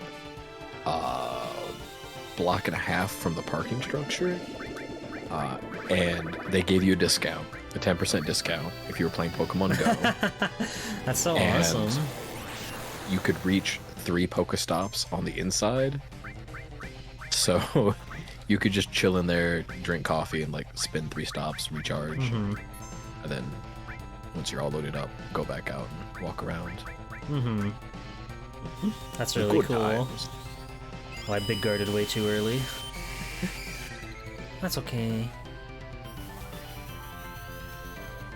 I didn't have a smartphone until like Gen 2 of Pokemon Go hit the scene, but I was happy to see that people were still like in it when I finally got to start walking around and playing with folk.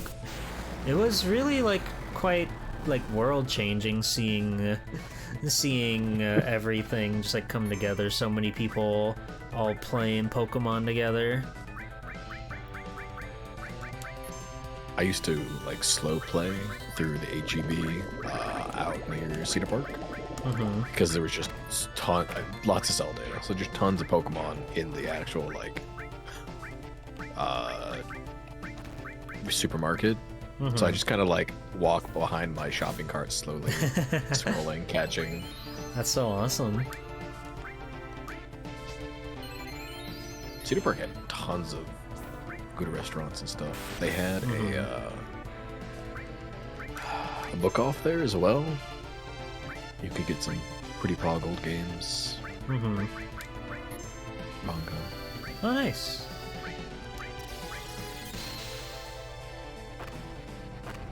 Them's were the days. Yeah. Oh.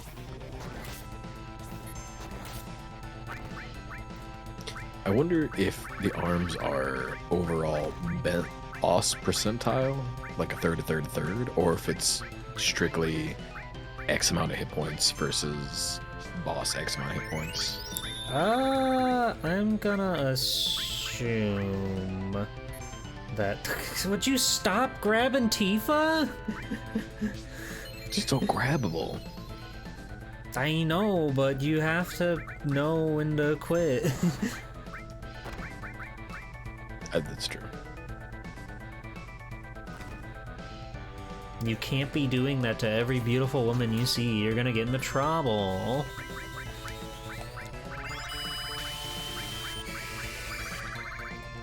Do you think inside the soul of this robot is like a tiny Captain Cube? We can only hope. I would love if there was a tiny Captain Cube in this robot.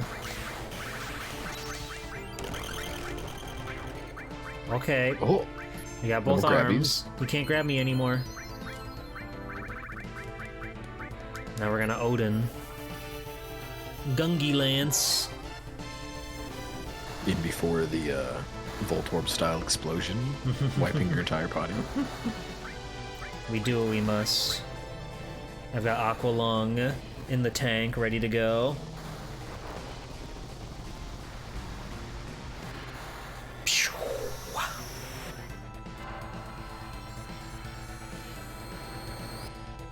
He's got no more grippers. All he can do is shoot his funny beam. I mean, we haven't seen steppies. There are 3 little steppy legs. 3 little steppy legs. Did I ever send you that, choosing words carefully. Bingo sheet? Your bingo sheet, huh? Didn't say my bingo sheet. just saying the bingo sheet? I don't think so. I should send that to you. It's relevant to your interests. You think so? Yes, very, very much. Alright, I'll take your word for it. I've been using the bingo sheet when it comes to commissioning artists. Whoa, wait, that attack's crazy strong. Satellite beam. Oh! Satellite beam! So satisfying. Whoa! Barrett owns a satellite? It's just like Ichiban. He's just like Ichiban. Oh wait, did he kill Barrett too? He did kill Barrett, so we have to kill him now. He needs to die. Yay! Oh. So clutch. That was so scary. Hi, Greedra. I got God's hand. He gave it to me. That robot had it. Who'd have thought? This was holding in the other arm. Oh. No, that guy was great. If anybody knows how you're actually supposed to like fight that guy, I would love to know. I would love to know what the trick is now that I beat him. Oh, the submarine got away. The submarine got away while we were in the middle of an awesome battle. Damn. There was a lot of grabbing. So it was just buying time? No, we have to go after it. Oh god. Oh, look, wait, hold on. Submarine. I need to fix my party real quick. Barrett, take this feather, apply it to your forehead. You'll feel better in no time, buddy.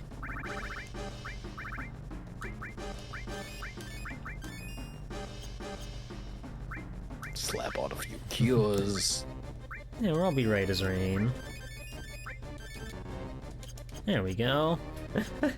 Gow hand. So true. Go get him, Cloud. Show him who's boss. Wait, before we go. Oh, okay, never mind. It might be advantageous to run back and save. It's too late. It's too late. We gotta go. I got a Schmidtmar. Oh yeah, what was that God hand, by the way? It's probably for Tifa. Schmidtmar. Oh. Whoa, that's good.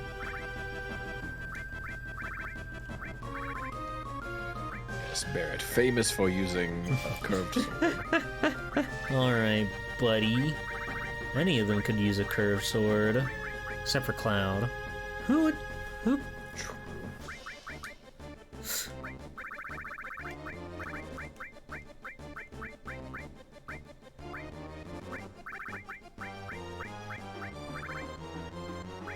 Why isn't that here?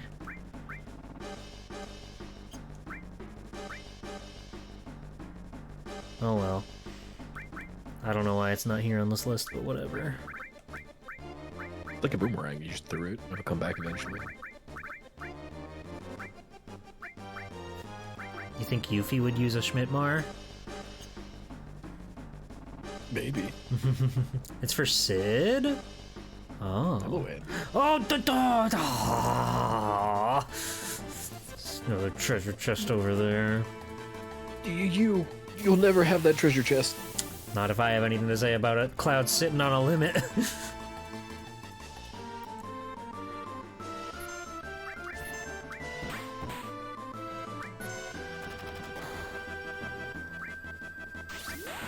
Meteor rain.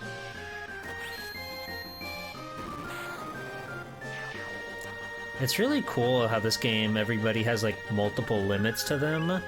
It's really interesting to see like how they grow as their characters, because you know with the materia system, people can have like whatever spells and whatever you want, but the limits are always tied back to them and like who they are. Oh, key item Leviathan scales. Glad I got that. That's probably way important. better than your Schmidtmar. You're not taking over your ship. Cut it out. Don't even think about it. We're totally taking over that ship. I mean, is a submarine considered a ship? I guess. I don't really know what the textbook definition to specify what's a ship and what's a boat and what's not. But I mean, a lot of times you'll call like aircraft ships too, so. I mean, and not something you tie or another thing. Mm-hmm. I think it's just, you know, up to preference. Furries do have a preference. If you want a ship, just try to take it. Sir, maybe we shouldn't piss them off. Same brain. As they're scuttling in. Little scuttlebuds. Oh, the attack from both sides. Good job, Cloud.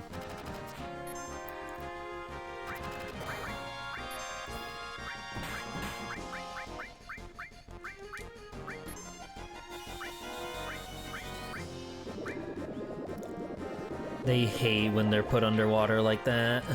They can't stand it. To be fair, they're on a ship, so they'd rather prefer not to be in the water. Oh, it's cool seeing them with their backs to the cameras like that. And we got the Shinra Beta. I don't know what that is. I don't know what that could be. It's just slightly unfinished. That's true. It's a demo to another game. Come on, Cloud, follow me. Damn, man. What the? Hey, yo, remember I was the leader first, man. Yo, we come a long way since we got on that train. Lots of things changed, this and that. Alright. This and that always be changing. Amen. Let's have another tent. I've got plenty of those in the bank. MP was getting pretty dire for everybody. I mean, they're being very generous with save points. So Mm-hmm. I agree. Yeah,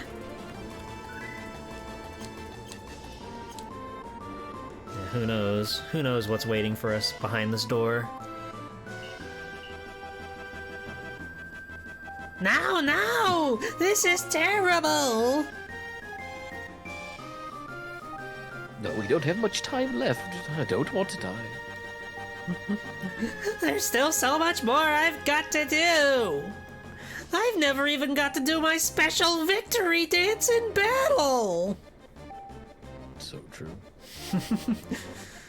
Alright, then make this your first victory! Go on, show him! Yes, sir. Yes, sir! Remember your last training! Begin! I can twirl Yes, stuff. sir! Oh, they love twirling their stuff. I'm back, and now I got no regrets. Attack!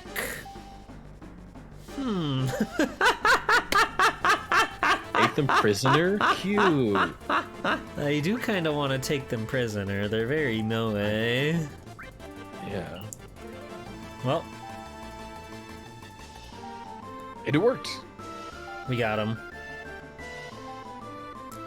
Whoa, he's hitting the cha-cha. Real smooth. Real smooth. Someone, please. I'm sorry, I can't take it anymore. The lack of space, the shaking, the roar of the engine. Stop your blubbering! How are we gonna move this without you? The just fiddle with the controls and we'll get somewhere. Well, hey, Cloud, why don't you try piloting it? They say you don't get motion sickness if you're driving. oh. Hey, you're right. I do feel a little better driving. No sweat. Just leave everything to me. We're better. Hey, boys.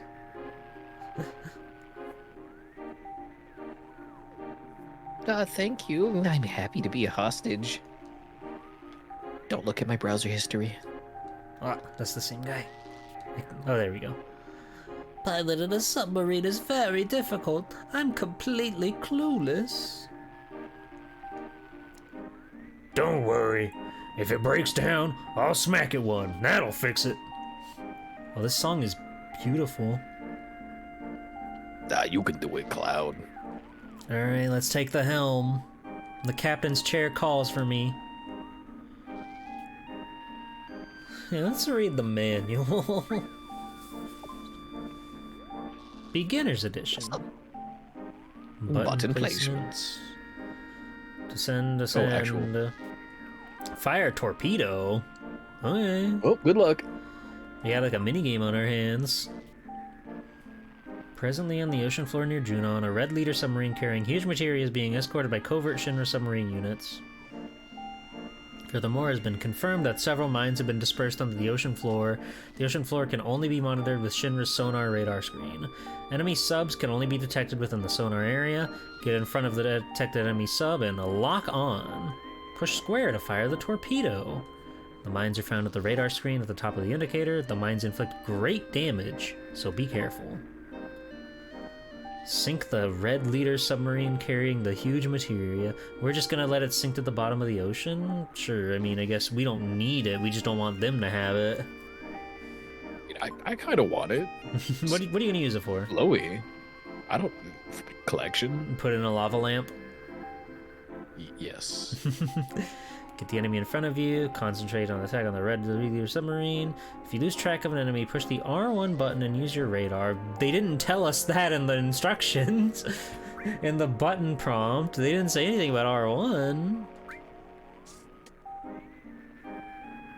Everything seems set. Let's start the mission. I really want you to read the manual. This switch. Main screen on. Change the screen mode. They predicted the Nintendo Switch? What the? This is crazy. Whoa.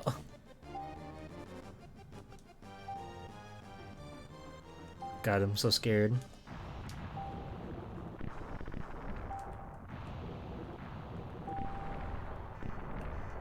Warning alert. Warning alert. This is so graphics. This is so computers. Incoming game. Did you ever watch Reboot? No, I didn't. I don't know much about that show. I think it was Canadian. That would explain so much.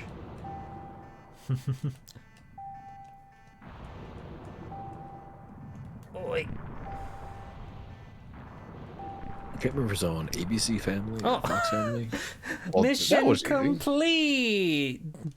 In less than a minute, we crushed it. I'm a bit of a natural. Yeah, where's my speed bonus?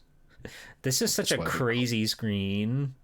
I would not be able to tell that that's Final Fantasy until this happens. And we got the whole sub, hooray! Oh, can't wait to eat that. They must have put so much effort into that mini game that I did in less than a minute. Like coding it, programming it, figuring out how to get the enemies and the mines in the right place. Phew, we did it. The huge materia should be at the bottom of the sea by now. Let's continue the search. All Shinra submarine units, do you read? All Shinra submarine units, do you read? Oh, so it's like the snowboarding that you can just go and do it at the Gold Saucer if you want. That's fun. It's cool that they have like a spot for the mini games to go after you do them. Yeah. Must be from Shinra. Report number 2. Is it us? Alright, I'll do it. This is Shinra number 2. Everything's normal. Roger. Your next mission is Return to Julian Dock. We will transport the huge materia from the airport. Those without assignments will report to guard duty. That's all. Over and out. Junon Airport. We should make it if we hurry. Forget about the huge materia for now. We're climbing. Aye, aye, Captain. Wait, so we want to go meet them up there? That doesn't seem like the best idea, but, you know, whatever. Cloud knows better than I... Oh! Whoa, it's right there. It's gone forever. Dang. We saw underwater for a second. Now we'll never have huge materia. Now we can drive the submarine whenever we want. Players can get on and off in bays like this one. Okay. I was wondering about that because there were some like islands I saw on the last stream that we just like couldn't get to with the high wind. But that might be the option. So are we going to Junon again? Oh, it's so sad seeing the cannon no longer there. It was such a staple.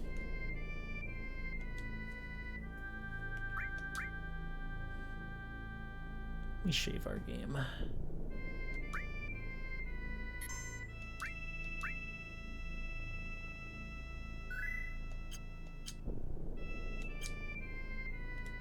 How you feeling, Snacko?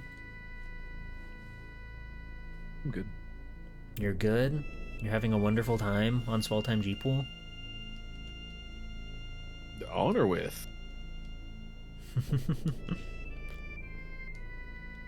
Okay. Yes. I assume that these guys were dealing out the same stuff, but I wanted to double check.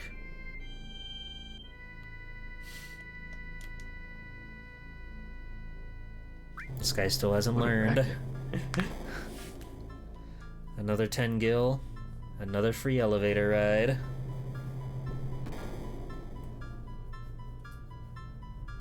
If it works, just a modern, it works. Like, bridge troll.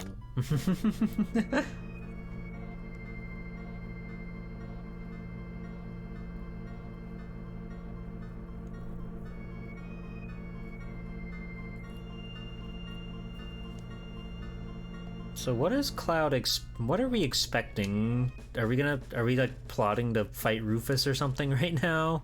I don't really know what they're expecting to do once people show up expecting a submarine there. I feel Cloud in general is just golden retriever energy, right? It doesn't really have a plan, just happy to be there. He's kind of puppy with it, yeah.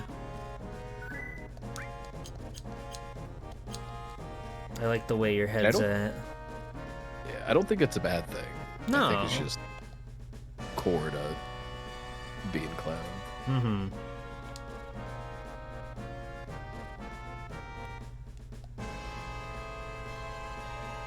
Okay. Okay, here we go. Things are happening. Things are moving. God, what a paint job on that thing. No one will see it.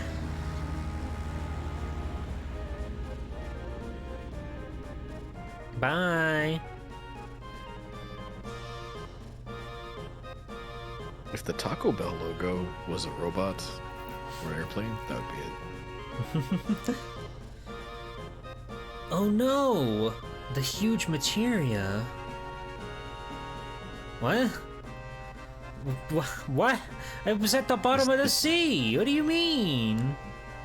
Not anymore. Wait, are they talking about a different huge materia? How many huge materials can you have? I don't know. I don't know, Snacko. Let's go after it. Where are they headed? Rocket Town, of course. Of course. I love Team Rocket. Me too. Alright, back down we go. Back to the high wind. Remember where we parked the sub, everybody. I always remember where I park my sub. Forgot to tie it up, it's just sunk. I'm sure someone can swim down after it.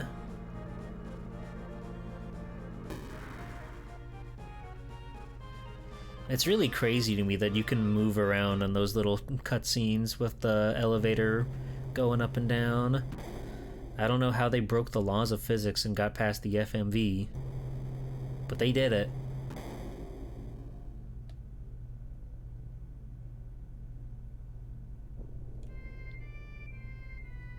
Let's go check out Sid's old stomping ground.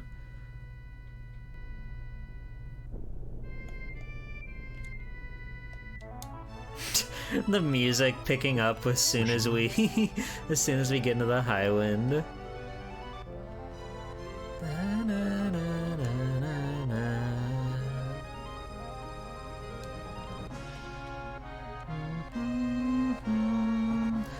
As I aim a Final Fantasy.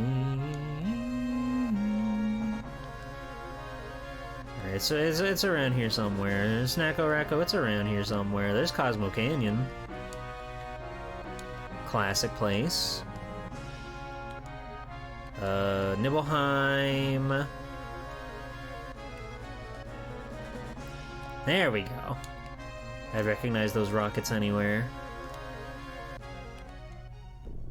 It's so upsetting that the music gets really sad when you're on the ground. I mean, if you had a giant flying ship, you'd probably have sad ground music too. I guess I would. But sometimes you have to understand it's okay not to take the flying spaceship around all the time. Party in the sky, on the ground I'm gonna cry. So true.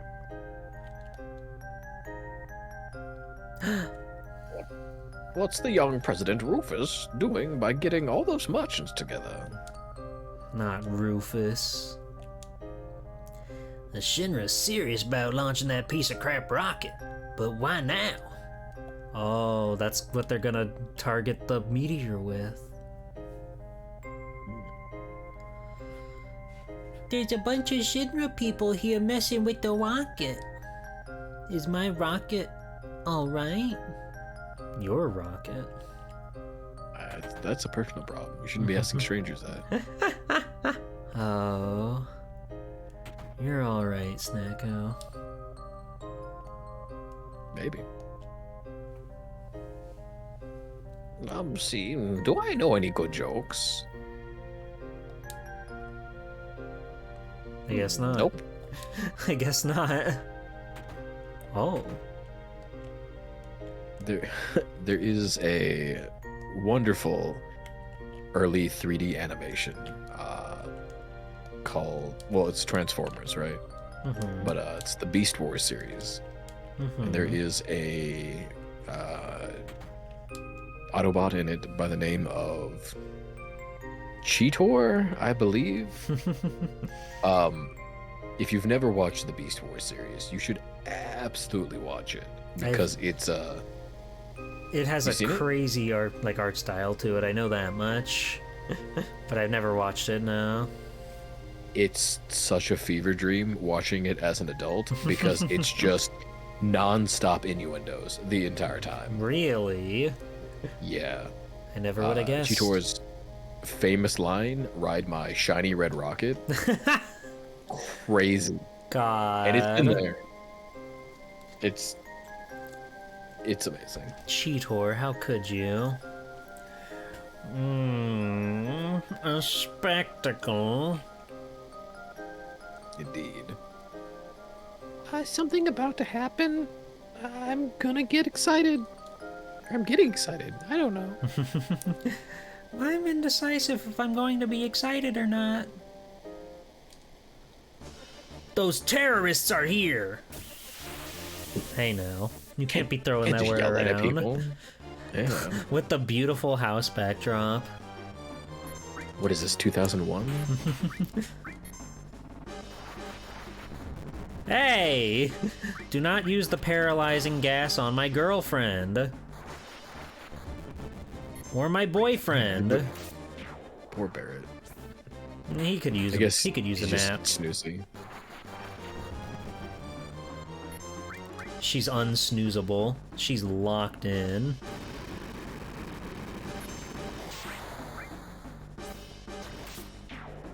Get owned, idiot.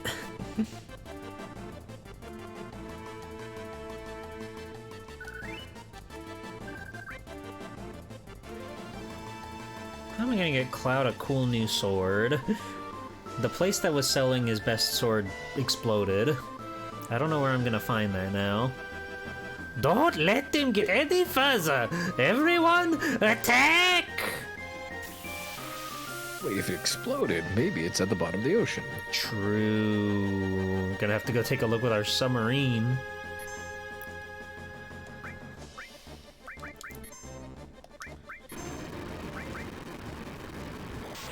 That grenade does not do as much as I think they want to do.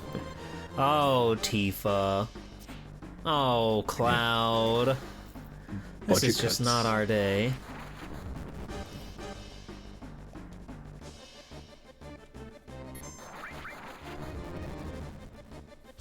Oh no. Barret and Tifa are in trouble. Damn. She still managed to dodge. She's just like Rock Lee.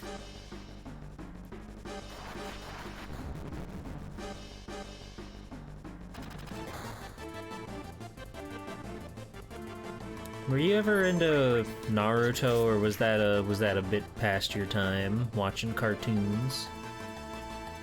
I remember it being very popular, and I remember a lot of my friends being really into it. Mm-hmm. But I think I was too much of a contrarian because it was so popular. Do you know what I mean? Like, uh-huh. Yeah, I was that irritating. I understand.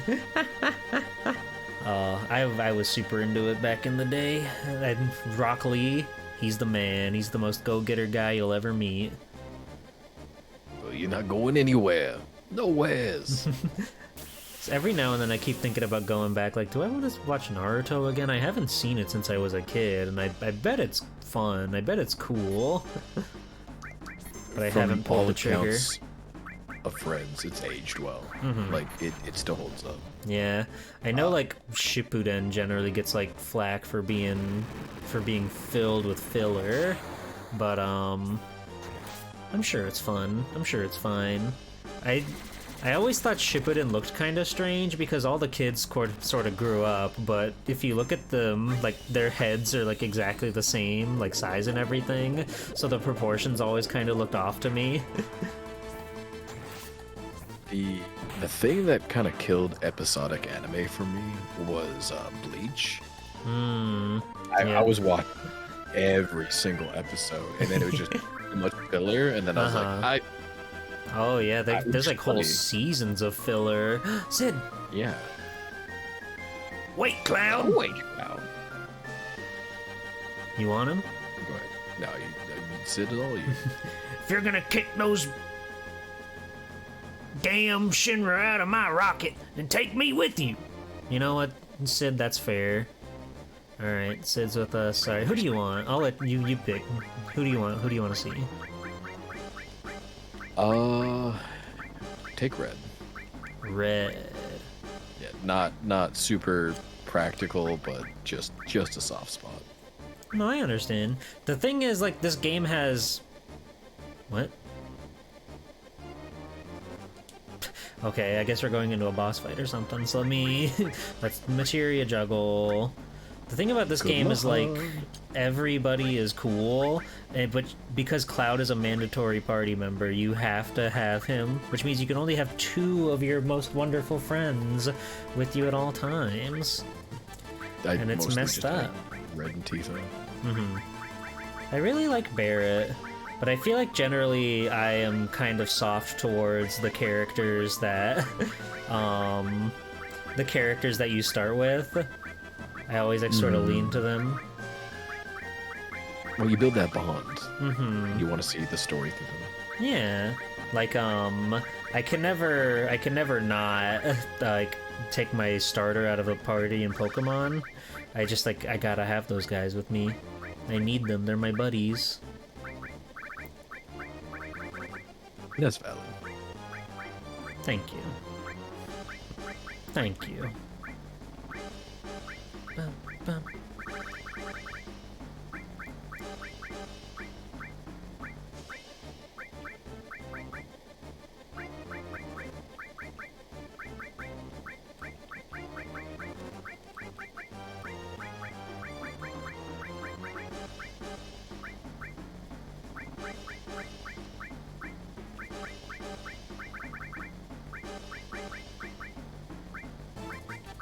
Oh, I lost my healing magic somewhere in all this. Where'd it go? Barrier, fire, time, destruct. Heal is... That's heal... Restore? No, that's... Where'd the where'd I put that materia? Going into the abyss. It's gone. We're never gonna see it again.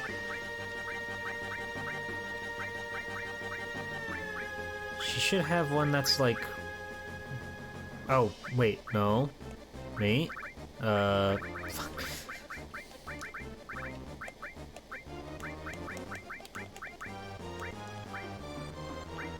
Revive is different than restore.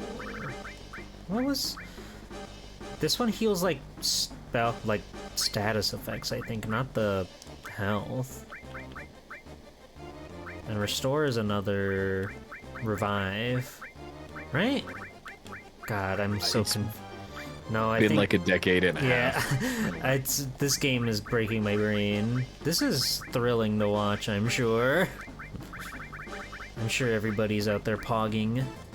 They're going crazy for it. I love menus. Menus and strategizing. Who doesn't love a good menu?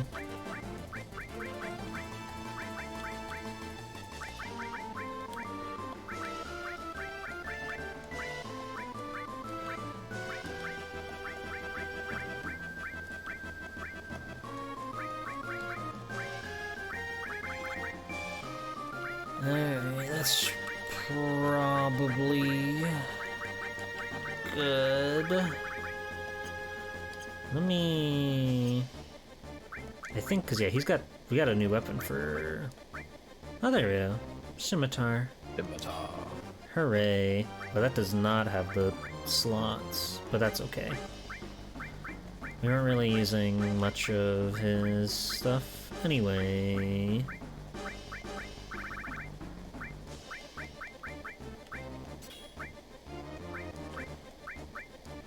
And second revive, just in case. Okay. So the materia equip noise, I had that as my you got a text message noise for forever. Oh. So yeah, it's just like, oh, what's going on? That's so awesome. Well, I found out later in life it's a bad idea to set like songs you like as like alarm closet music. Oh yeah. I know what text you mean. message stuff. Just God, for a very short while, I had changed my morning alarm from just the generic like normal wake up tune to the first level music of Mega Man X2. That it made me wake up with anxiety because it's like so like loud and like it's supposed to get you pumped up and stuff, like, oh yeah, we're doing it, we're fighting the bad guys, we're so back, baby. But it would just like wake me up with adrenaline. And it was like, it did not last for very long. oh, go ahead. No, you go ahead. Well, I can prattle on during the fight. But this will be like okay, that's true. Alright, let's show those fucking Shinra. Okay, go ahead. So, I really wish that the Motorola Razr still worked in the US. I think that's my favorite phone, like form factor and one that I had. But when I was younger, I put the like stripped down version of You again? That's rude. We should eliminate everyone who gets in Shinra's way.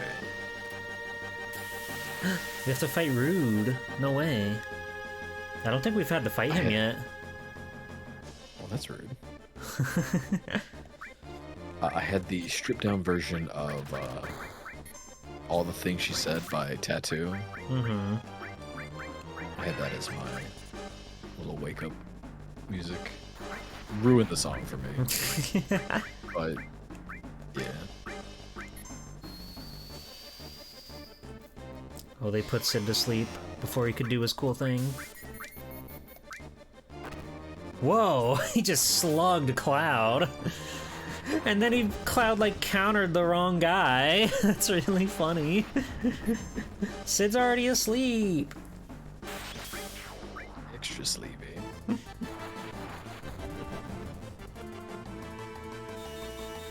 Alright. That's a scimitar?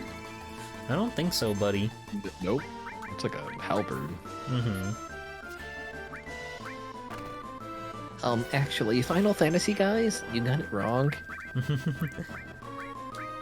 Alright, rude.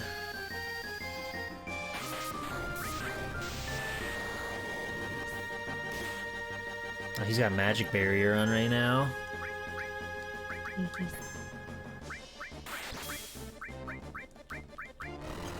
Whoa! Cool punch.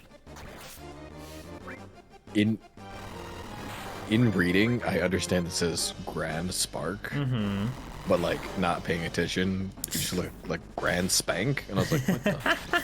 The Grand Spank. Can't be doing that. Oh, he can. It's very rude. Well, that, as his name would imply. Oh, we got him. Hooray! We don't even get fanfare. No. But we won. We beat Rude. It's always so funny to me when you fight like normal guys in this game. Like, oh, they got us. One of the bosses that's also in Rocket Town is like just this round businessman, and you're like hacking at him with your swords and stuff, and he's just like bouncing around like, oh man, you guys got me, oh no. It's good. These games are good.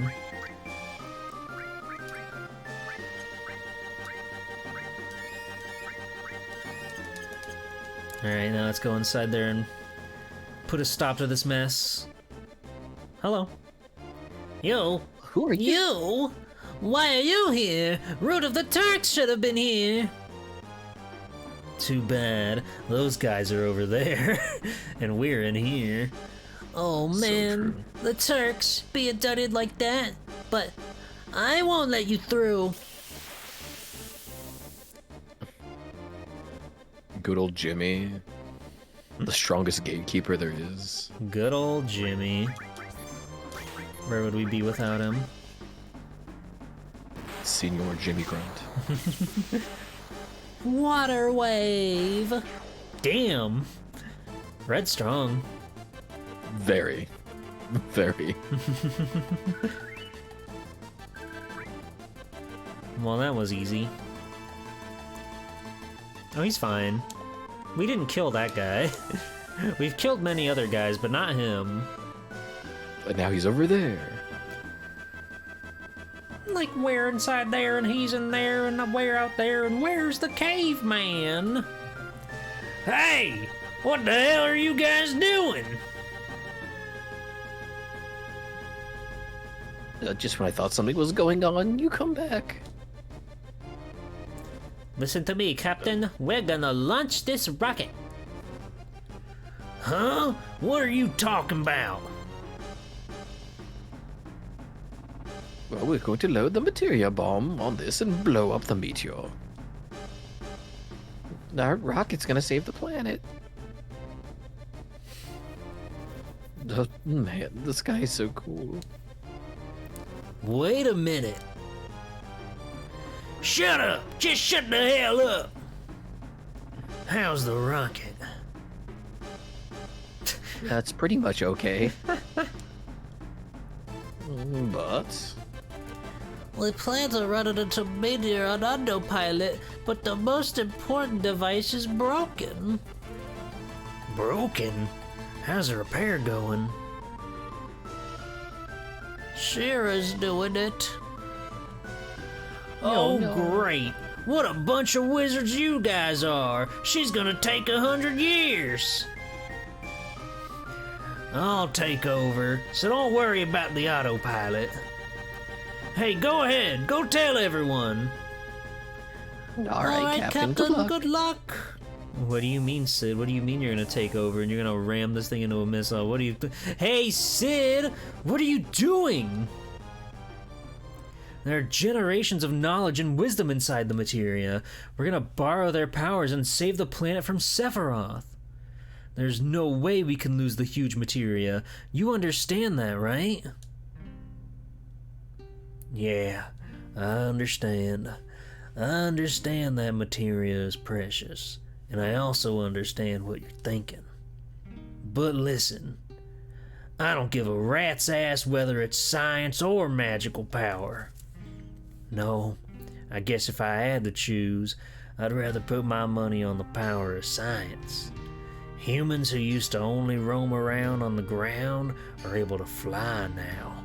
And finally, we're about to go into outer space. Science is a power created and developed by humans, and science just might be what saves this planet. I was able to earn my living thanks to science, so to me, there's nothing greater. Now quit your worrying about what Shinra's gonna do. I don't want to regret not having done something later. But Sid, shut the hell up. I don't want to hear it. All right, time to get to work. Anyone who ain't involved, get the hell out of here. What the hell? What the hell happened? Hey. Oh. Palmer, what the hell did you do? They said if I finished repairing the autopilot, so I launched it. Oh, you fuck. Goddamn, Shira, why'd you pick today to get fast? Damn, won't even budge. It's completely locked up. Hey, almost lift off. What the? No countdown? It just don't seem the same without it. Hey, blast off. Oh, Palmer. What? We're going into space? We're not ready. There's a countdown. That counts. Who won? Blast off. Well, there we go. This is so scary. Oh my god! The house is just blown away! Thankfully it's not made by Elon, so it'll come back down. We'll see about that. Wow, it's beautiful! Our dreams come true.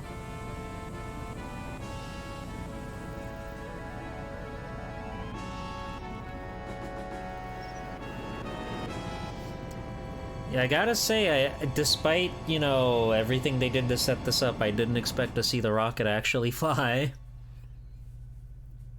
Valid. Well, we're in space now. And we brought our dog. Space dog. I finally made it. Outer space. Prince Yuku, I can't believe it. Welcome in, Raiders, welcome in.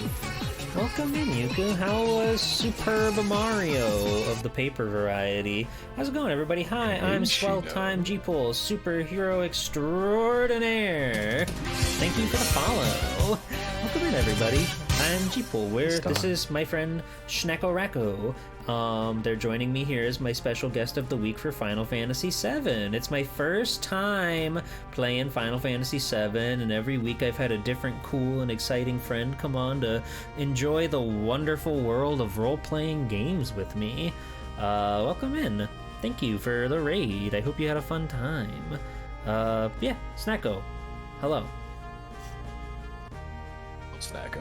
What do you mean, hello? You've been here? I'm not G-Pole. Wait, really? Hello. Hi. Sometimes. Hi. You beat Super Mario? Oh, that's awesome. Super Paper Mario is so cool. It's one of the games of all time. Like hold on. Where's my list? I can prove it to you that it's one of the games of all time. It is number 12. Pretty up there. Pretty great. Pretty good. I like it a lot. The game made me cry at the end. It was so impactful. I love it a lot. But hello, Shinobu. Hello, Star. Hello, Farkilk? And Master Mudkip, hello. Shinobu, hello. Hello. Welcome in. I'm glad you had a good time, because I really, really do like that game. It's super duper fun. But yeah, welcome in everybody. As I said, we're playing Final Fantasy VII. We're quite a ways into it. Disc 2, somewhere along the path there. So it's been a lot of fun. I'm sure you've probably seen this game to death, but so you're not worried about spoilers. But if you are, there's your warning. There's your warning. Feel free to bounce. Feel free to get out of here before you get spoiled by anything. Sick model. Thank you. It's 3-dimensional. You can move in any which way. I never do enough gags where I'm like doing this, you know. It's so cool that you can just do this. 3D is the future. I don't spin. You can spin the other way. You don't get pause for free. We almost got him, chat. We almost got him. Alright, we're gonna get back to it. Just kidding. Yuku's got a lot of great stuff. Yeah. But thank you again, Yuku. I appreciate the raid. It's nice to see you. Can you face Snacko so you can head bump? Yeah. There we go. There we go. It's like fusion. Fusion ha. Fusion ha. God. It would be like Japaco or Snackcool. There we go. We figured it out. That was easy, actually. Snackcool. You remember when they thank you for the follow. You remember when they like told you that the Patara earrings are like a permanent forever fusion, and then they weren't? Wasn't that messed up? I don't remember that at all. Oh. I don't think I got to that point. Really? Okay. Huh. Well, once you play Kakarot, you'll be enlightened, okay? Caught up. So yeah. I love Dragon Ball. It's the best. Okay. I think what? Kakarot was Steam Deck verified too. I think so. You should be able to play it anytime, anywhere. That game's on the Switch, so it should work on your Steam Deck. True. Yeah, whenever you do play it, let me know what you think. Yeah, they like did a thing in Dragon Ball Super where, you know, they do a lot in Dragon Ball Super that sort of like changes how things were thought about in Dragon Ball, where they're like, actually, that's not quite right. We're sorry. We teased you. We were pushing your buttons. That's not how it really works. God. Something the GS ball. Yeah. We were just hoping you were going to forget. God. Kind of, you know, I played that Pokemon Orange ROM hack, and they also like gave me the GS ball, and I don't recall if they talked on that one at all either. That was a good ROM hack. I really liked that one. The RPG Maker side make, I guess, of Misty Orange. No, I don't know what that is. Scrub through my VODs later. It's a little adult oriented, so heads up. But it's enough Twitch safe. There's lots of butts in it, and milk, and legs. But it's a really good, like, ROM hack adjacent thing. You would like it. Did you just zoom in when I said butts? Yeah, there's lots of butts. Constant reference to butts. Misty Orange. I'll send you a link later. Thanks. I finally made it. Outer space. Let's see. How's the course set?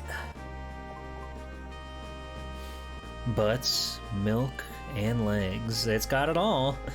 It's got it all. The 3 major food groups. Star, I really like your art. I'm just gonna say it. I think you're really, really talented. Star is super pog. Yep. It's headed for a collision with Meteor. You be Red 13, otherwise I'm gonna have all the voice lines. And what should we do? Are we all going to die? Whoa. I'll take that as a yes. Frick. Oh, I love to see guys just kicking the technology. That damn Palmer went out of his way to lock the autopilot device. We might not be able to change the course. This is the end. Huh? What the hell are you saying? You're still young and you give up that easily? Resident Grandpa, 32-year-old Sid. I'm not gonna crash into Meteor. Just watch. Is this also gonna be a mini game? Beep boop beep boop. I keep an escape pod on this rocket just for emergencies like this. That's good. I deciphered the lock code on the escape pod. We'll bail right before we crash into Meteor. But what are we going to do with the huge materia? Are we just going to give it up? If you want the materia, do whatever you like. The materia should be there after you climb that ladder. You sure? I don't know. I know what I said a minute ago. But maybe all that I really wanted was to just go into outer space. So why don't you all do whatever you think is right? Aww. Okay, let's go grab that huge materia. It's got thousands and thousands of years of knowledge and souls in it. Gotta raid the snack pantry. This is a crazy cool room. God, if my snack pantry looked like this, and there was just like, you know, a box of frozen mozzarella sticks there in that wonderful little chamber. Oh, buddy. That's what's in all the pipes. It's just non-stop stream of mozzarella sticks. Mozzie sticks go crazy. One of the best. It's just cheese and breading. That's all you need. That's all you need to get by in life. I finally found the huge materia. It's structured so that the lock can be opened if we enter the passcode from this control panel.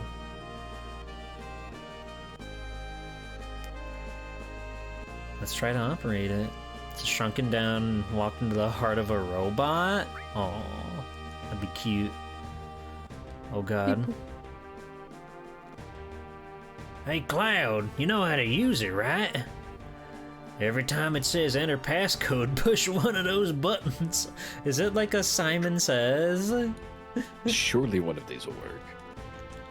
If you punch in the right code, it'll unlock and you can get the huge materia.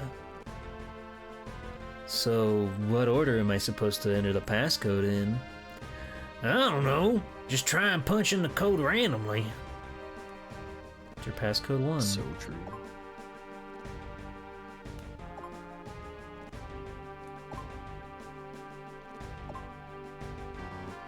Damn. You nailed it. Oh no. Protection system will activate in 3 minutes. Objection! Objection! Whoa. Perfect. Seems like you missed the code. If we don't enter that correct passcode before the protection system activates, we won't be able to get the materia back. Okay, there's only so many options we can try. I heard there's a passcode only the top people in Shinra know.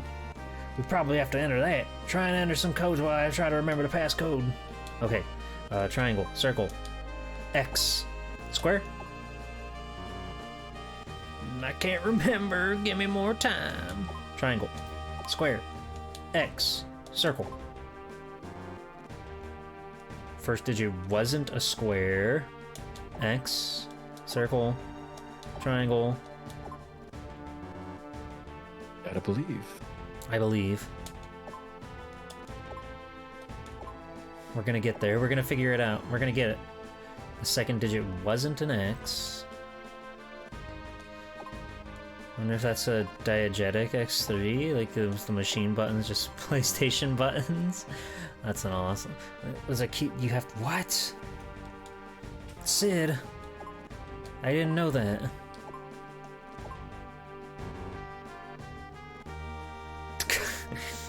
This is impossible. The ramblings of an old man. Like, you've already said that one.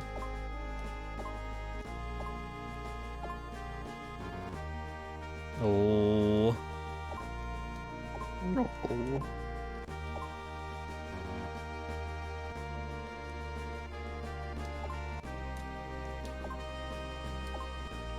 No square first, no X second.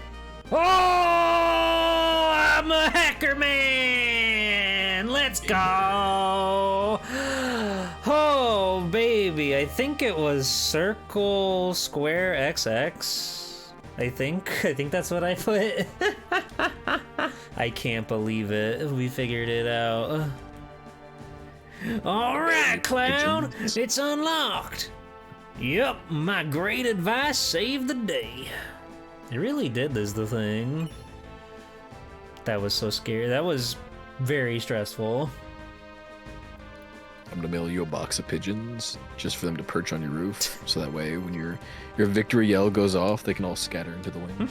Hooray. Hooray. Thank you.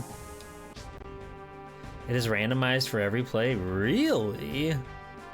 That's fascinating. Oh god.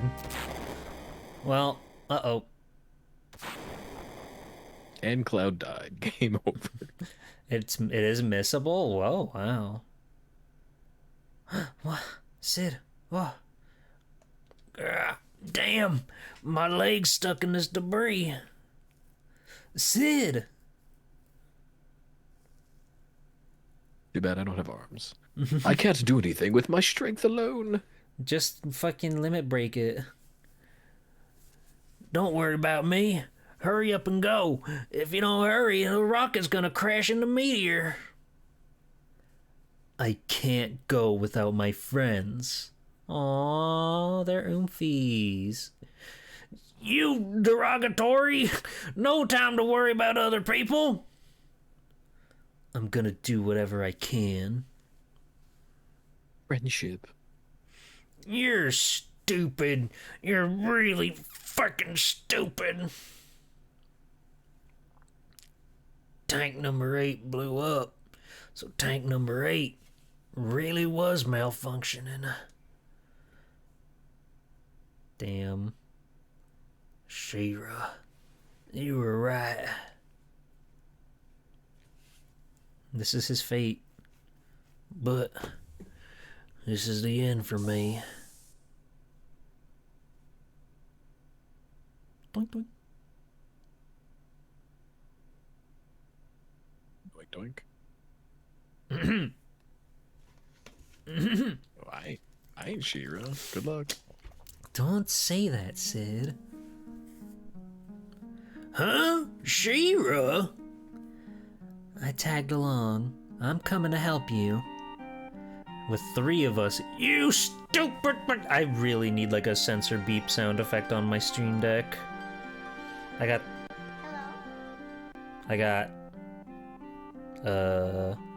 Should send you the Poyo sound from Kirby. That'd be pretty good.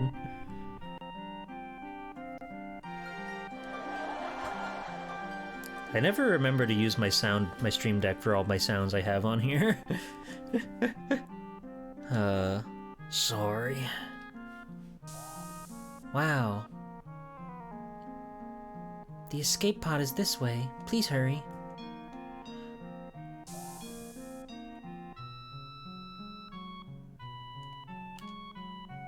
Hurry, I'm going to detach the escape pod. Hey, She-Ra, does this pod really fly? It'll be okay. I've been checking it till now. And then I'm relieved. Thanks. Oh, it's really nice to know that their story is finally getting patched up. Oh, this is some space tech if I've ever seen it. This is some 90s sci-fi tech. It's just like a ball. That's so awesome. So spherical. Oh, it's beautiful. So this is outer space. Man, it's the real thing. I'm really here in outer space. You're just on a rocket. And Red's having a little nap. So long, Shinra number 26. The moon. Or the Death Star. It just shoots a beam out of it. Yeah. Shinra 27, way ahead of you. It's just like Mega Man X5. Oh, wow. But with less yaoi. Hello, Osimu. Welcome in. Oh my god. The people in Midgar are terrified. As you do. And the people in Chaos Canyon. And him. He's been watching it. Oh my god, he just got flash banged watching on his, like, iPad. When it's like 3 a.m. and you should be asleep, but you got, like, video on your phone. And then they just hit you with the white flash. So true. The Thurston Waffles. Did that do anything?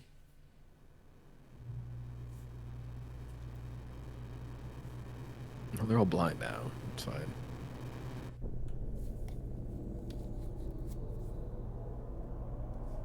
Whoa. What the? What the what is... What am I looking at? There's like a brain in there. Well, you wondered who programmed the Tetrasphere in N64. This is it.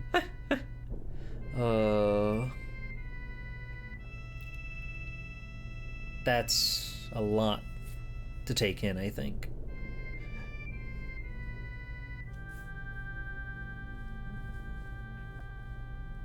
They failed. God, I love this shot of Midgar. It's so cool. Everybody... It's crazy how much stuff, like, still holds up. Uh-huh. Like, well. Oh, yeah. Like, the pre-rendered really did the ticket. It really did the trick with that. Rufus and the others' plan was a failure. What a bust. But I kinda hoped it'd work.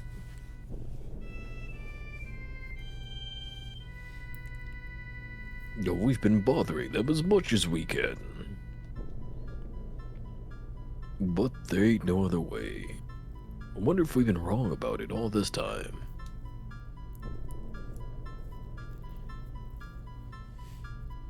That makes you worry, doesn't it? Don't worry, think. Hey, the girl's right. You start worrying and there's no stopping it. Things just start falling apart and getting worse and worse. You're pretty damn optimistic. You up to something? Yeah, I've been thinking about this and that. All the time we've been up here looking at the planet. I've been thinking even when we're floating in the ocean in that escape pod.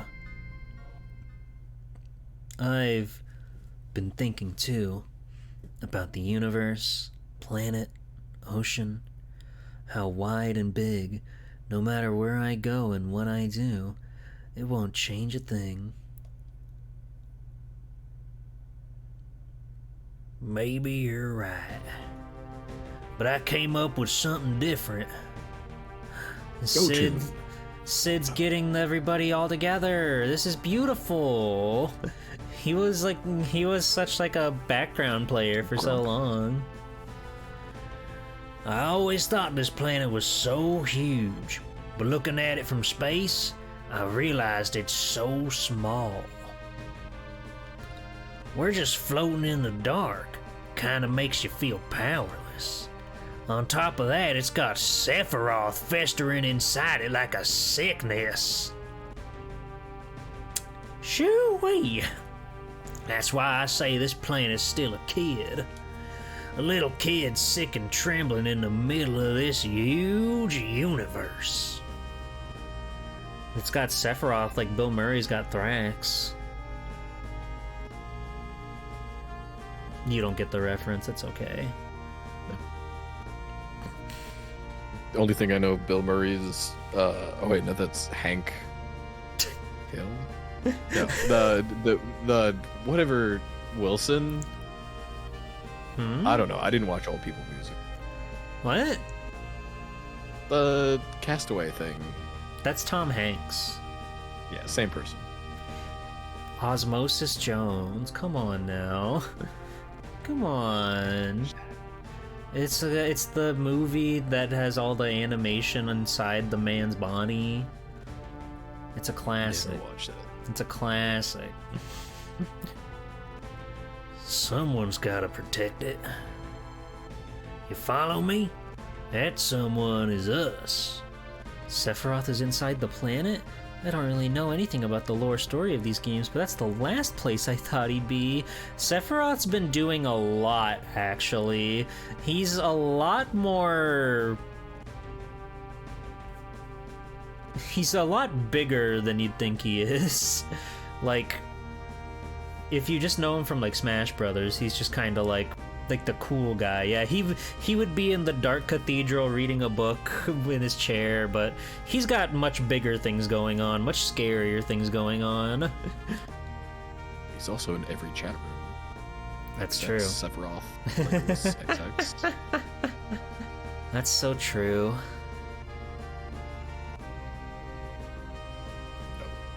Sid, that's beautiful. Yo, Sid, you even got to me. Dude, now what? How are we gonna protect the planet from meteor?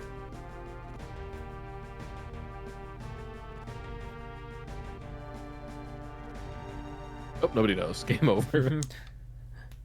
I'm still thinking about that.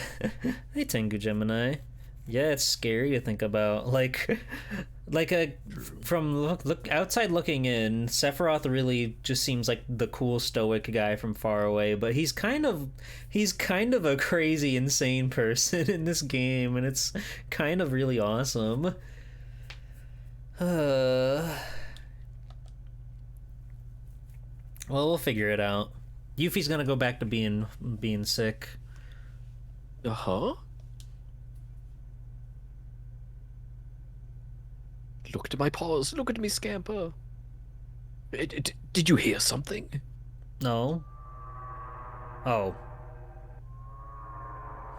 Or that's the planet scream. Or media? Is this the planet? Hey, how do we know that this really is the planet scream? Because I just said it. Did you forget? Bugenhagen told us.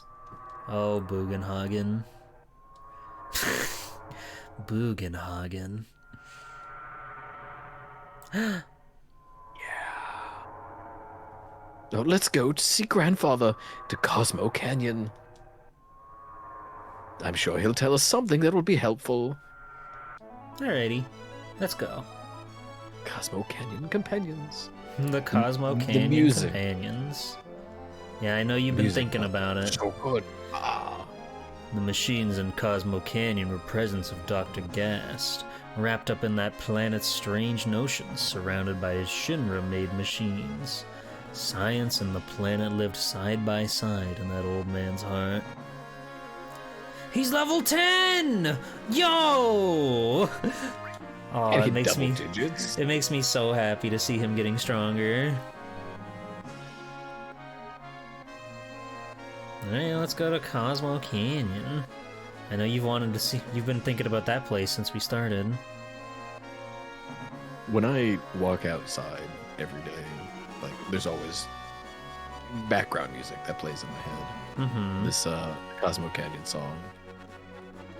It's usually playing. Feels so good. That's awesome. I have to find it real quick. It's around here somewhere. Here we go. Alright, this thing can only park in the green. Loading and unloading zone. Have you saved recently? Doing it now. For no reason. Yeah, no reason. What could happen in Cosmo Canyon?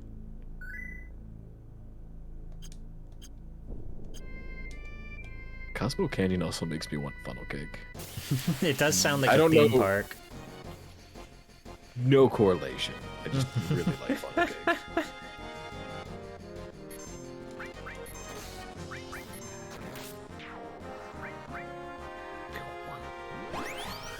Sand gun. There we go. I don't want to waste Red's limit on cannon fodder. Podion.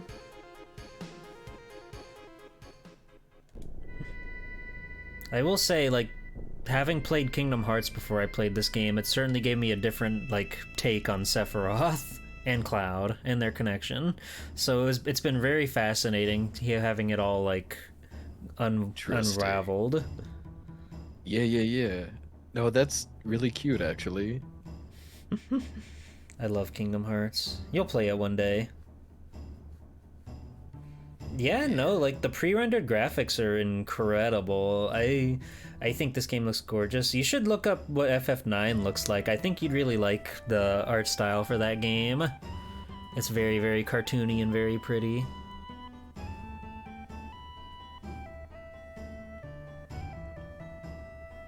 What the mountains sound like, for real, for real. I'm just vibing a little bit. Even though it's a temperate rainforest here. Not arid, but yeah. Oh, it's you. This is terrible. The color of that unlucky star. The children are so scared that they won't even go outside. I'd rather not see it either. I love Lucky Star, though. Well, this is Unlucky Star. Unlux your star. I've read that dojin. It's completely different. Is it good? Yes. Okay.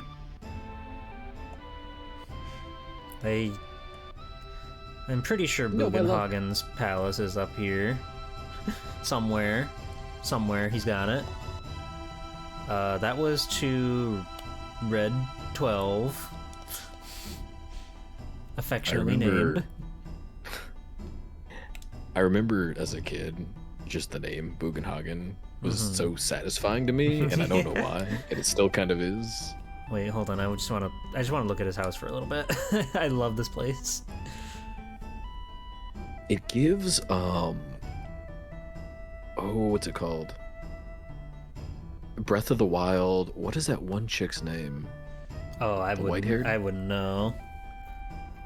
I know who you're talking about, though. She's like the granny until she's not a granny or something. Yeah. It made her randomly thick. Pyre? No, Pyre's Xenoblade. I don't remember her name.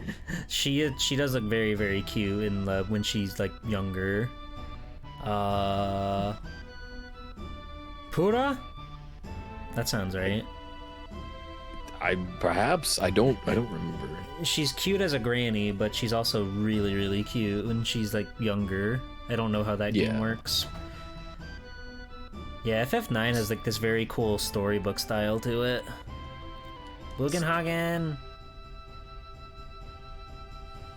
Oh, wonderful.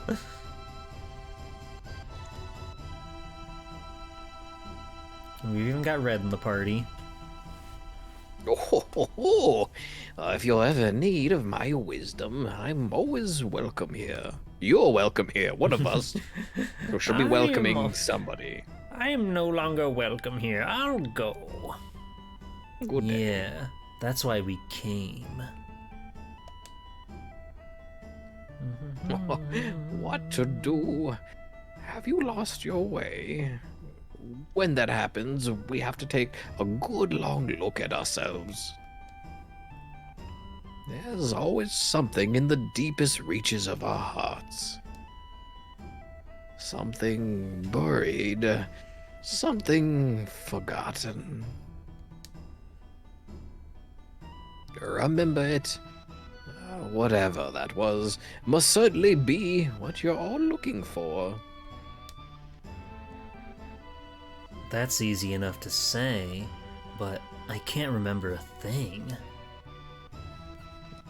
Well, it must be there. You look harder. He takes his shirt off. Look in there. It's in there. Get closer. Have you checked your pockets? Ah, no good. Cloud, you call the others in here. Beep, boop, boop, beep, beep, beep, boop, beep. Whoa. I wasn't doing nothing.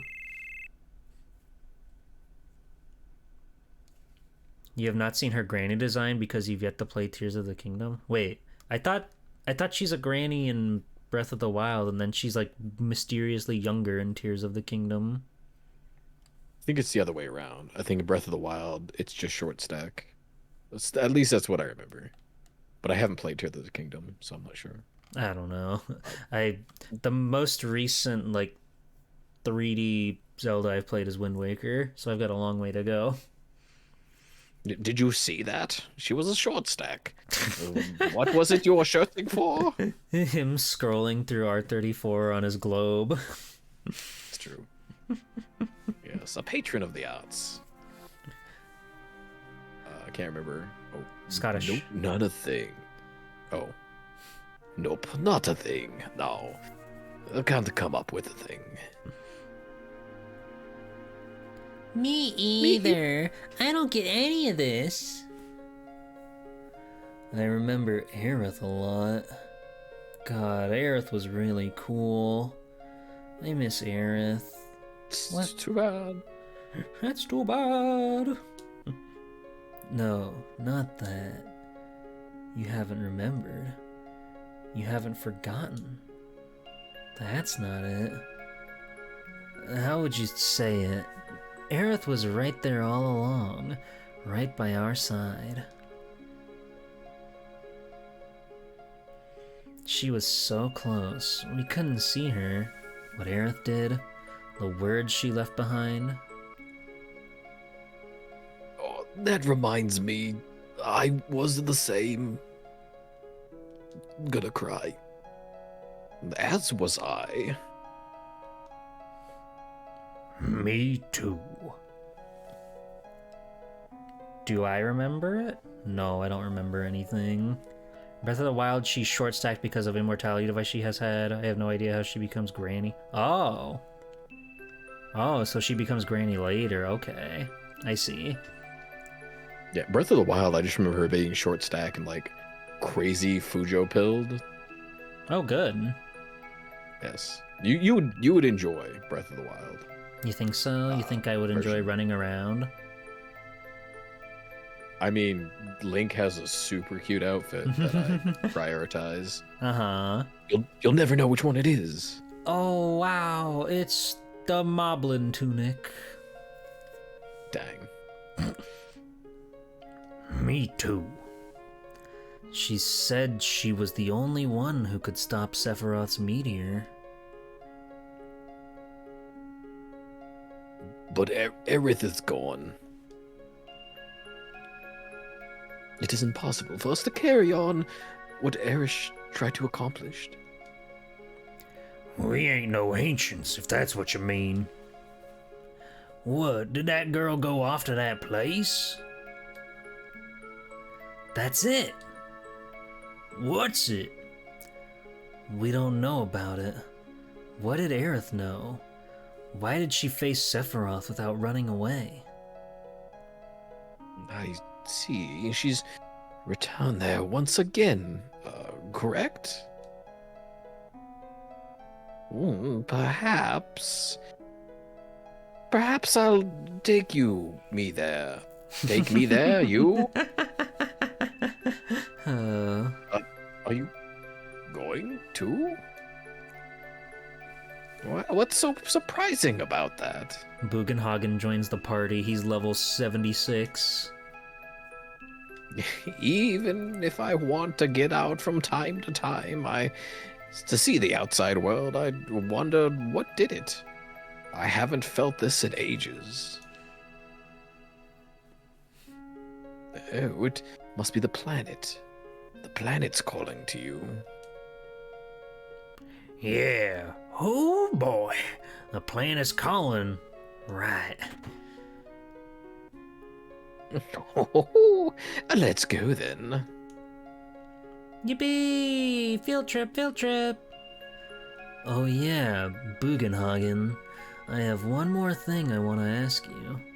We're carrying around huge materia. This is pretty delicate stuff, and we would like to keep it in a safe place. Oh, no way you can store it here. It's crazy explosive. But we'll put it upstairs now. Shall we be on our way? Put it in a shoebox. They'll never look there. Just don't worry about the magazines. I'll teach you how to work the machine. Watch carefully now.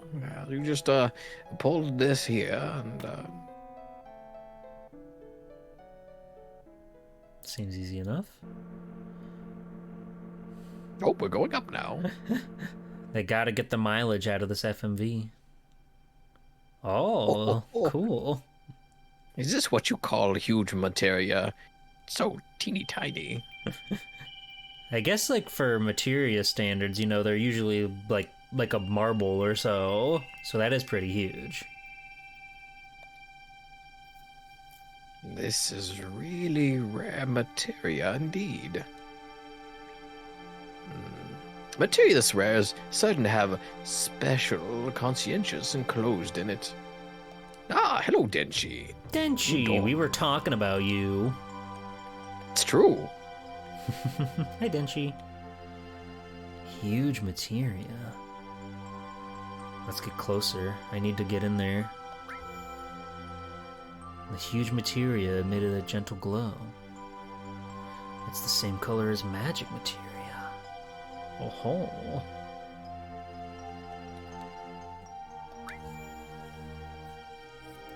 It's the same color as command materia. It's the same color as all materia. Is that Bahamut? What? Oh. Bahamut? Neo Bahamut? Can I use my Neo Bahamut now? It would not let me use my Neo Bahamut earlier, no matter what I did. Yes, it's from the Matrix. What? Bahamut Zero? What? Low in calories and sugar? Oh Amazing. my god! I can't believe it. Drink like 3 of those.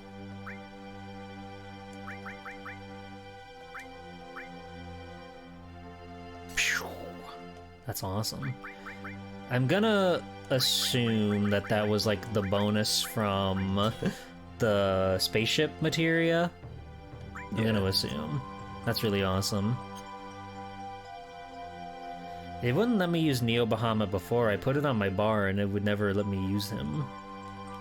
But oh well. Okay. Let's go back down. Oh, good. Now let's leave. Do you remember how to use the machine below? If you ever want to see materia, come up here anytime. Okay. That sounds great, buddy.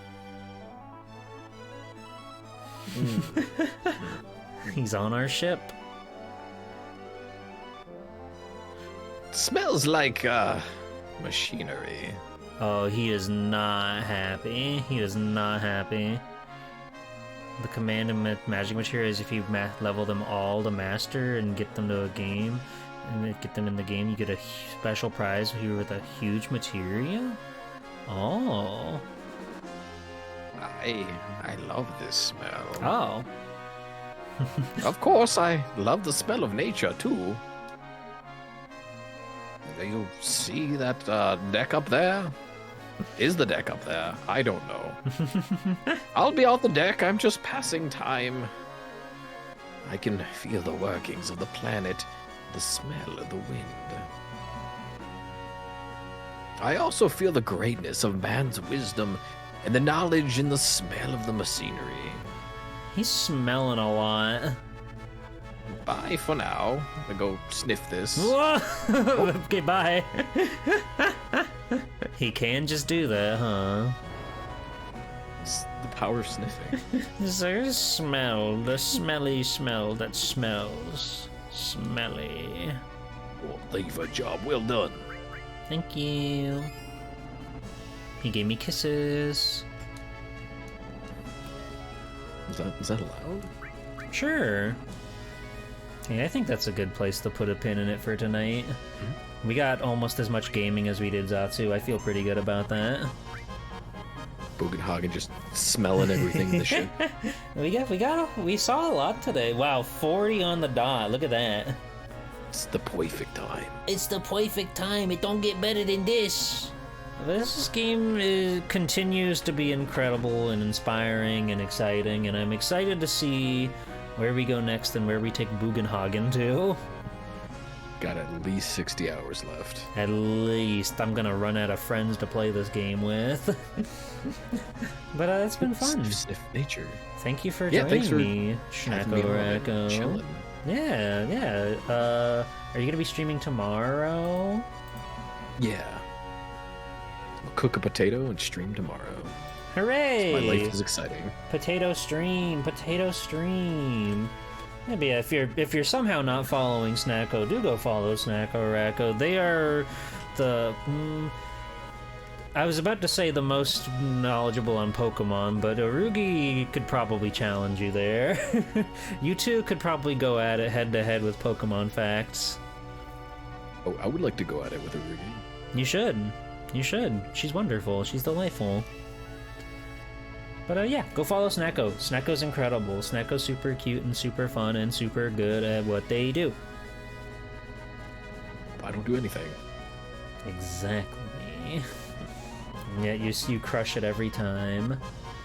But yeah, thanks for joining me, Snacko. I'm happy that after 3 odd years of knowing each other, we can finally have a conversation. That's quite beautiful.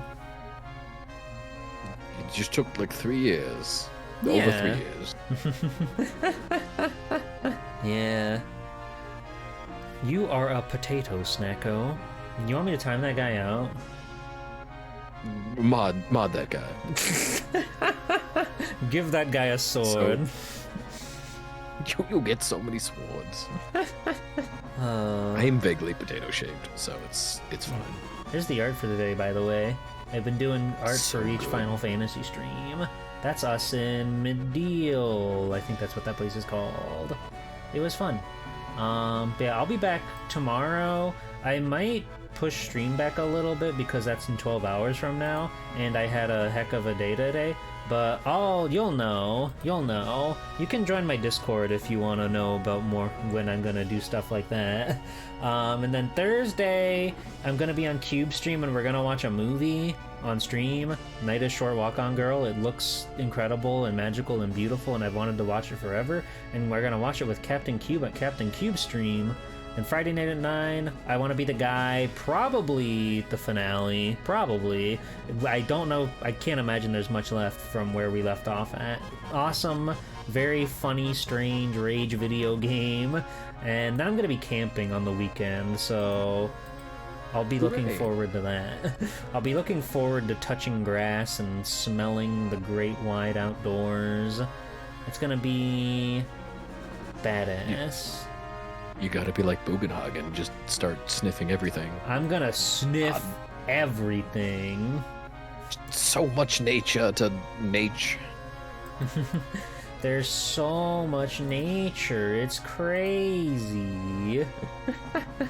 Yeah, thanks again, everybody. Again, there's my Discord and stuff if you want to join my Discord. My Blue Sky where you can see the cool art that I post and whatnot.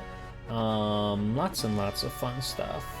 But yeah, I'll be back tomorrow with Shantae. I've been really enjoying that game. It's incredibly surprising that it's a Game Boy Color game with how, like, technically impressive it is. They're doing all sorts of crazy cool tricks and whatnot, and I think it's awesome. Let's see. Don't let the grass claim you. The digital world will miss you. I could never leave the digital world for long. I love Digimon too much. Okay, we're gonna go raid Sheshi. She's doing a muted art stream right now, but Sheshi is like one of the most insanely talented artists that I've ever seen ever. So you should all go check out Sheshi. Thanks for tuning in, everybody. Thank you again, Snacko. It was nice to chat with you for so long. Thanks for having me on. Yeah, thank you, everybody. I'll see you tomorrow, and I'll see you everywhere I can see you. I'm tired. Good night. Bye-bye. Bye-bye.